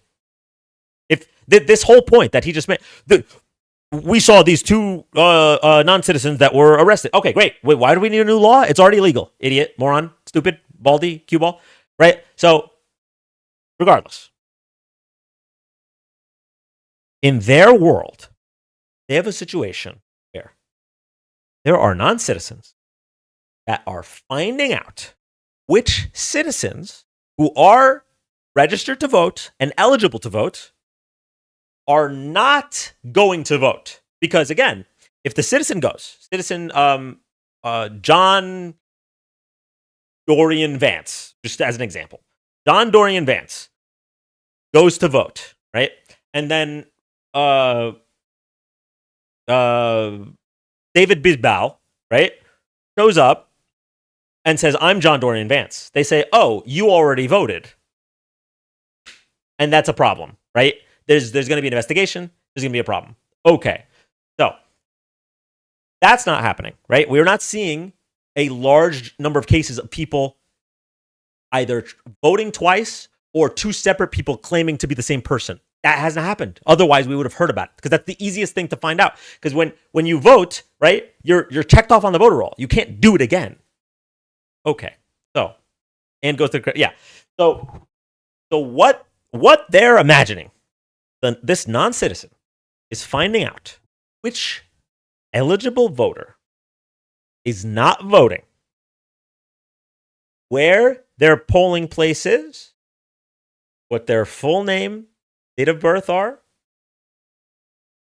Then they're going to this polling place, risking not only imprisonment, deportation, fucking concentration camps, but let's say that we're talking about 2020, so let's take the concentration camps out, right? They're risking deportation for one vote. One. And it's a vote that they would have had to, the amount of work, the wherewithal to go and find, okay, so this citizen is not going to vote. This is where, but they are eligible to vote. This is where they're voting. This is the name. This is the date of birth. And they go and they cast one singular vote.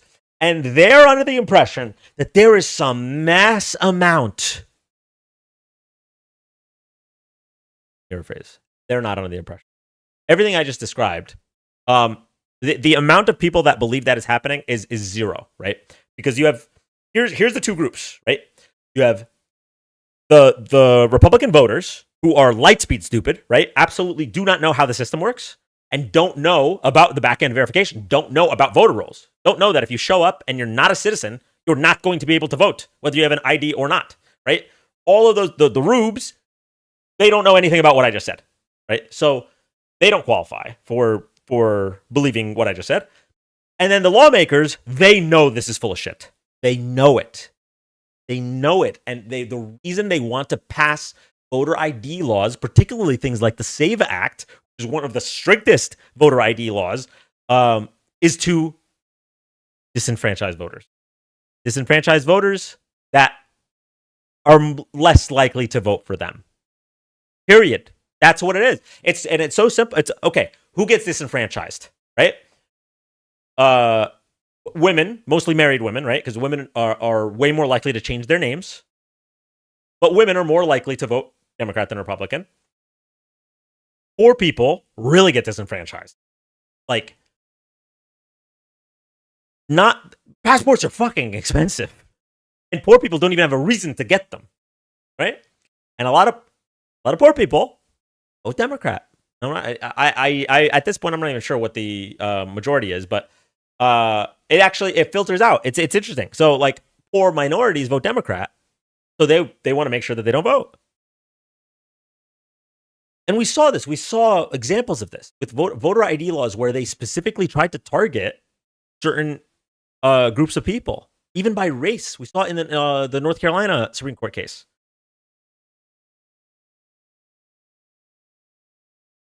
Anyway. So yeah, what I just described, this is the only way that a non-citizen would be able to vote. No one actually believes that that's happening. You have the Republican voters that don't understand the system and think that they could just vote with impunity. And then you have the Republican politicians that all know this is bullshit and all are just doing this to suppress voter turnout.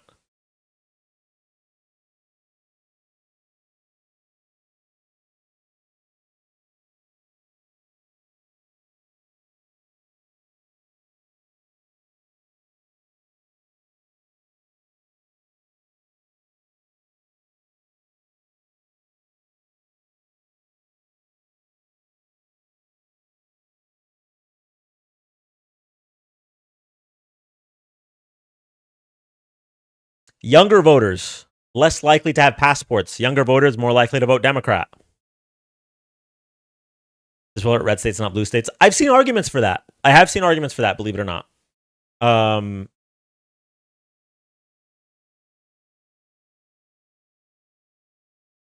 passports reserved are poor Republican voters as well, not just Democrats. True. Very true. Because if you don't have a passport, what you need is you need a photo ID, and you need your birth certificate, and they need to match. And I don't know. I'm shocked at the amount of. I have to assume that most of them are just Russian bots anyway. But like, the amount of people that are just like, oh, well, you who doesn't have their birth certificate? A lot of people. Like, it's if your parents were irresponsible with your birth certificate, you just don't have it. It's super easy to not have your birth certificate.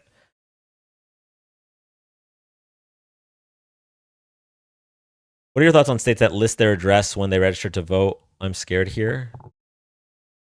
I don't know. I don't know how to. I'd never even thought about it, but like we're at a time to where we have to think about stuff like that, I guess. The thing is, like, it's supposed to be illegal for them to look at who you voted for. But with what just happened in Georgia, they clearly don't care.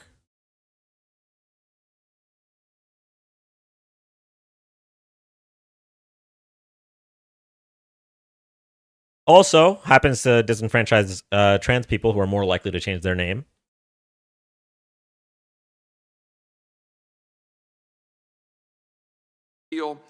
Were non-citizens at the time they registered to vote. It happens regularly, and you're prosecuting those crimes, correct? Yes. But does that prosecution of those criminals overturn their previously cast votes? That's all pending.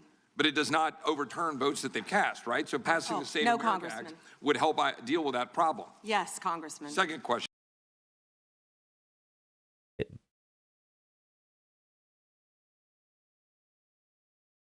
As Attorney General, you're in charge of the Executive Office of Immigration Review, correct? Yes, Congressman. The Biden-Mayorkas regime caused the immigration court case backlog to explode, correct? Explode. Does that sound about right that in September of 2020, 4 months before President Biden took office, there was a backlog of 1.5 million cases, but by the time President Biden left office, the backlog reached nearly 4.2 million? If only there was a Republican senator that proposed a bipartisan bill that would have reduced that backlog, and if only the orange fucking dictator that you guys suck off constantly didn't say openly, I need to run on immigration because all of my policies are dog shit and I will lose if I can't fearmonger.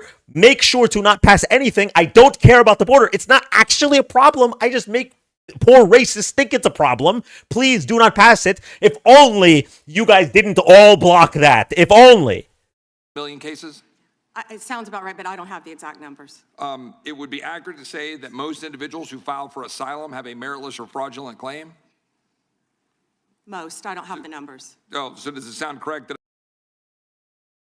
How do you have the wherewithal as the Attorney General to say most when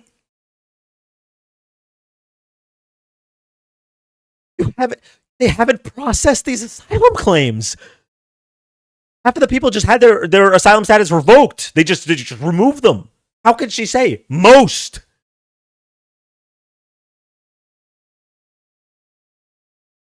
No, Jimmy, I haven't. the asylum cases adjudicated in FY 2023 under the Biden regime that only 14% resulted in an asylum grant and only 12% in fiscal year 2024? Does that sound correct? It sounds correct. I'm sorry, I don't have the numbers. Could you get that information to us to Yes, verify absolutely. that data? I'll get all that information to you. Under the Trump administration, immigration judges complete an average of 65,000 cases per month, the highest average completion rate in at least a decade. Does that sound correct? That sounds correct. Ms. Bondi, how many new cases under EOIR received in fiscal year 2020? Bro, how many average completions hit your fucking dome every day? I hate this guy. 25 have you all had? And of those, what percentage have been granted asylum? Do you know? I can try to get you those numbers. I thought I had those. That'd be great, because my question is whether President Trump's decision to pause asylum in the wake of the shooting of a National Guardsman by an Afghani here in Washington, D.C., in the nation's capital, helped to stop the backlog in your office. Does that sound correct? Yes, Congressman. My point being that the leadership of this administration is ending the backlog, reducing the backlog, making sure that we don't have fraudulent asylum claims clogging it, and keeping Americans safe. Is that correct? Yes, Congressman. So a couple other quick questions on another important topic that has been raised by colleagues on both sides of the aisle. With respect to the Epstein case, a few questions. One, Jeffrey Epstein was charged in July 2019 for sex trafficking under the Trump administration in his first term. Is that correct? Yes, Congressman. And that. And then the Jeffrey Epstein was found dead in 2019 under the Trump administration. You're going to ask that, right? You're going to make sure to mention that? And how we're just now seeing the new images of the orange blur who could be a person. We're going to mention that, right? Right, Rep. Roy? Ghislaine Maxwell was charged in 2020, also under the Trump administration, correct? Oh, no, not going to. Why would we mention that? So it is that? safe to say that the administration led on that issue and that there was silence in the previous administration. Is that correct? Yes, Congressman. Almost complete silence from everyone who's been trying to still talk about Epstein. They didn't say a word under the Biden administration. They didn't say a word. They didn't say a word. What? How dare you investigate the Epstein files, Biden? How dare you? Biden, Garland, why aren't you closing the Epstein case, declaring that there are no co-conspirators under oath, and telling everyone that might ask about it that you don't want their support? How dare you, Joe Biden, how dare you let the DOJ do their job? And DOJ, how dare you not close the case and not investigate anyone? Nothing. And I want to make one other point and then another question that is important. I want to make one observation, that is that we've heard the information today, which is troubling, that Jane Doe's, that victims' information was made public and was unredacted in the files that were released on Friday. So my question is, some of us had argued when we were dealing with the discharge petition in Congress that when Congress inserted itself into the process, that we needed to be very careful to ensure that we were protecting victims. So a question that is both, I just want to make that clear that some of us were fighting for that here and we didn't get a chance to amend it or change it. So that was concerning. But a question a little more pointed, I have to say, is why, though, were the victims' names released that shouldn't have been? That there were names in the files, that these Jane Does, that their names shouldn't have been made public when there were. Okay, this is a Republican and he's been glazing you. Please answer this question, for the love of God. He did all the things. Okay, he glazed you. He glazed Trump. Answer this question. Were some accusers whose names were redacted? That's question one. And question two was that Ghislaine Maxwell was put in jail for trafficking minors. Rightly so, and you properly said here at this table, you hope she dies in jail. Well, I want to know, will anyone besides her or Epstein, which I congratulate President Trump's previous administration and this Department of Justice for continuing all of that, but that they were indicted, but will anyone else be indicted and prosecuted under this, given the information that's in front of us? So 2 questions. Okay, 2 great questions. The second question, unfortunately, there's no correct answer because her and Kash Patel already said they are not going to indict anyone else. So if her answer is yes, her answer is not going to be yes or no, by the way. If her answer is yes, it's that they dropped the ball massively, right? It needed the American public to force them to actually hold people's feet to the fire. That's if her answer is yes. If her answer isn't no, then there's a lot of things to criticize. She's not going to answer yes or no to question 2. I don't know how she's going to answer question 1. I am super curious how she's going to answer question 1. Look. Questions. Thank you for letting me answer that. They didn't want to hear my answer on the other side.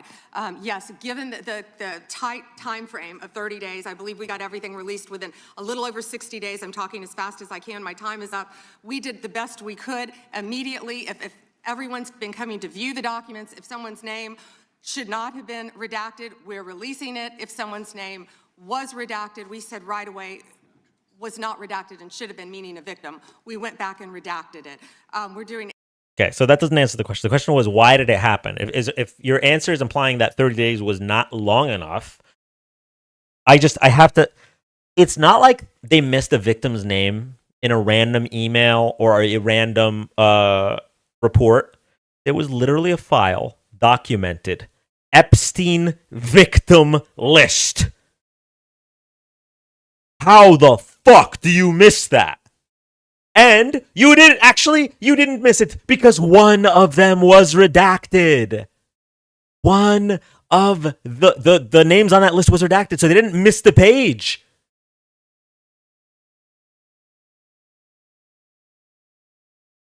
So this is, I mean, it's a lie, right? That there is something happened that allowed that to happen. Whether it was intentional, and this is what some of the victims believe, and we're gonna, if we ever finish this video, we're gonna watch the interview with the victims. That it's intentional as like an intimidation tactic, or if it's some massive. I'm leaning towards it being intentional because these are evil, ghoulish people. That shouldn't. The fact that they're in a position of power should be terrifying to every American with a functioning cerebellum. But I'm leaning towards that. But at the very minimum, it's just gross. Irresponsibility. And the idea that you're just going to hand wave it with, well, we only have 30 days, and every time someone brings it up, you know.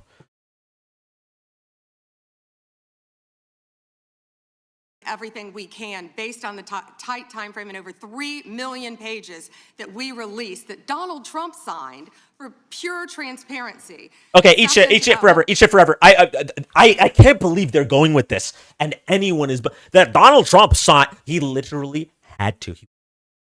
He was threatening members of the House to not release these files. And fucking Mike Johnson shut down the government so that they wouldn't get the 218th vote sworn in. Like, it was like pulling teeth getting it. While Donald Trump signed it, it's the same thing. Like when he tried to steal the 2020 election and then he doesn't leave in handcuffs. He walks up. He doesn't even meet the incoming president and vice president, by the way. The first time he met Kamala Harris was on the debate stage in 2024 because he didn't participate in the peaceful transfer of power like every president in the history of this country has. And they'll say, well, he participated in the peaceful transfer of power. He left, didn't he? Oh, I'm sorry. It's leaving after trying to overthrow the government and end 244 years of democracy. That counts.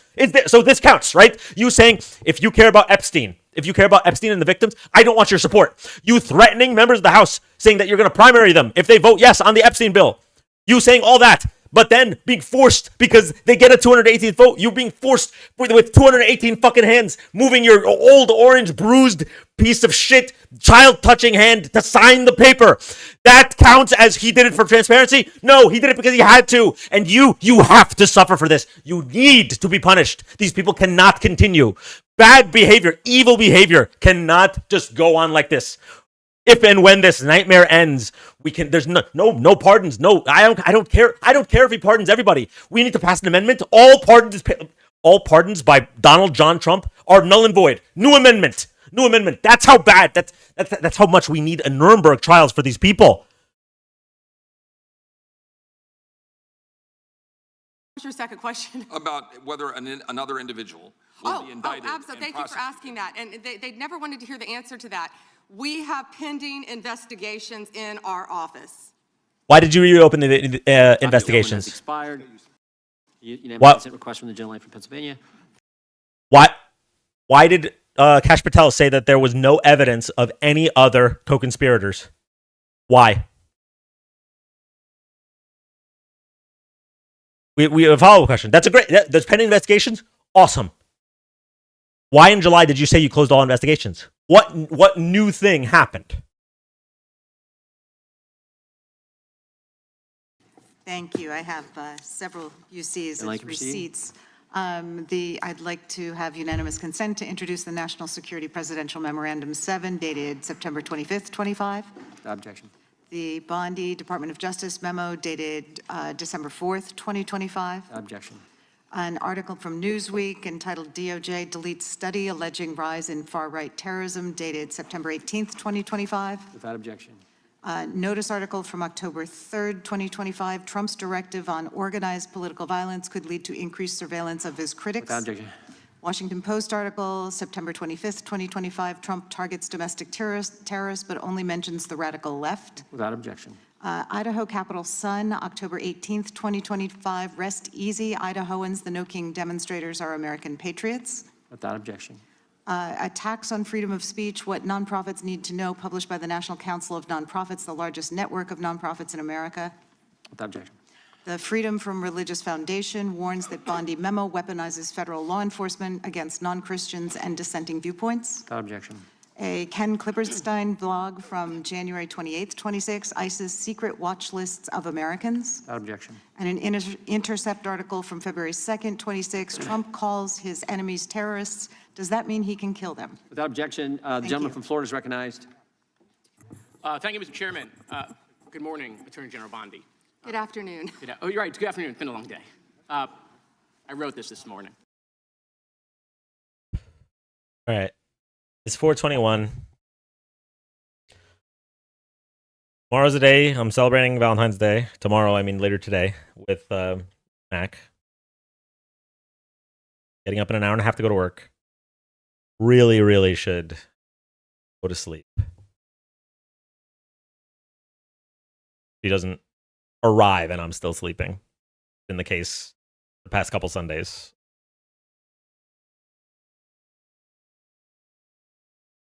I know we didn't finish. I'm sorry.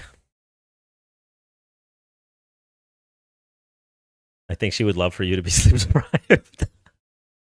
But there was no way we were going to finish because after this, I wanted to watch the interview with the drivers.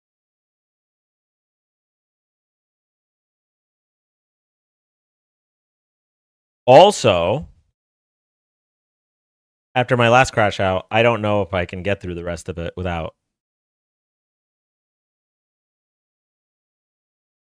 physical palpitations. Now that being said, the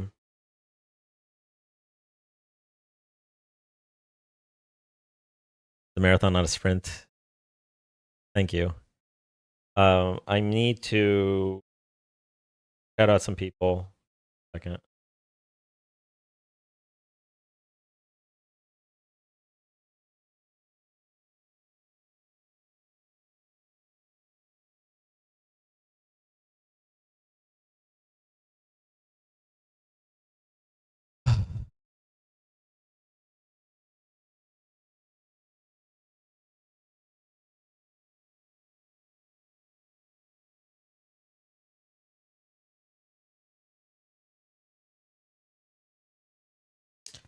Okay. So shout out to Crash Outs Runs. Have a good night. I appreciate that. Sorry. Seem fast. Okay. Shout out to Kit, Progresso, and Call Me Madonna. Thank you so much for being the top 3 tappers. My wife laughed when I told her Mac denied your breakup. She said she'd do.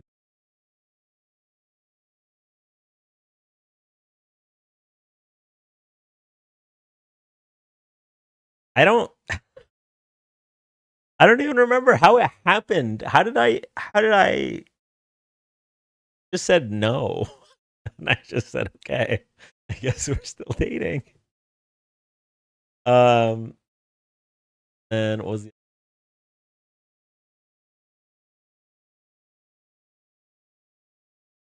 there used to be a way to see the top.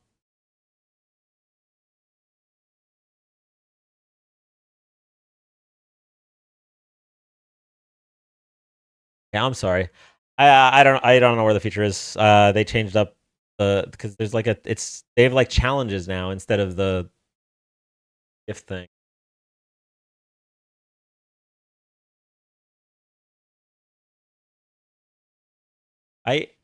I used to be able to just until like last week, and now there's like this weird new challenge box.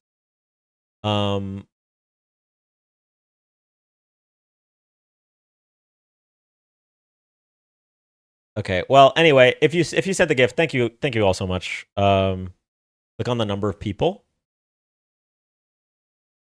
Nope, that didn't do it. It's the whatever. Do I have to just like X out of the challenges? Get rid of the box.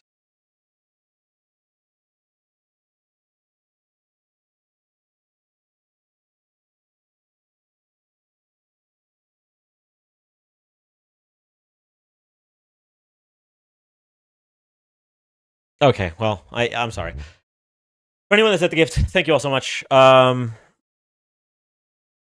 don't know when the next time I'm going to be back is, which sucks because I want to keep watching. It's Whitney, Tess, and Neely. Thank you, Erica, so much. Whitney, Tess, and Neely, thank you for top 3 gifters. I actually really hate gifters. Hate that phrase. Top 3 people who sent gifts. Better. W all of you. W everybody who sent a gift. W everybody who tapped the screen, and even W to everybody that was just listening while folding laundry. Every single one of you. I'll try to go live to finish this while it's still relevant, because God knows we'll have another news story that'll be worse than Bondi. But I was playing Animal Crossing. But I really don't know, because I know tomorrow I'm going to be busy, and then probably not live Mondays, but I'll do what I can. Also, it's been so long since we played Mario. I want to play Mario. But it's also been so long since we've debated. Just been reacting to this. Maybe I'll just uninstall. No, never mind. Okay. Love you all. I will see you in a few days, probably. Have a great night.